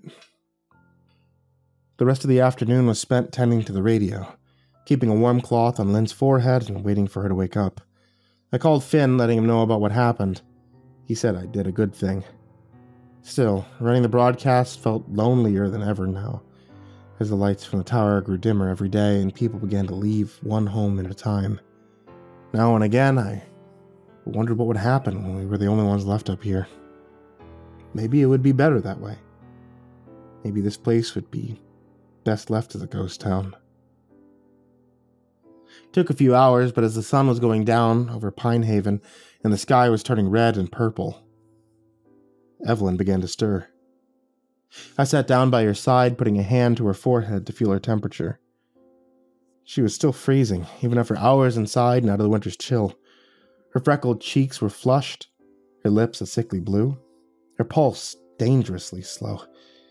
In the corner of her mouth, I could see a black substance staining her teeth and gums. Wonder what was really in those bottles. Hey, I spoke softly. Hey, Lynn, you with me? She grumbled, one eye cracked open and looking around the room before focusing wearily on my face. She looked confused, half between this reality and another. Hey, Danny boy. She gave me that old familiar greeting, her raspy voice softer than it had ever been. How long was I asleep? 50 long years, I lied, giving her a shitty smirk. She scowled at me and lazily smacked my arm. I'm kidding. Just a few hours. How do you feel? Like stale dog shit stuck to the tire of an 18-wheeler. She stuck out her black-stained tongue, still looking half asleep and hardly able to keep her eyes open. Her words were slurred, hoarse from screaming into the winter air, but I guess she still knew how to turn a phrase. Yeah, well, it's a very specific feeling. Jerk. She grimaced, likely sore and nauseous and dizzy. She was shaking with fever, and I noticed the dark color of her fingernails turning blue, even in the warm room. I tried breathing against her fingers to warm them up, but it didn't seem to be working. Are you mad at me? She murmured, a look of shame and disappointment on her face. I knew what she was referring to. She fell off the wagon in the most spectacular fashion I think I could possibly come up with. No, I'm not mad, I told her. You scared the hell out of me. Thought you were going to get yourself killed, but I wasn't mad. She went quiet for a long moment, just staring off into space. I could see her single brain cell bouncing around in her head as she remembered those moments in the woods. Those things she said. The feelings she felt. I didn't mean it. She finally spoke, voice quiet and low. Those things I said, it wasn't true. Comparing you and Jenny. It's just being here where she died every day. I miss her so much, you know? I nod solemnly, breathing out a sigh. Yeah, but I know. Evelyn's lips quivered. She hesitated a moment as if looking for the words before her little pinky finger curled around mine. But I think if you were gone, I'd miss you more. So, don't go anywhere, okay? Pinky swear. I felt a tightness in my chest. It was a strange mixture of sorrow and almost some kind of relief. It was a cruel relief, wasn't it? Didn't like the idea of dying just to break Evelyn's heart, but just to know that there was someone out there who would miss me if I was gone, someone who was afraid of actually losing me. It almost felt good in a sick, twisted sort of way. You can't get rid of me, you know that already, I told Evelyn, forcing a sad smile. I'll always stick around. Pinky swear. It'll be like a stubborn weed or a bad stain on your favorite shirt. Evelyn chuckled sleepily. I hate doing laundry anyway, she sighed, her eye half closed and weary. She was growing paler, her skin almost transparent, and the blue of her veins peeking through. I'm sorry I punched you, by the way. It wasn't very nice. I snorted. It's all right. You're rarely very nice. And besides, your shitty little baby hands didn't hurt me. She actually smiled then, even if it was pitiful. Even if she was exhausted and sick. I heard a dry chuckle as she gave me that stupid, crooked grin of hers, smacking me limply on the arm. You're an asshole, she whispered. But there was sweetness behind the way she said it. I think there always was. Same to you, Lynn. Same to you. This is Daniel Esperanza at 104.6 FM. I don't want to get ahead of myself here, but I think, for the first time ever, I did something worth being proud of.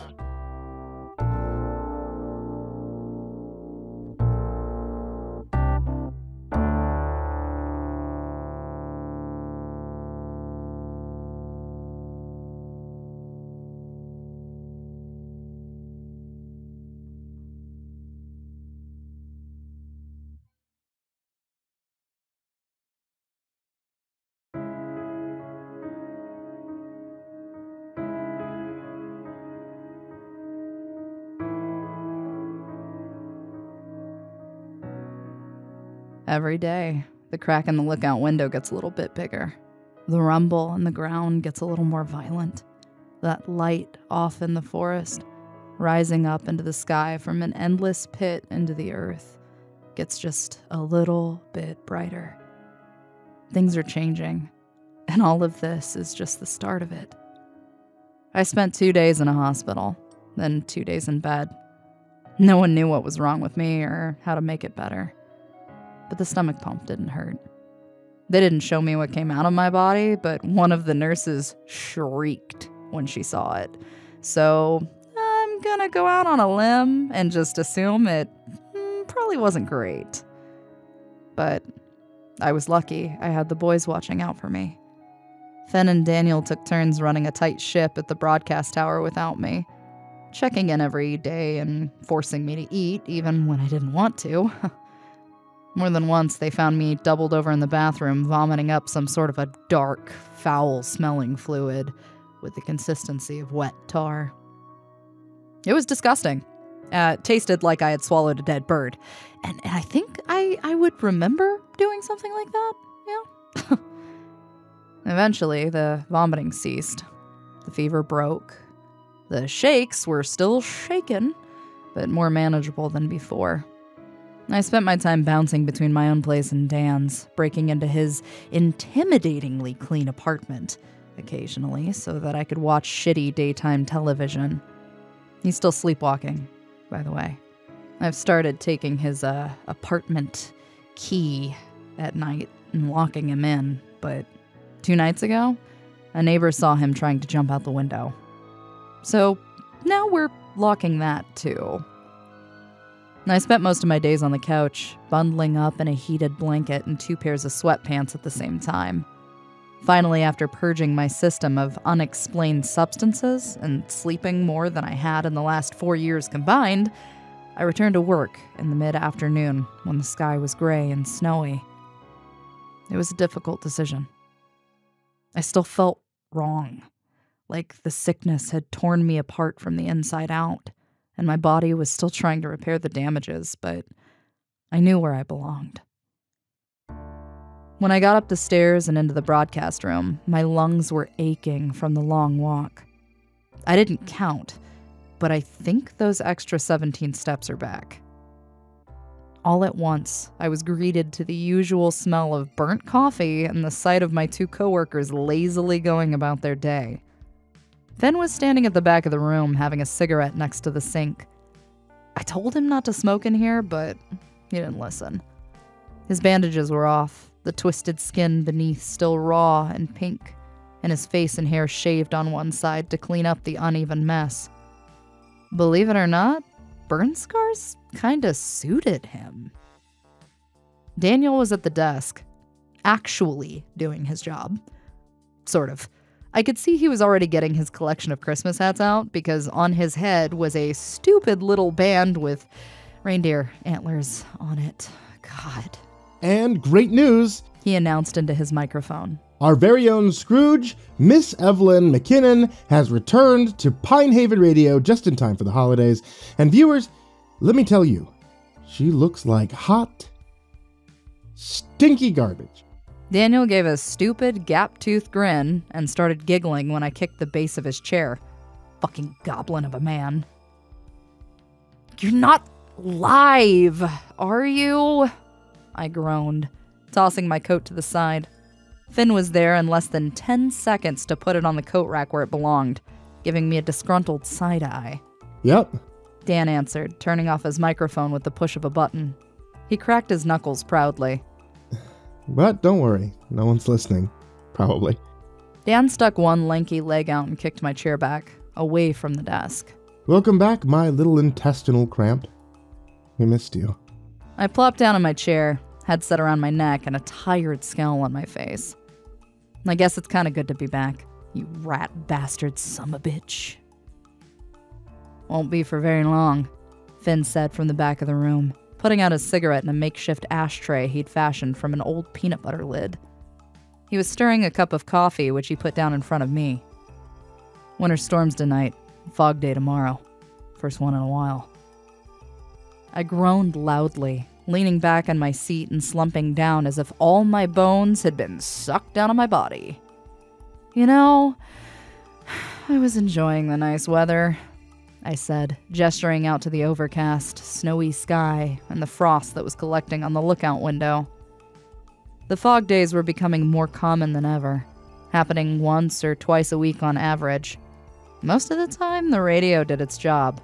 That constant, quiet signal was enough to keep the various beasts at bay and stop the fog at the tree line. But they were getting smarter. We all knew that. And if there was a way to get the radio tower down, oh, they were sure as hell gonna try at every single available opportunity. So, what's the plan? Daniel asked, that cheery look on his face fading away and replaced with that all-familiar stress. Something about the big-eyed, worried expression mixed with the reindeer hat was just so depressing. Fenn was already lighting up a second cigarette. I think you had the right idea last time, he commented, patting Dan on his shoulder. Get the generator out tonight, get everything prepared for a winter storm. It takes less than 5 minutes for the fog to reach the town. That's how long we'll have to get the power back on if it goes out. But this time, no distractions. Keep your head screwed on. He was looking at Dan specifically. He remembered that night just as clearly as the rest of us did. Perhaps even more. Fenn lived at the edge of town, in an old farmhouse that was now standing on its last legs thanks to the damage the fog had done. It would take a long time to fix it back up, and even longer to fix this place's rotten reputation. I still had nightmares about it. It was no wonder Pine Haven was shrinking down to a microscopic level. Generator, lockdown, no distractions. Got it. I counted off the steps on my fingers.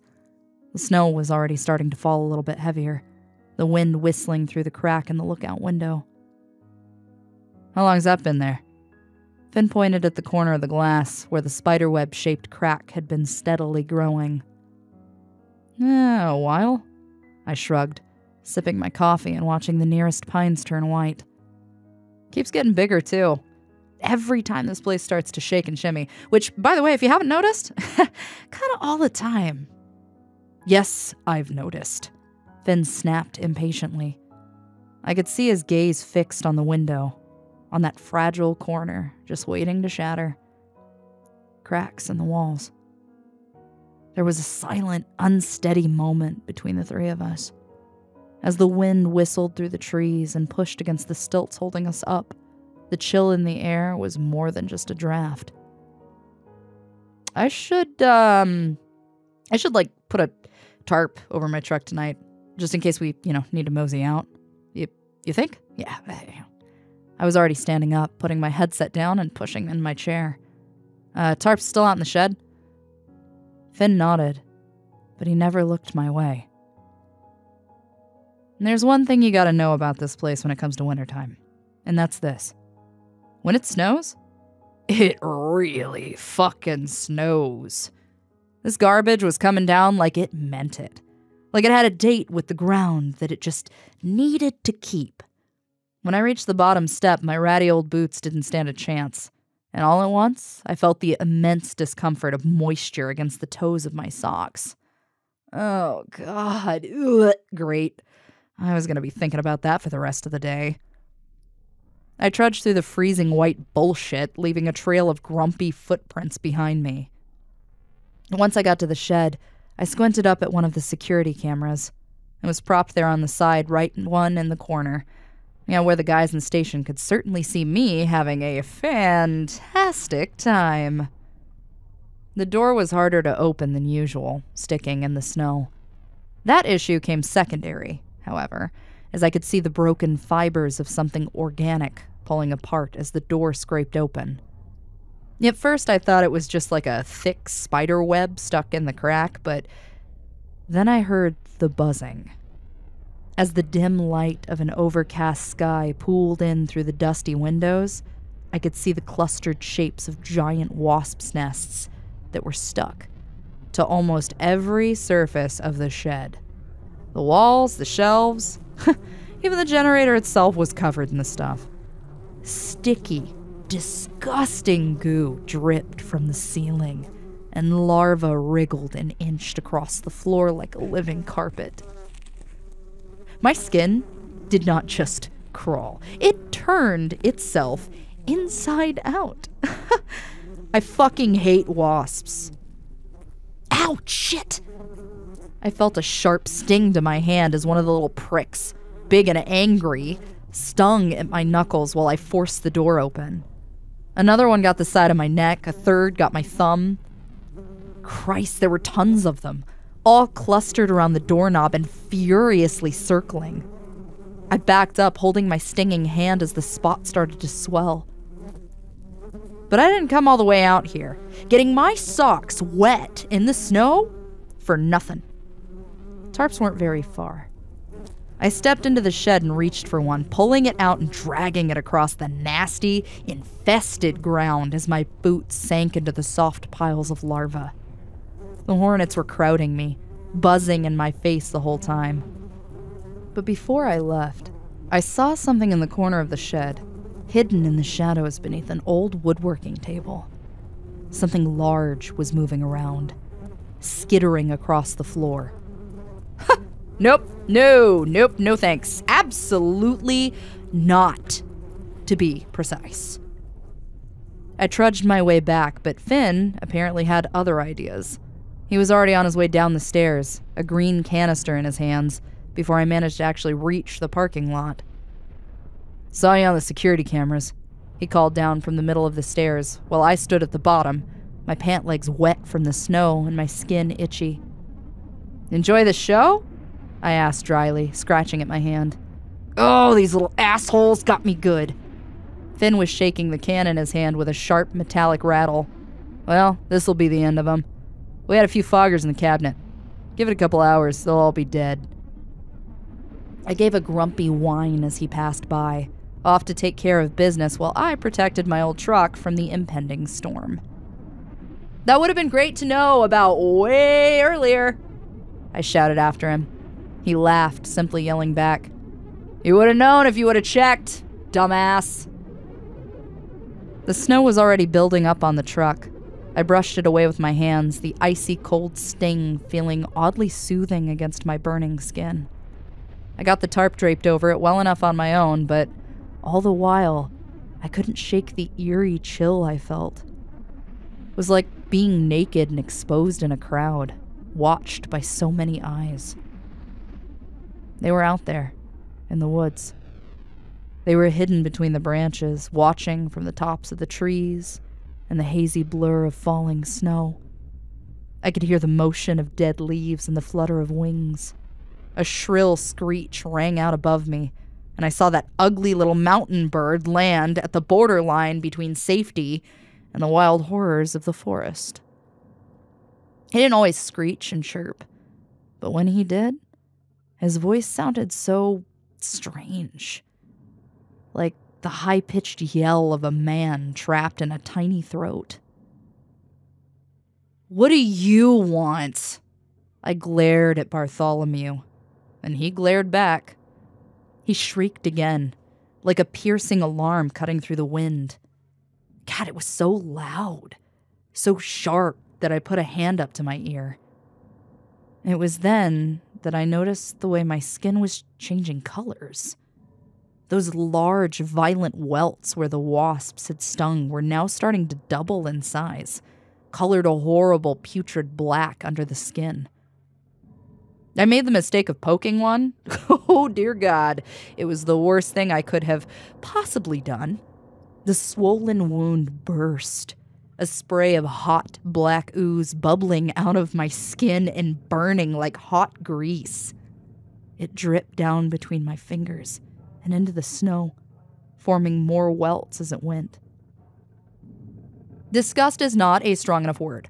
I shrieked and shoved my hands down in the snow, gagging as the smell hit my nose. I couldn't tell if that shit was from the wasps or if it was inside of my bloodstream.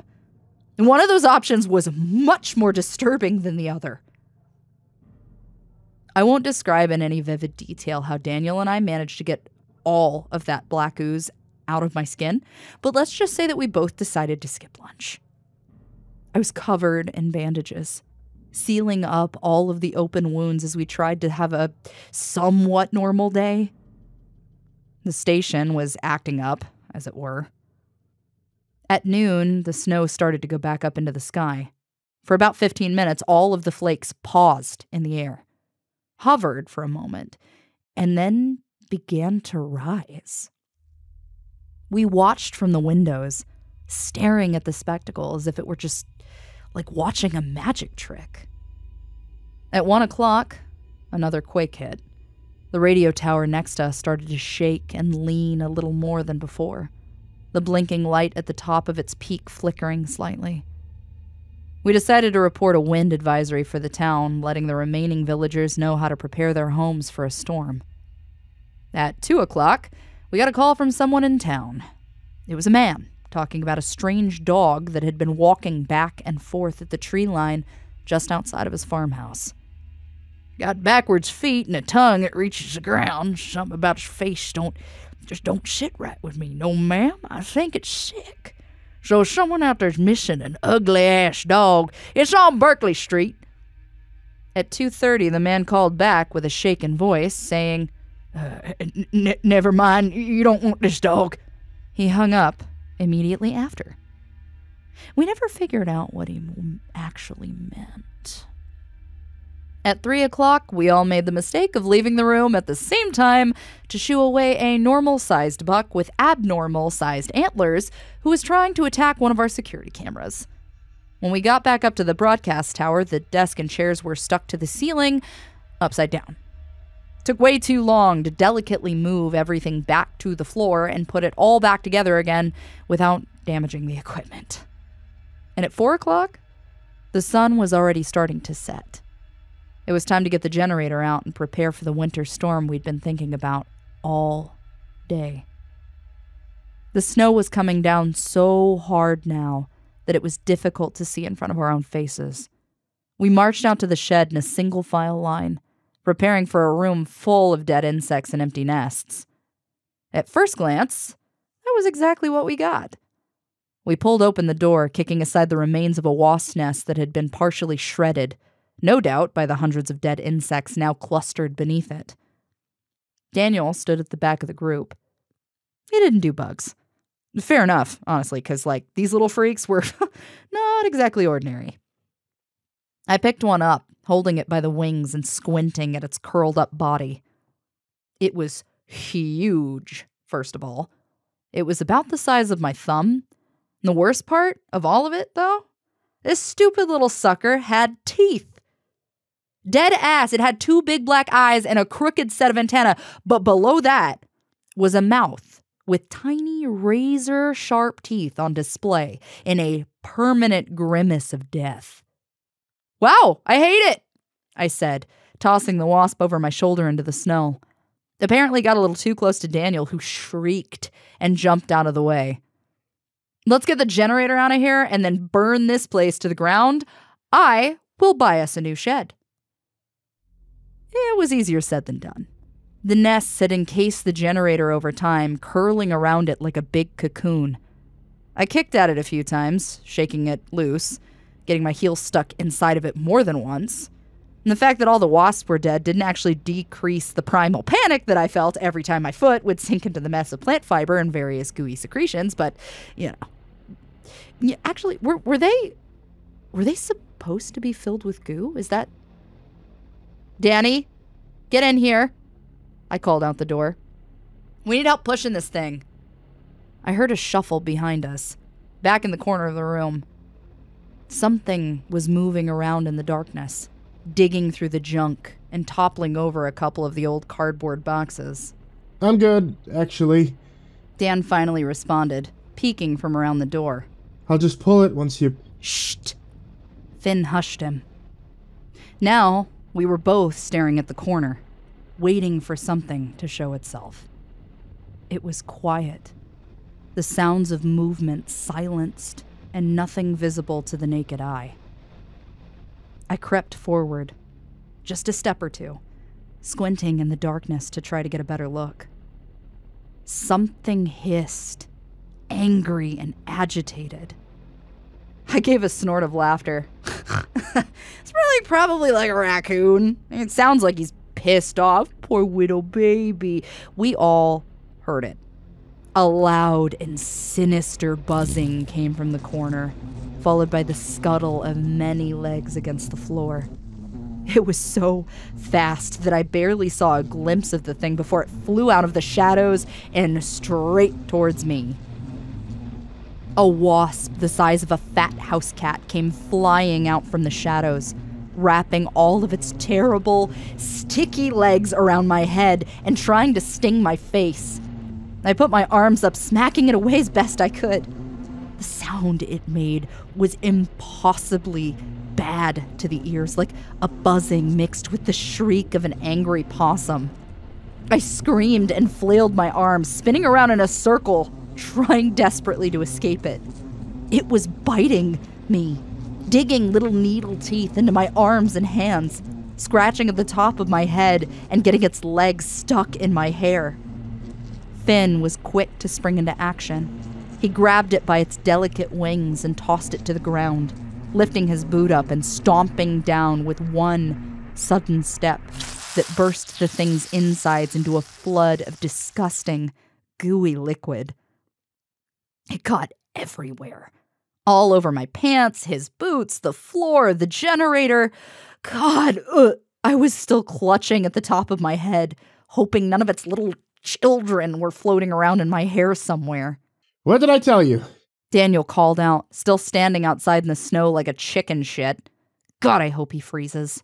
All bugs belong in hell. You'll be joining them if you don't get your ass in here and help us move this generator, Fen told him with an intimidating glare before he turned to me. You okay? Yeah, I nodded, pulling a trace of black goo out of my hair. Gross. Oh my God, I'm just hoping that they didn't, lay eggs inside my skull. The ground was wrapped in a blanket of heavy snow. The layer of ice beneath it was slippery against our feet.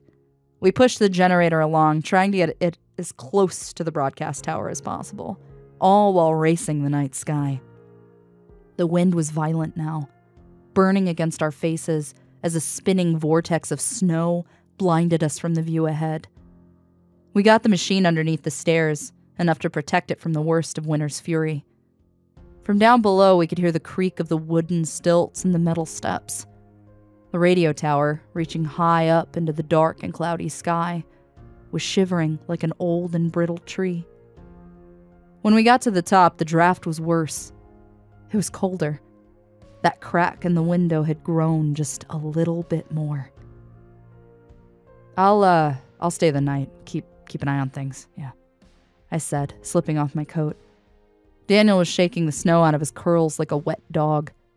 When he straightened back up, he looked out the window into the dusk sky with a frown of distrust. I think we should both stay. Just in case. Let's make it 3, Finn added. Oh, so that's how it's gonna be, huh?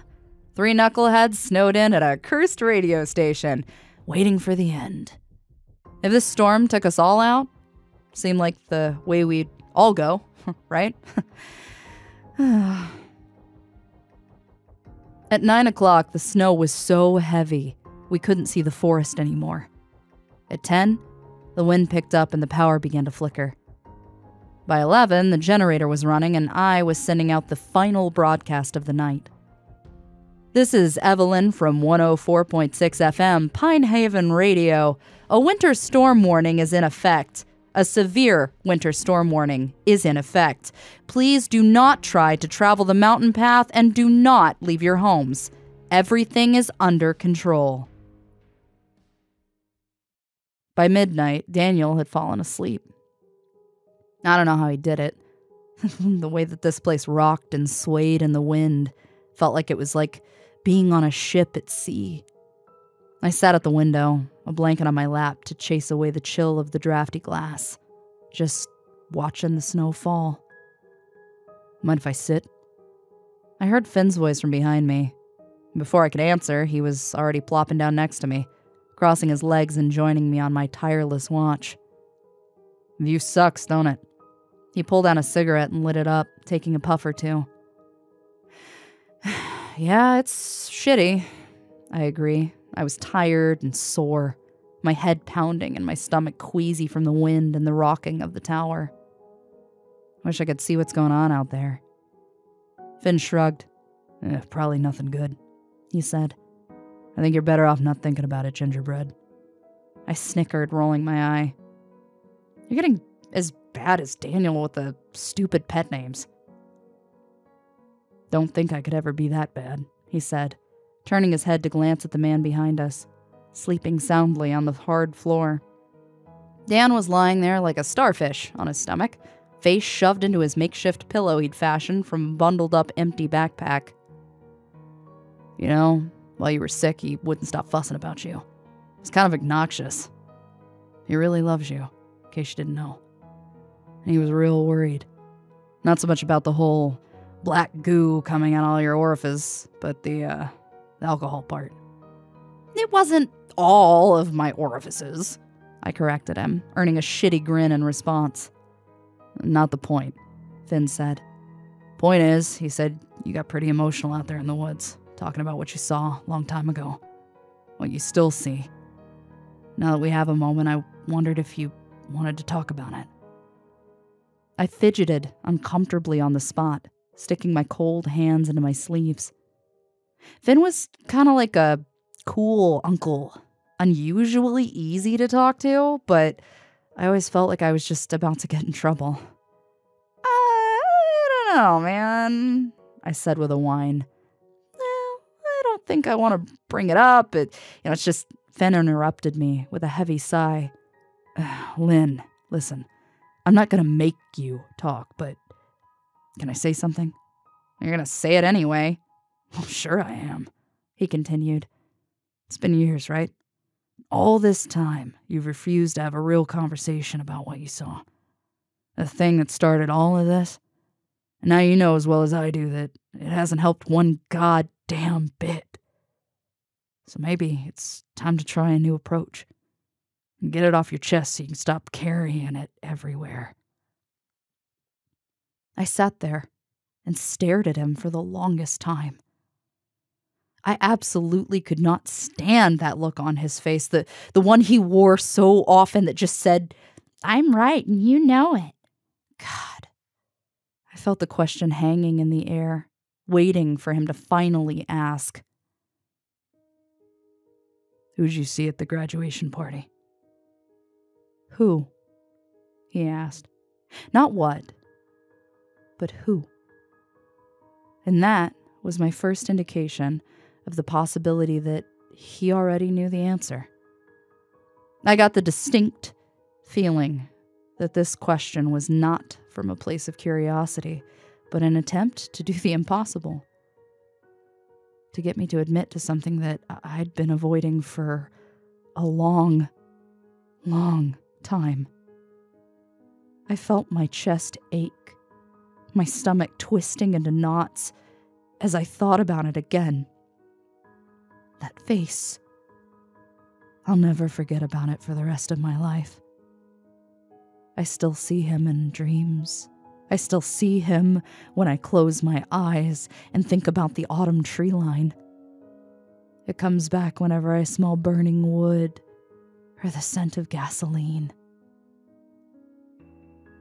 It was my dad, I murmured quietly, staring at the frosted glass in front of us, brows scrunched together in the center. He died in the woods before I knew something was wrong with it. Closed casket funeral, no answers as to what really happened. Only that they were performing a controlled burn and something went very, very wrong. The casket was empty, I think. I thought of the Hydra again, of the burn pile in the forest with all of those bodies hanging around it. In my memory, I knew they were wearing green uniforms, but my mind wanted to imagine yellow and orange. He was trying to talk to me. He was in pain, and I didn't know what to do about it. The look on his face was just so pathetic. and so desperate. It was like he was begging me for help, and there was nothing that I could offer him.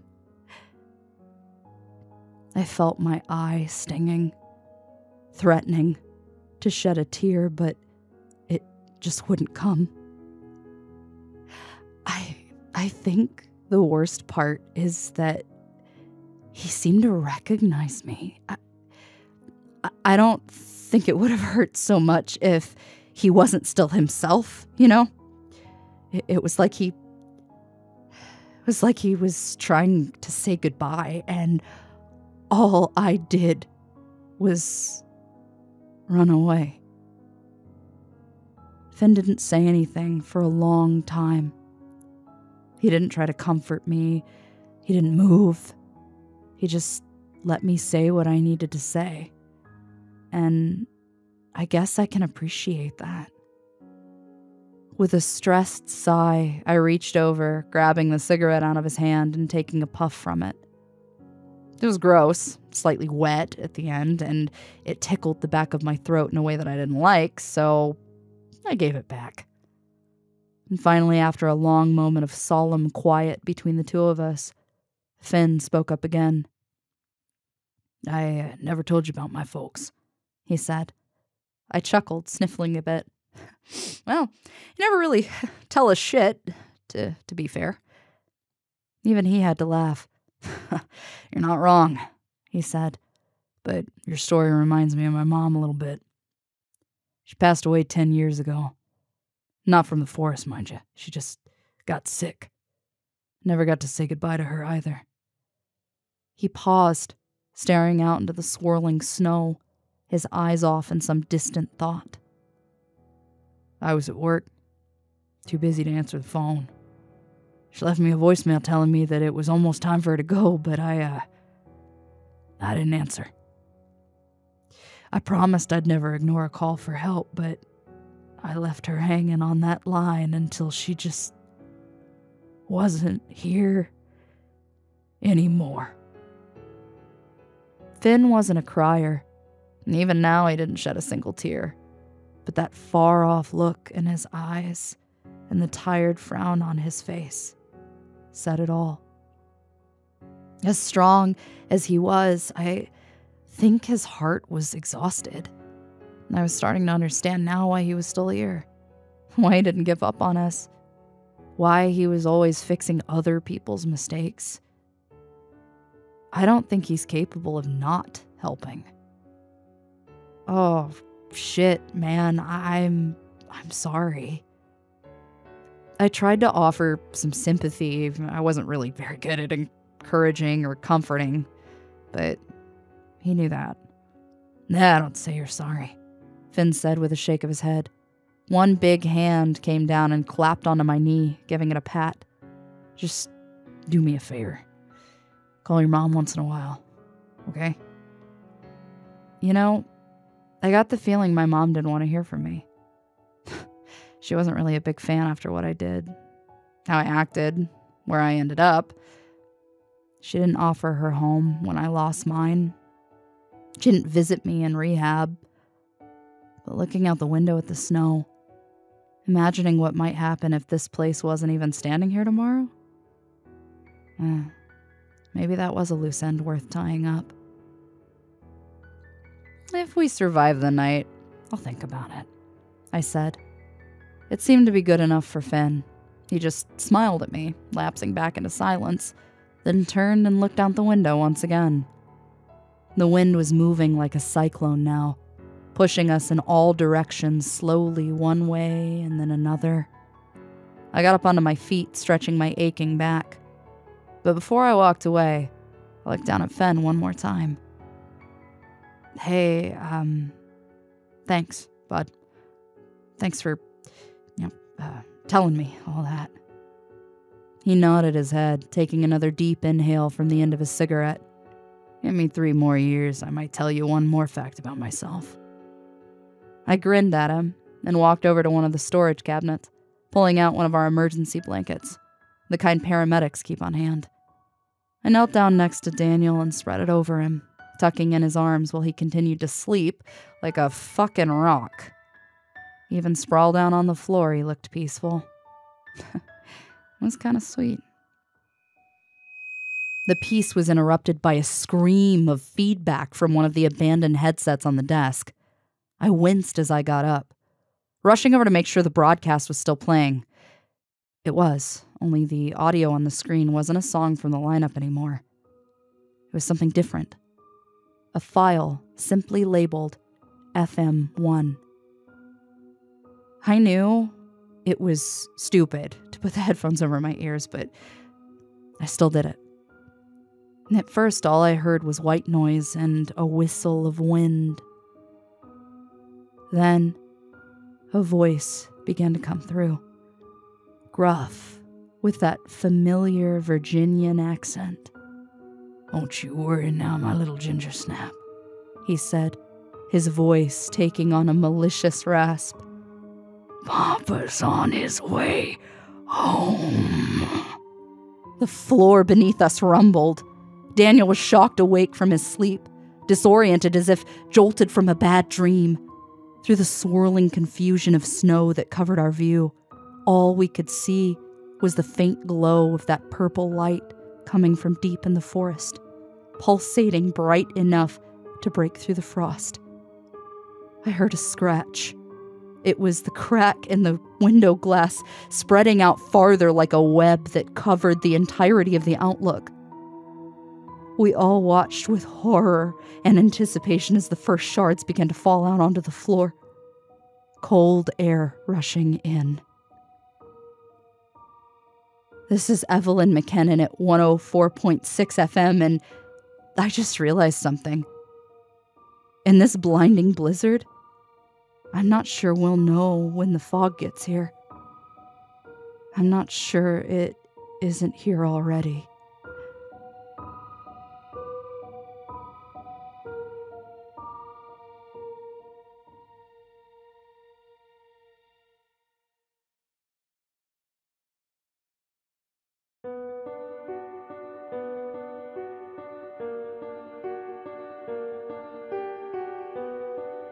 From up here, you can see everything.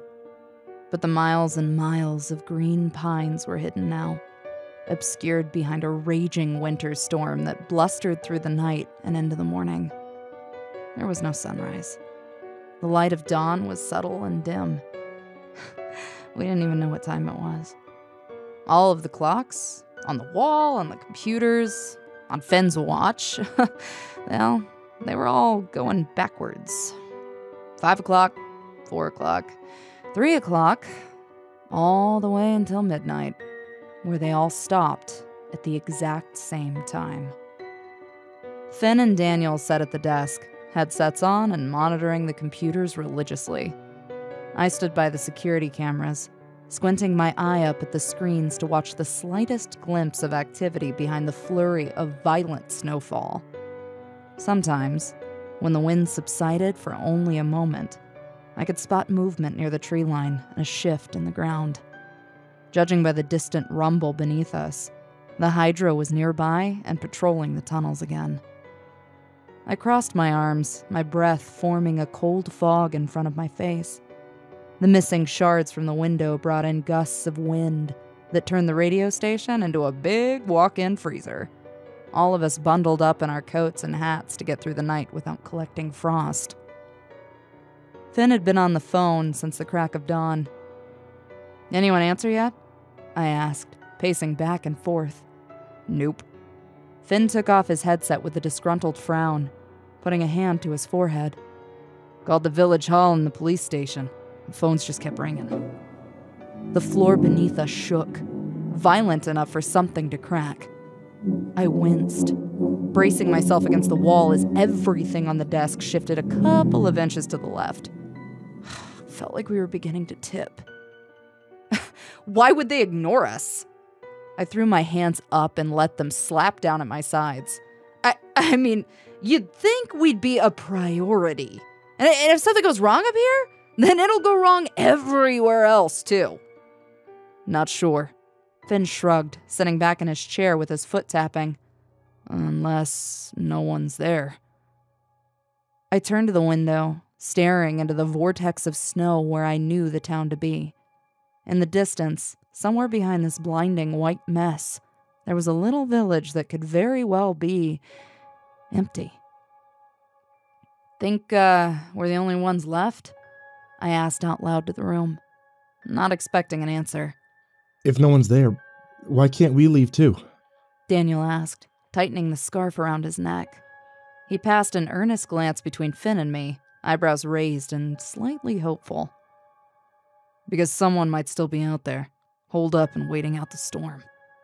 Finn stood up, staggering slightly when another gust of heavy wind caused the floor to rock like the deck of a ship. I scoffed. And there might be no one. And because the fog won't stop at Pine Haven, Finn clarified, passing me a scolding glance. We don't know how far it can travel. Next town over, entire state, the country. I chuckled nervously, leaning against the wall. Yeah, think Big Boy can swim? I asked. Unsurprisingly, no one laughed. The pipes in the back of the room started to clang and shiver, making the most ungodly noise. From out of the sink came a bubbling sound, and then a messy spray of black liquid, splattering across the porcelain as steam rose into the cold air. I didn't think anything could be worse than the blood, but this place was just full of surprises. All the while, the radio was going haywire again.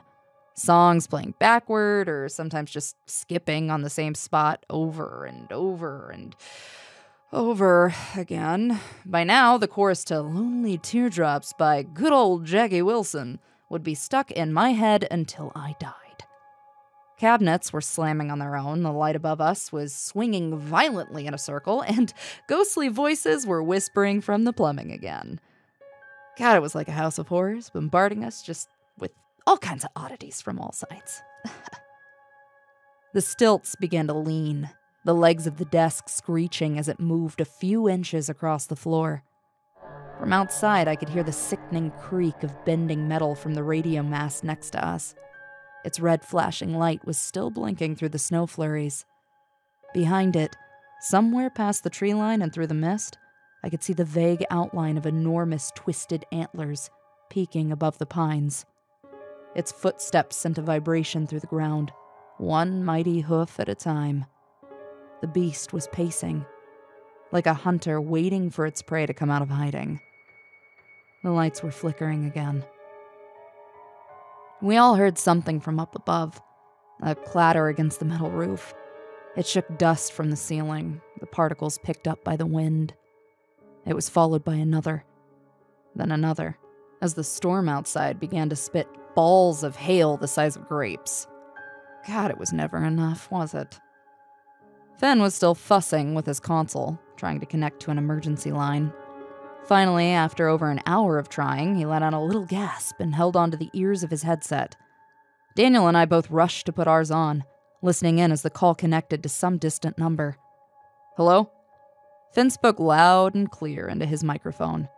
This is operators 28, 29, and 30 from the Pine Haven Emergency Broadcast Station. Location 104.6 is experiencing structural damage. I repeat, location 104... There was a whine of static in our ears, bitter and sharp. Daniel quickly pulled off his headset as if by instinct, while Finn tapped his finger against the microphone. Can you hear me? Through the white noise, a voice broke through. We both heard it, soft and quiet, as if far away from the receiver. It was the sorrowful tone of a woman, weak but calm. Hi, Steven, it's Mom. I know you're busy, but I just wanted to call and tell you how much I love you, and in case I haven't told you enough, I'm so proud of everything you've... Finn's finger couldn't get to the button fast enough, hanging up the line and disconnecting us from the channel immediately. Without a single word, he pulled his headset away from his ears and put it down calmly, his face stern and emotionless as he left his seat to stand alone by the window. Daniel was about to get up, keen on marching over to the window to check on him, I grabbed him tightly by the arm and held him back, shaking my head. So, no one's coming, he said quietly as he sat back down, eyes wide with a sense of dread that was all too familiar. As the building around us began to quake and shiver once more, we watched several shards of glass fall onto the floor at Finn's feet. The fact of the matter is, there's no one out there coming to help.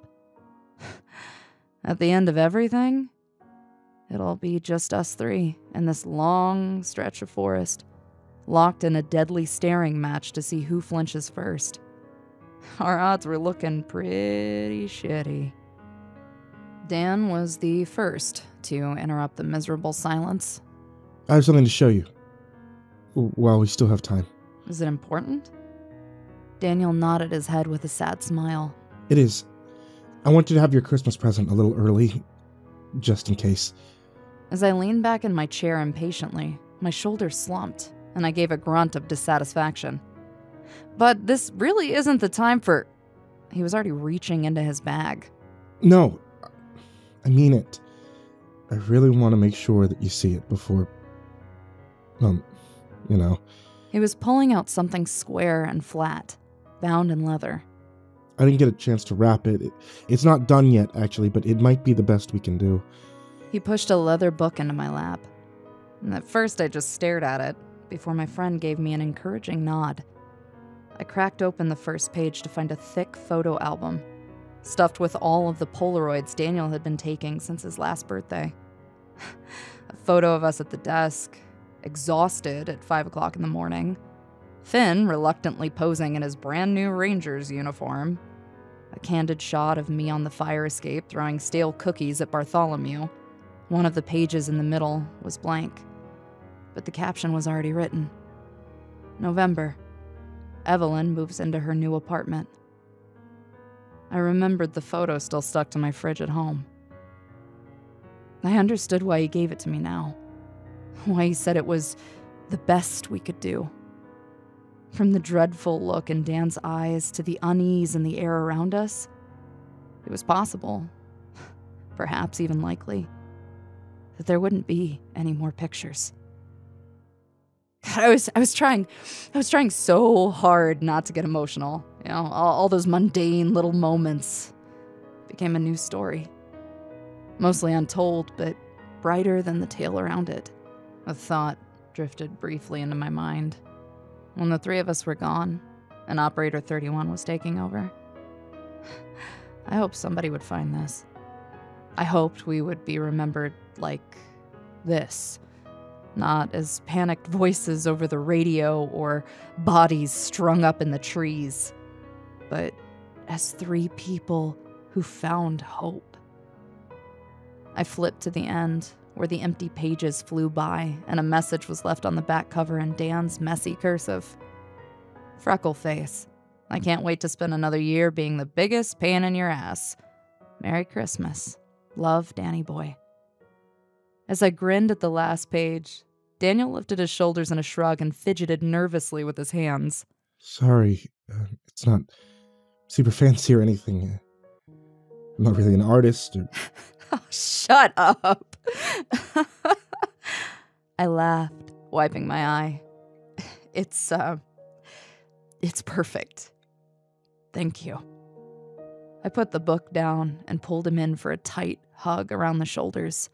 As I squeezed the life out of him, I knew I was thanking him for more than just a photo album. The whistle of wind was louder now, breaking through cracks. The security camera closest to the tree line was beginning to flicker and lose its connection, and all three of us knew why. The ground was shifting, making an awful amount of noise as the nearest pines bent and groaned against the push of something enormous, tangled in the roots. We're losing camera 3, Finn said, balling up a fist in frustration when it finally went to static for good. Judging from the crash we heard, the shed had collapsed yet again, unable to stay standing when the frozen soil crumbled in. God, and I just fixed the damn thing too. The hail was still falling, tapping against the roof so loudly that I couldn't even hear myself think. Buddy, I'm not worried about the shed. I was already getting up to my feet, but I stumbled immediately and fell on my ass when the whole place started to tip again. The power flickered, the lights dimmed, and above us, there was a terrible crack that made my spine tingle. Suddenly, the cold air was coming from above. A ball of hail the size of my fist had broken through the roof, falling through the supports and hitting the floor with a loud thud. All at once, the storm took a turn. Ice was bombarding the windows, shattering them to pieces until the lookout was an open door to the winter air. The wind that blew inside was enough to push us all back, tilting the entire room.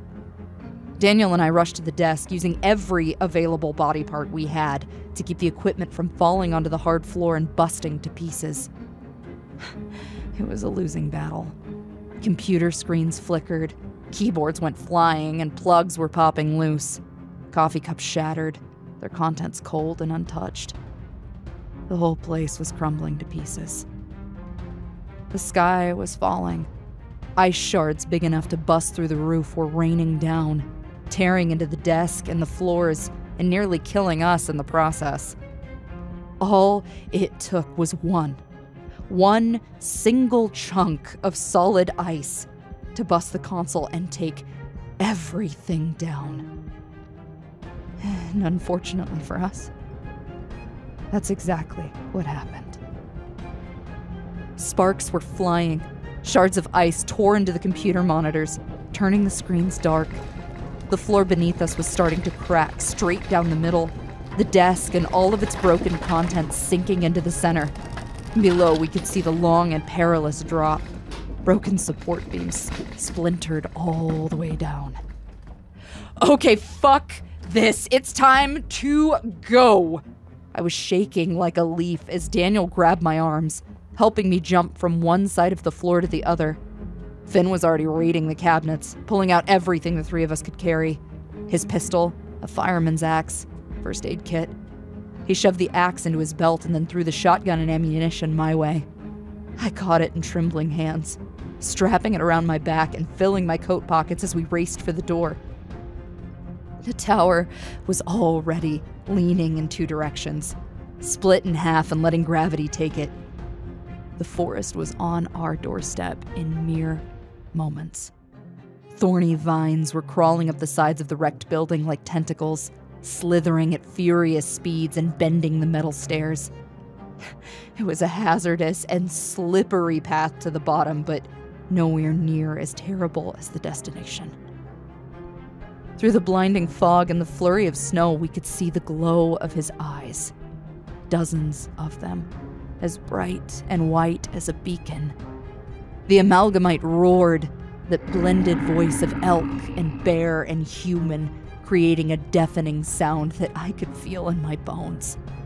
He stood taller than the young trees, charging forward to crash his twisted antlers into the radio mast. He brought it down with one motion, the blinking light atop it going out forever, and the metal bending and whining against the beast's weight. He trampled it with at least 20 different mismatched legs. We were fucked. It was all over. Our only hope was to get in the truck and drive, delaying the inevitable, but shit, man. And for the first time ever, I didn't want to die. I looked out into that foggy forest, barely visible through the storm, and I hated every thought of joining it. Finn took the lead, using a pistol to clear the way for us as we raced down the quickly collapsing stairs. Wicked-looking beasts, fused between human and animal, crawled up the sides of the fire escape in droves to try to take us down with them. The ground beneath us was rumbling, but it wasn't the quakes.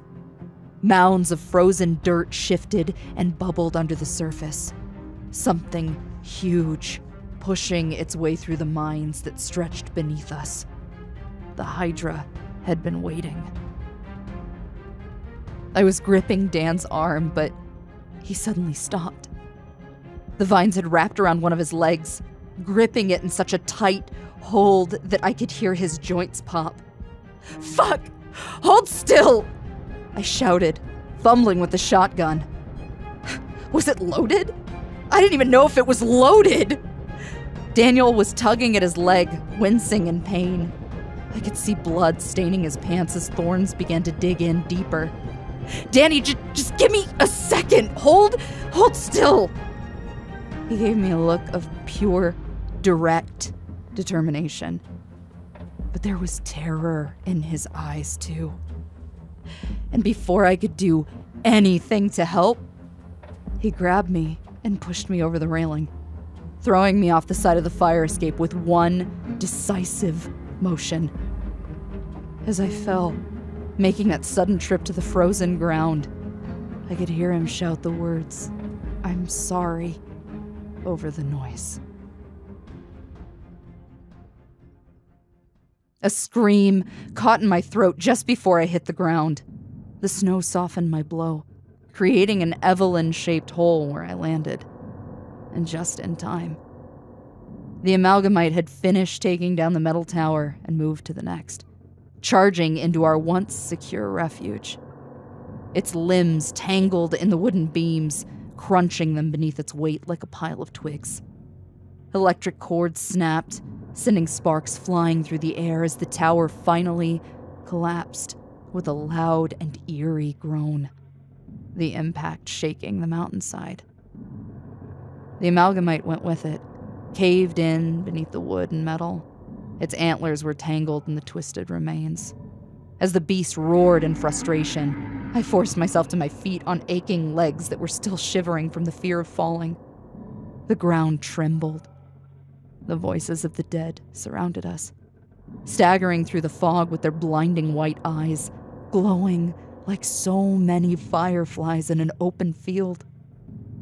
Many of them had been crushed by the falling tower. Blood and dark stains splattered across the snow. Others were trying to pull themselves out of the twisted mess left behind. Humans, animals, combinations of the two. Creatures so rotten, I didn't even recognize them anymore. The forest had brought everyone out to play. Finn was already on his feet, and I was the first to rush to the wreckage, ignoring the motion beneath the snow and the deafening roars of the amalgamite as I threw aside broken pieces of wood beams and twisted metal. "Danny!" I yelled for him, but I got no answer. My heart was racing so quickly that it hurt. "Dan! You fucking idiot! Where are you? Answer me!" "I found him!" Finn called out, waving for me through the mist. I could just barely see his silhouette. I fought my way through the shifting snow, climbing over the remains of our tower to get to my friend. More than once, my shoe caught something soft and organic. I didn't want to stop and check what it was. Finn was already pulling Daniel out of the wreckage. God, even with the heavy fog in our faces, I could still see the blood.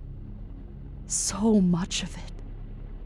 His right pant leg had been torn through, shards of bone sticking out and steam rising from the warmth of his wound into the cold air. He was breathing heavily, the color drained from his face and his whole body shivering from pain and shock. "Hey, it's okay, buddy. It's okay." I helped lift his head out of the debris, wiping blood from his cheek. "It's okay. We're getting out of here, okay? Finn, can you..." He didn't even wait for the question before he was lifting Daniel up, our injured friend crying out in pain as his broken leg twisted to the side, unsupported. We didn't have time to be gentle about it or to treat his wounds. "Len, get the truck. I'll put him in the back."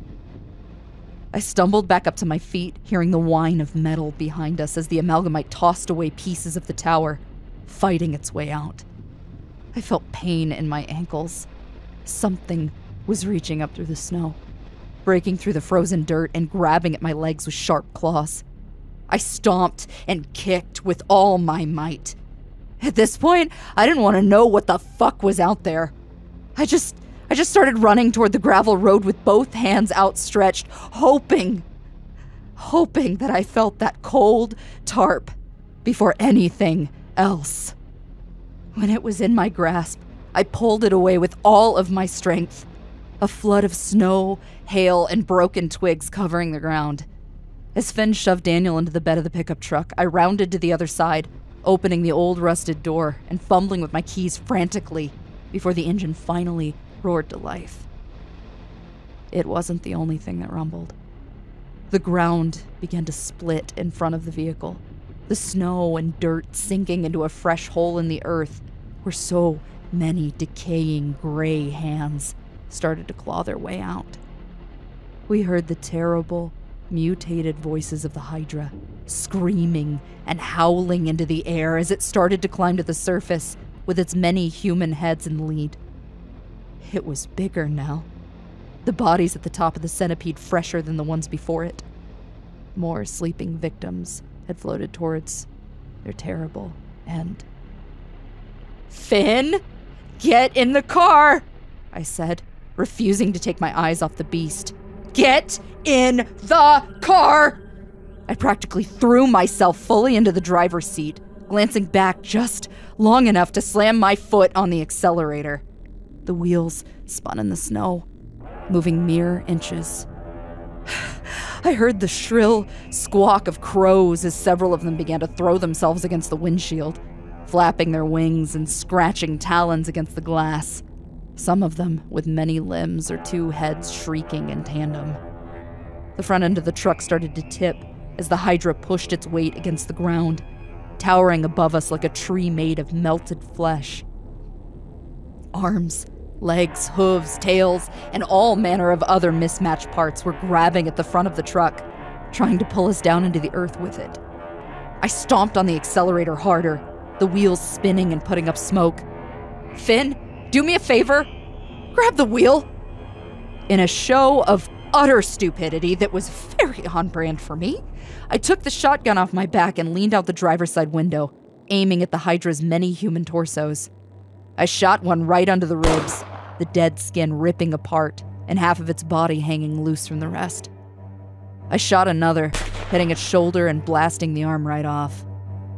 The tires squealed, and the engine popped a few times before we finally started to move backward, tearing through the snow and slipping in all directions. Finn was frantically trying to steer us while my foot remained on the pedal, shooting off another round at the monster that was now beginning its pursuit. "Evelyn, what in God's green earth is wrong with you?" Finn pulled me by the coat and brought me back into the car. When I took control of the steering wheel, I did my best to avoid the trees, waving down the gravel path now covered in ice. I could hardly see the road in front of me. "I hope Dan's holding on tight," I said, my knuckles white against the steering wheel.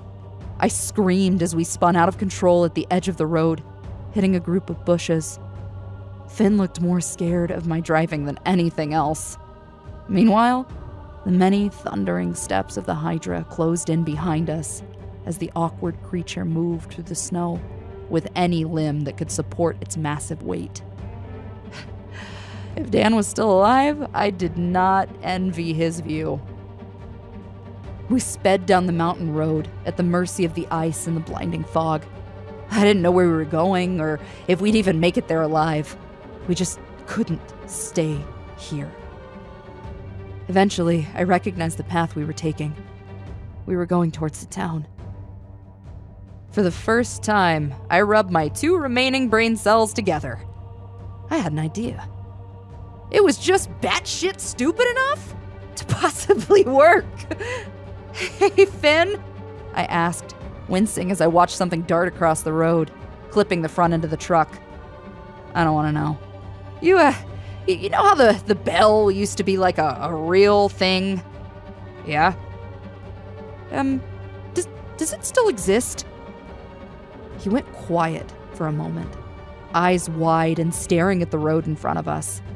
Shadows were lurking at the sides of the pavement. The ground was splitting open. Trees were falling and creating boundaries in our path that I wildly swerved to avoid. Everything was trying to stop us from leaving. They put it on top of the church," Finn said decisively, a sudden expression of victory on his face. Oh, shit. This could actually fucking work. He slammed a hand against the dashboard a few times in a rare show of excitement. If we get to the top, you and I can ring it.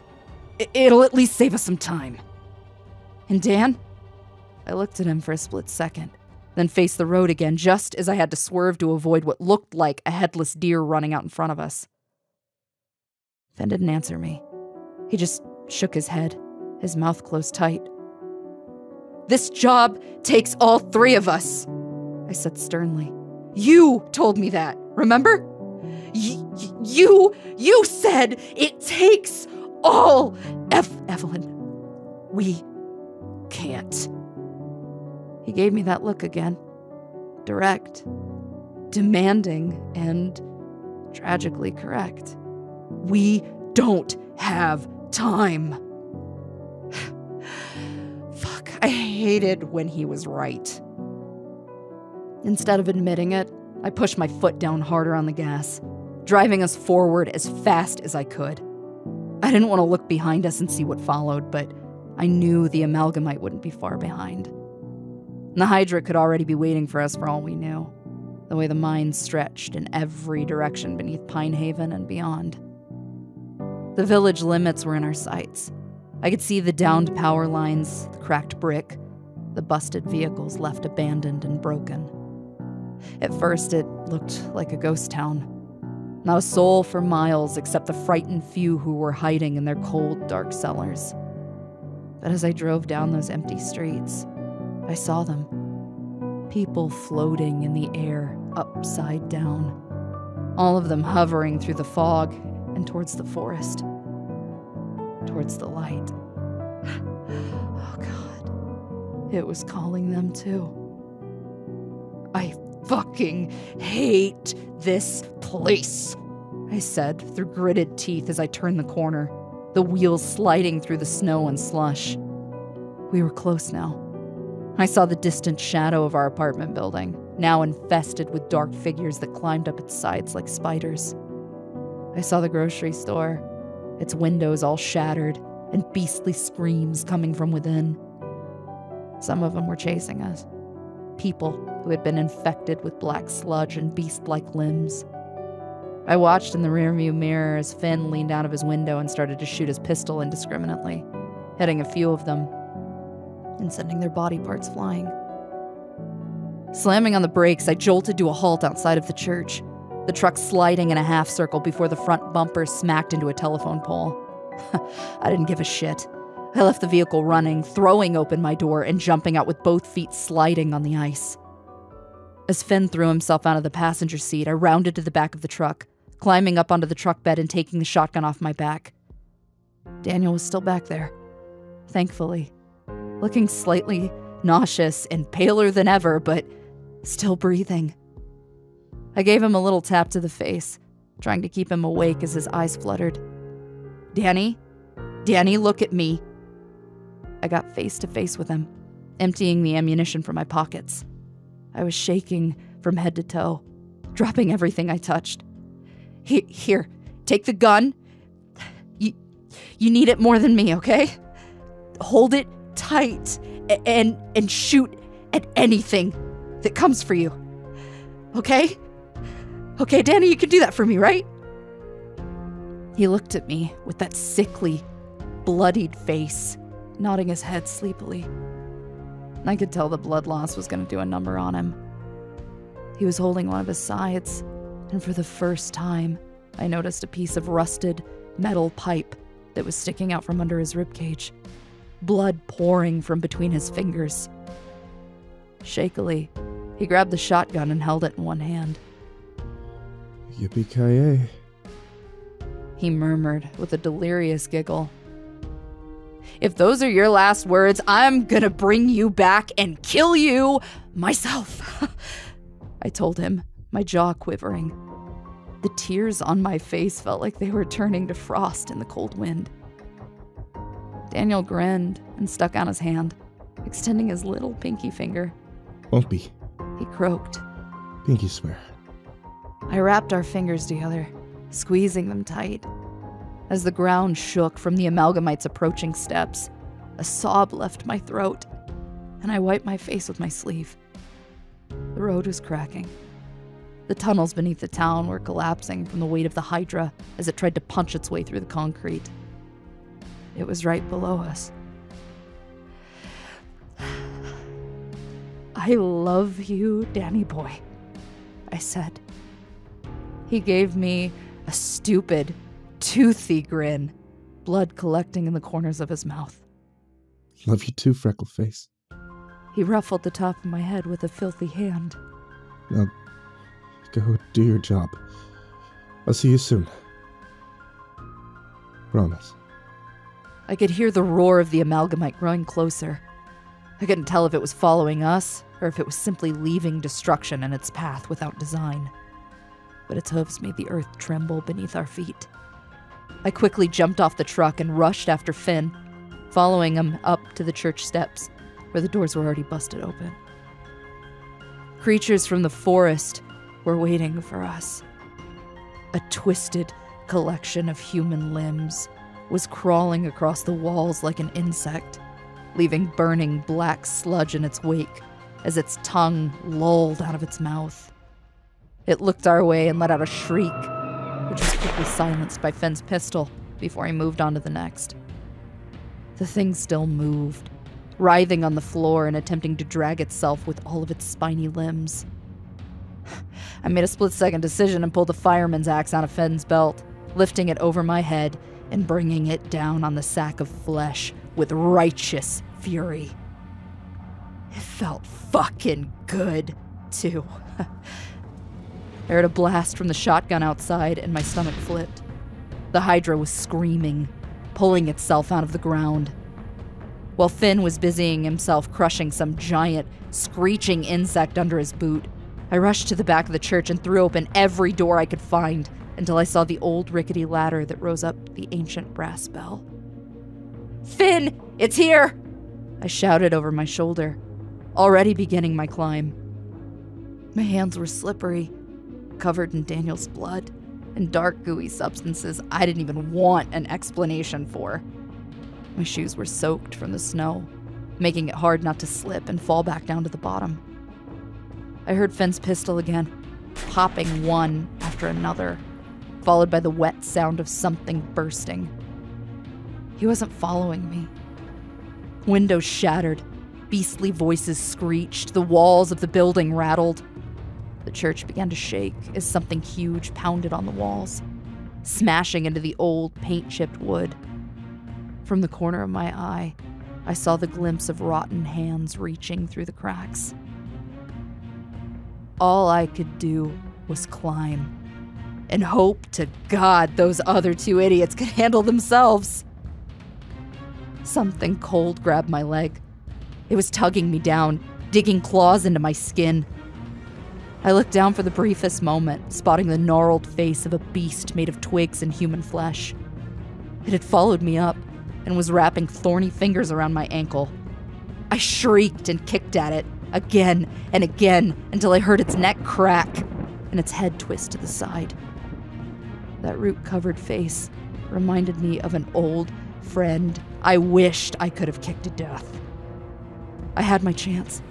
I raced to the top of the tower as quickly as I could and pulled myself up into the cold air. The wind was howling. The earth was shaking. The source of those enormous steps was standing right before me. The amalgamite's many eyes, all blinking at once through the fog. I saw the silhouette of its giant form, antlers made of twisting flesh and bone, now covered in debris from the destruction it had brought to our sleepy mountain town. The enormous beast tilted its head back, a mouthful of mismatched teeth opening down the length of its neck. It made a horrendous sound, like the bellow of an old foghorn, the smell of death and wet leaves carried on its breath. My hand reached for the rope above me as the amalgamite leaned closer, its jaws dripping with black sludge. I pulled with all of my weight, and the bell let out a tremendous sound that made my ears sting and my teeth chatter. The wind changed directions. The fog seemed to part around me as if pushed back by a powerful force. I rang the bell again and again, even when my arms began to burn and my hands were growing chapped and red. The amalgamite stumbled back slightly with each sound that reached its ears, reluctant to leave but pushed away by an invisible force field that grew stronger with each shrill sound. "That's right!" I screamed, laughing through the panic and the fear. "Go on! Get! This is my house! You hear me? You fucking hear me, you big bitch!" I pulled the rope in quick succession, fueled by adrenaline and pure, feral joy. I didn't stop until I was too exhausted to continue, finally collapsing to my knees. The world went eerily quiet after a while. The ground no longer rumbled. The amalgamite steps faded into the distance. And for the first time in hours, I could see more than an inch in front of my face again. The fog was creeping back into the forest bit by bit, the many denizens of its accursed grounds going with it. I didn't recognize Pine Haven anymore. It was in ruins now, torn to pieces with old, familiar buildings turned to rubble. My old elementary school was just a pile of bricks. The convenience store didn't have a roof, and out in the streets, some very confused and sore people were finding themselves waking up from dreams of floating towards a bright, magenta light. Some were screaming or crying, and others were just in shock. They might not even remember what happened here today. I sat up there alone, catching my breath and looking over the entire town. I could see everything from up here. "Hey, Quasimodo!" Finn's voice yelled up from the front steps of the church. I looked down at him. He was covered in blood that probably wasn't his own. He grinned up at me, sporting the biggest smile I'd ever seen him wear, and gave me 2 thumbs up. I slid back down the ladder and rushed out the door into the war-torn streets of our quiet little village. For the first time ever, Finn actually reached for me and pulled me into a giant hug, lifting me about a foot off the ground in the process. It worked! I was smiling while tears flooded my face. I squealed excitedly and kicked my legs. It actually fucking worked! We did it! We did it! The truck was dented on all sides. We were covered in blood and guts. Our radio tower was just gone, but the storm had passed. We were safe for another day. Maybe another hour. As soon as Finn put me back on solid ground, I ran to the road and caught sight of Daniel sitting in the truck bed. Still bleeding, still holding his injured side, but very much alive. He gave me a huge smile, teeth stained red. You know, he started, voice dry and weak. He held up the shotgun. I'm actually kind of good with this thing. Regular Wild West bandito. Several of the Hydra's heads and torsos were scattered in the road ahead of us, dead and in pieces. Some of those pieces were still wiggling a little bit, but it was nothing the wheels of my old ride couldn't handle. I hopped up into the back of the truck, the knees of my jeans stained red. Not bad at all, cowboy. Not bad, I said proudly, giving my stupid friend a cold and bloody kiss to the side of his face. He laughed, dropping the shotgun down to his side and leaning against the back window. With a deep breath, he looked down at his broken leg and the pool of blood slowly growing around him. He coughed, red flecks on his lips.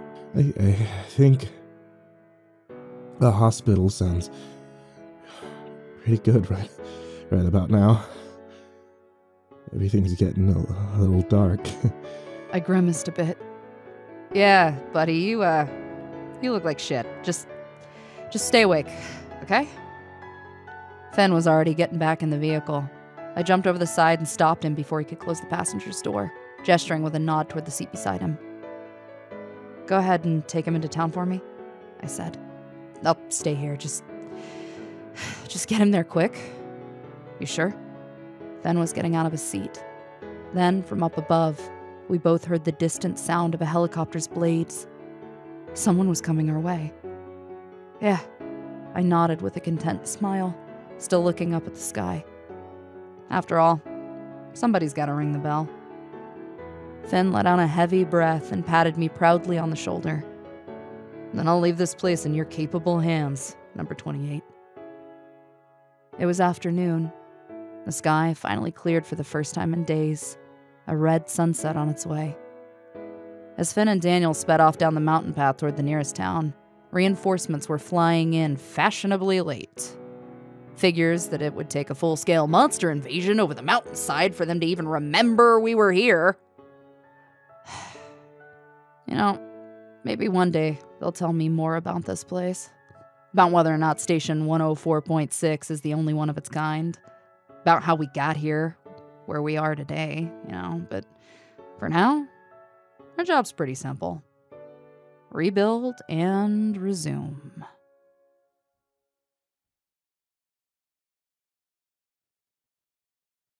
The next day, Fen came back alone, filling me in on all the gory details. Apparently, Daniel is the luckiest son of a bitch to ever walk on this godforsaken earth because the metal rod that stabbed him was centimeters away from his spleen. I called him on the second day of his hospital stay, at which time he excitedly told me that at one point, his heart actually stopped on the table. His family and Fen had been in a panic, but he was more interested in talking about his broken tailbone. I really busted my ass in there, Lynn. He said the second he picked up the phone. Get it? My ass? Yeah, buddy. I get it.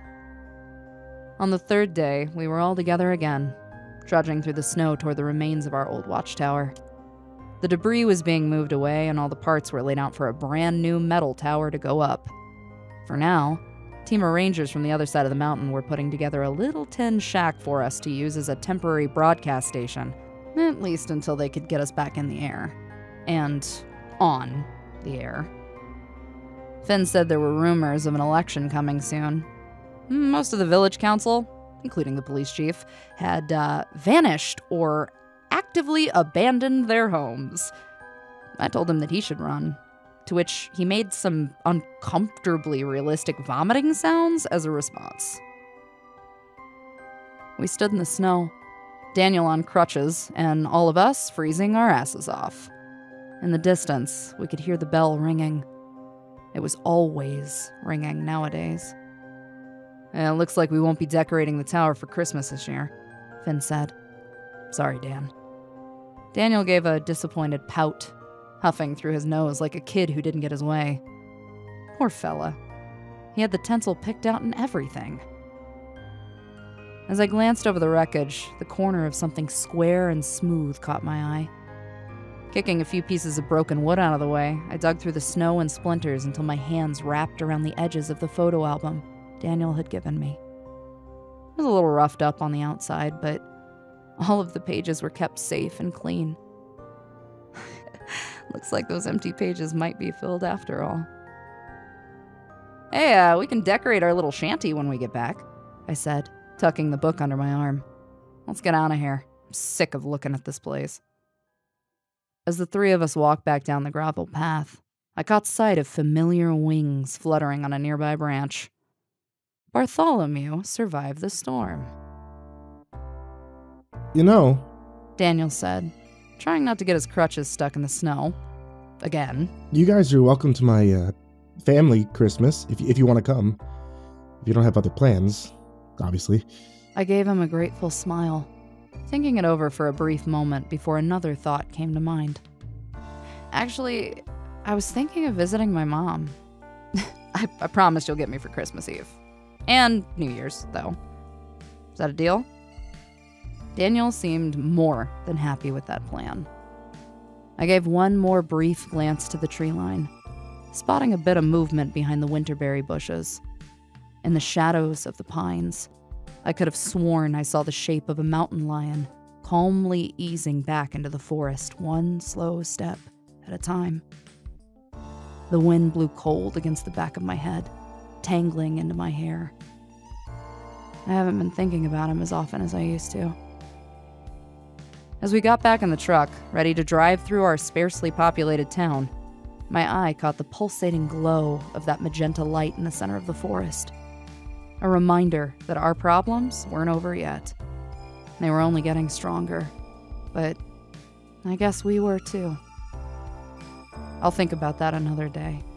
For now, I think all three of us were due for a little break from this place. This paid vacation wasn't going to take itself. So, where are we going, boys? I asked, clapping my hands together behind the steering wheel as the engine rumbled to a start. Finn was helping Dan get his ass into the back seat, careful of his bandages and cast. I don't know. Finn stared out the window wistfully. Where you always wanted to go? I thought about it for a good, long moment. Given all the freedom in the world, where did I want to go? I suppose anywhere and everywhere, as long as I was with these two. You know what? I started down the winding mountain road, the radio off and the gas tank full. I think we'll know it when we get there. This is Evelyn McKinnon at 104.6 FM. And I don't think our story's over yet. After all, the end of the world has to start somewhere.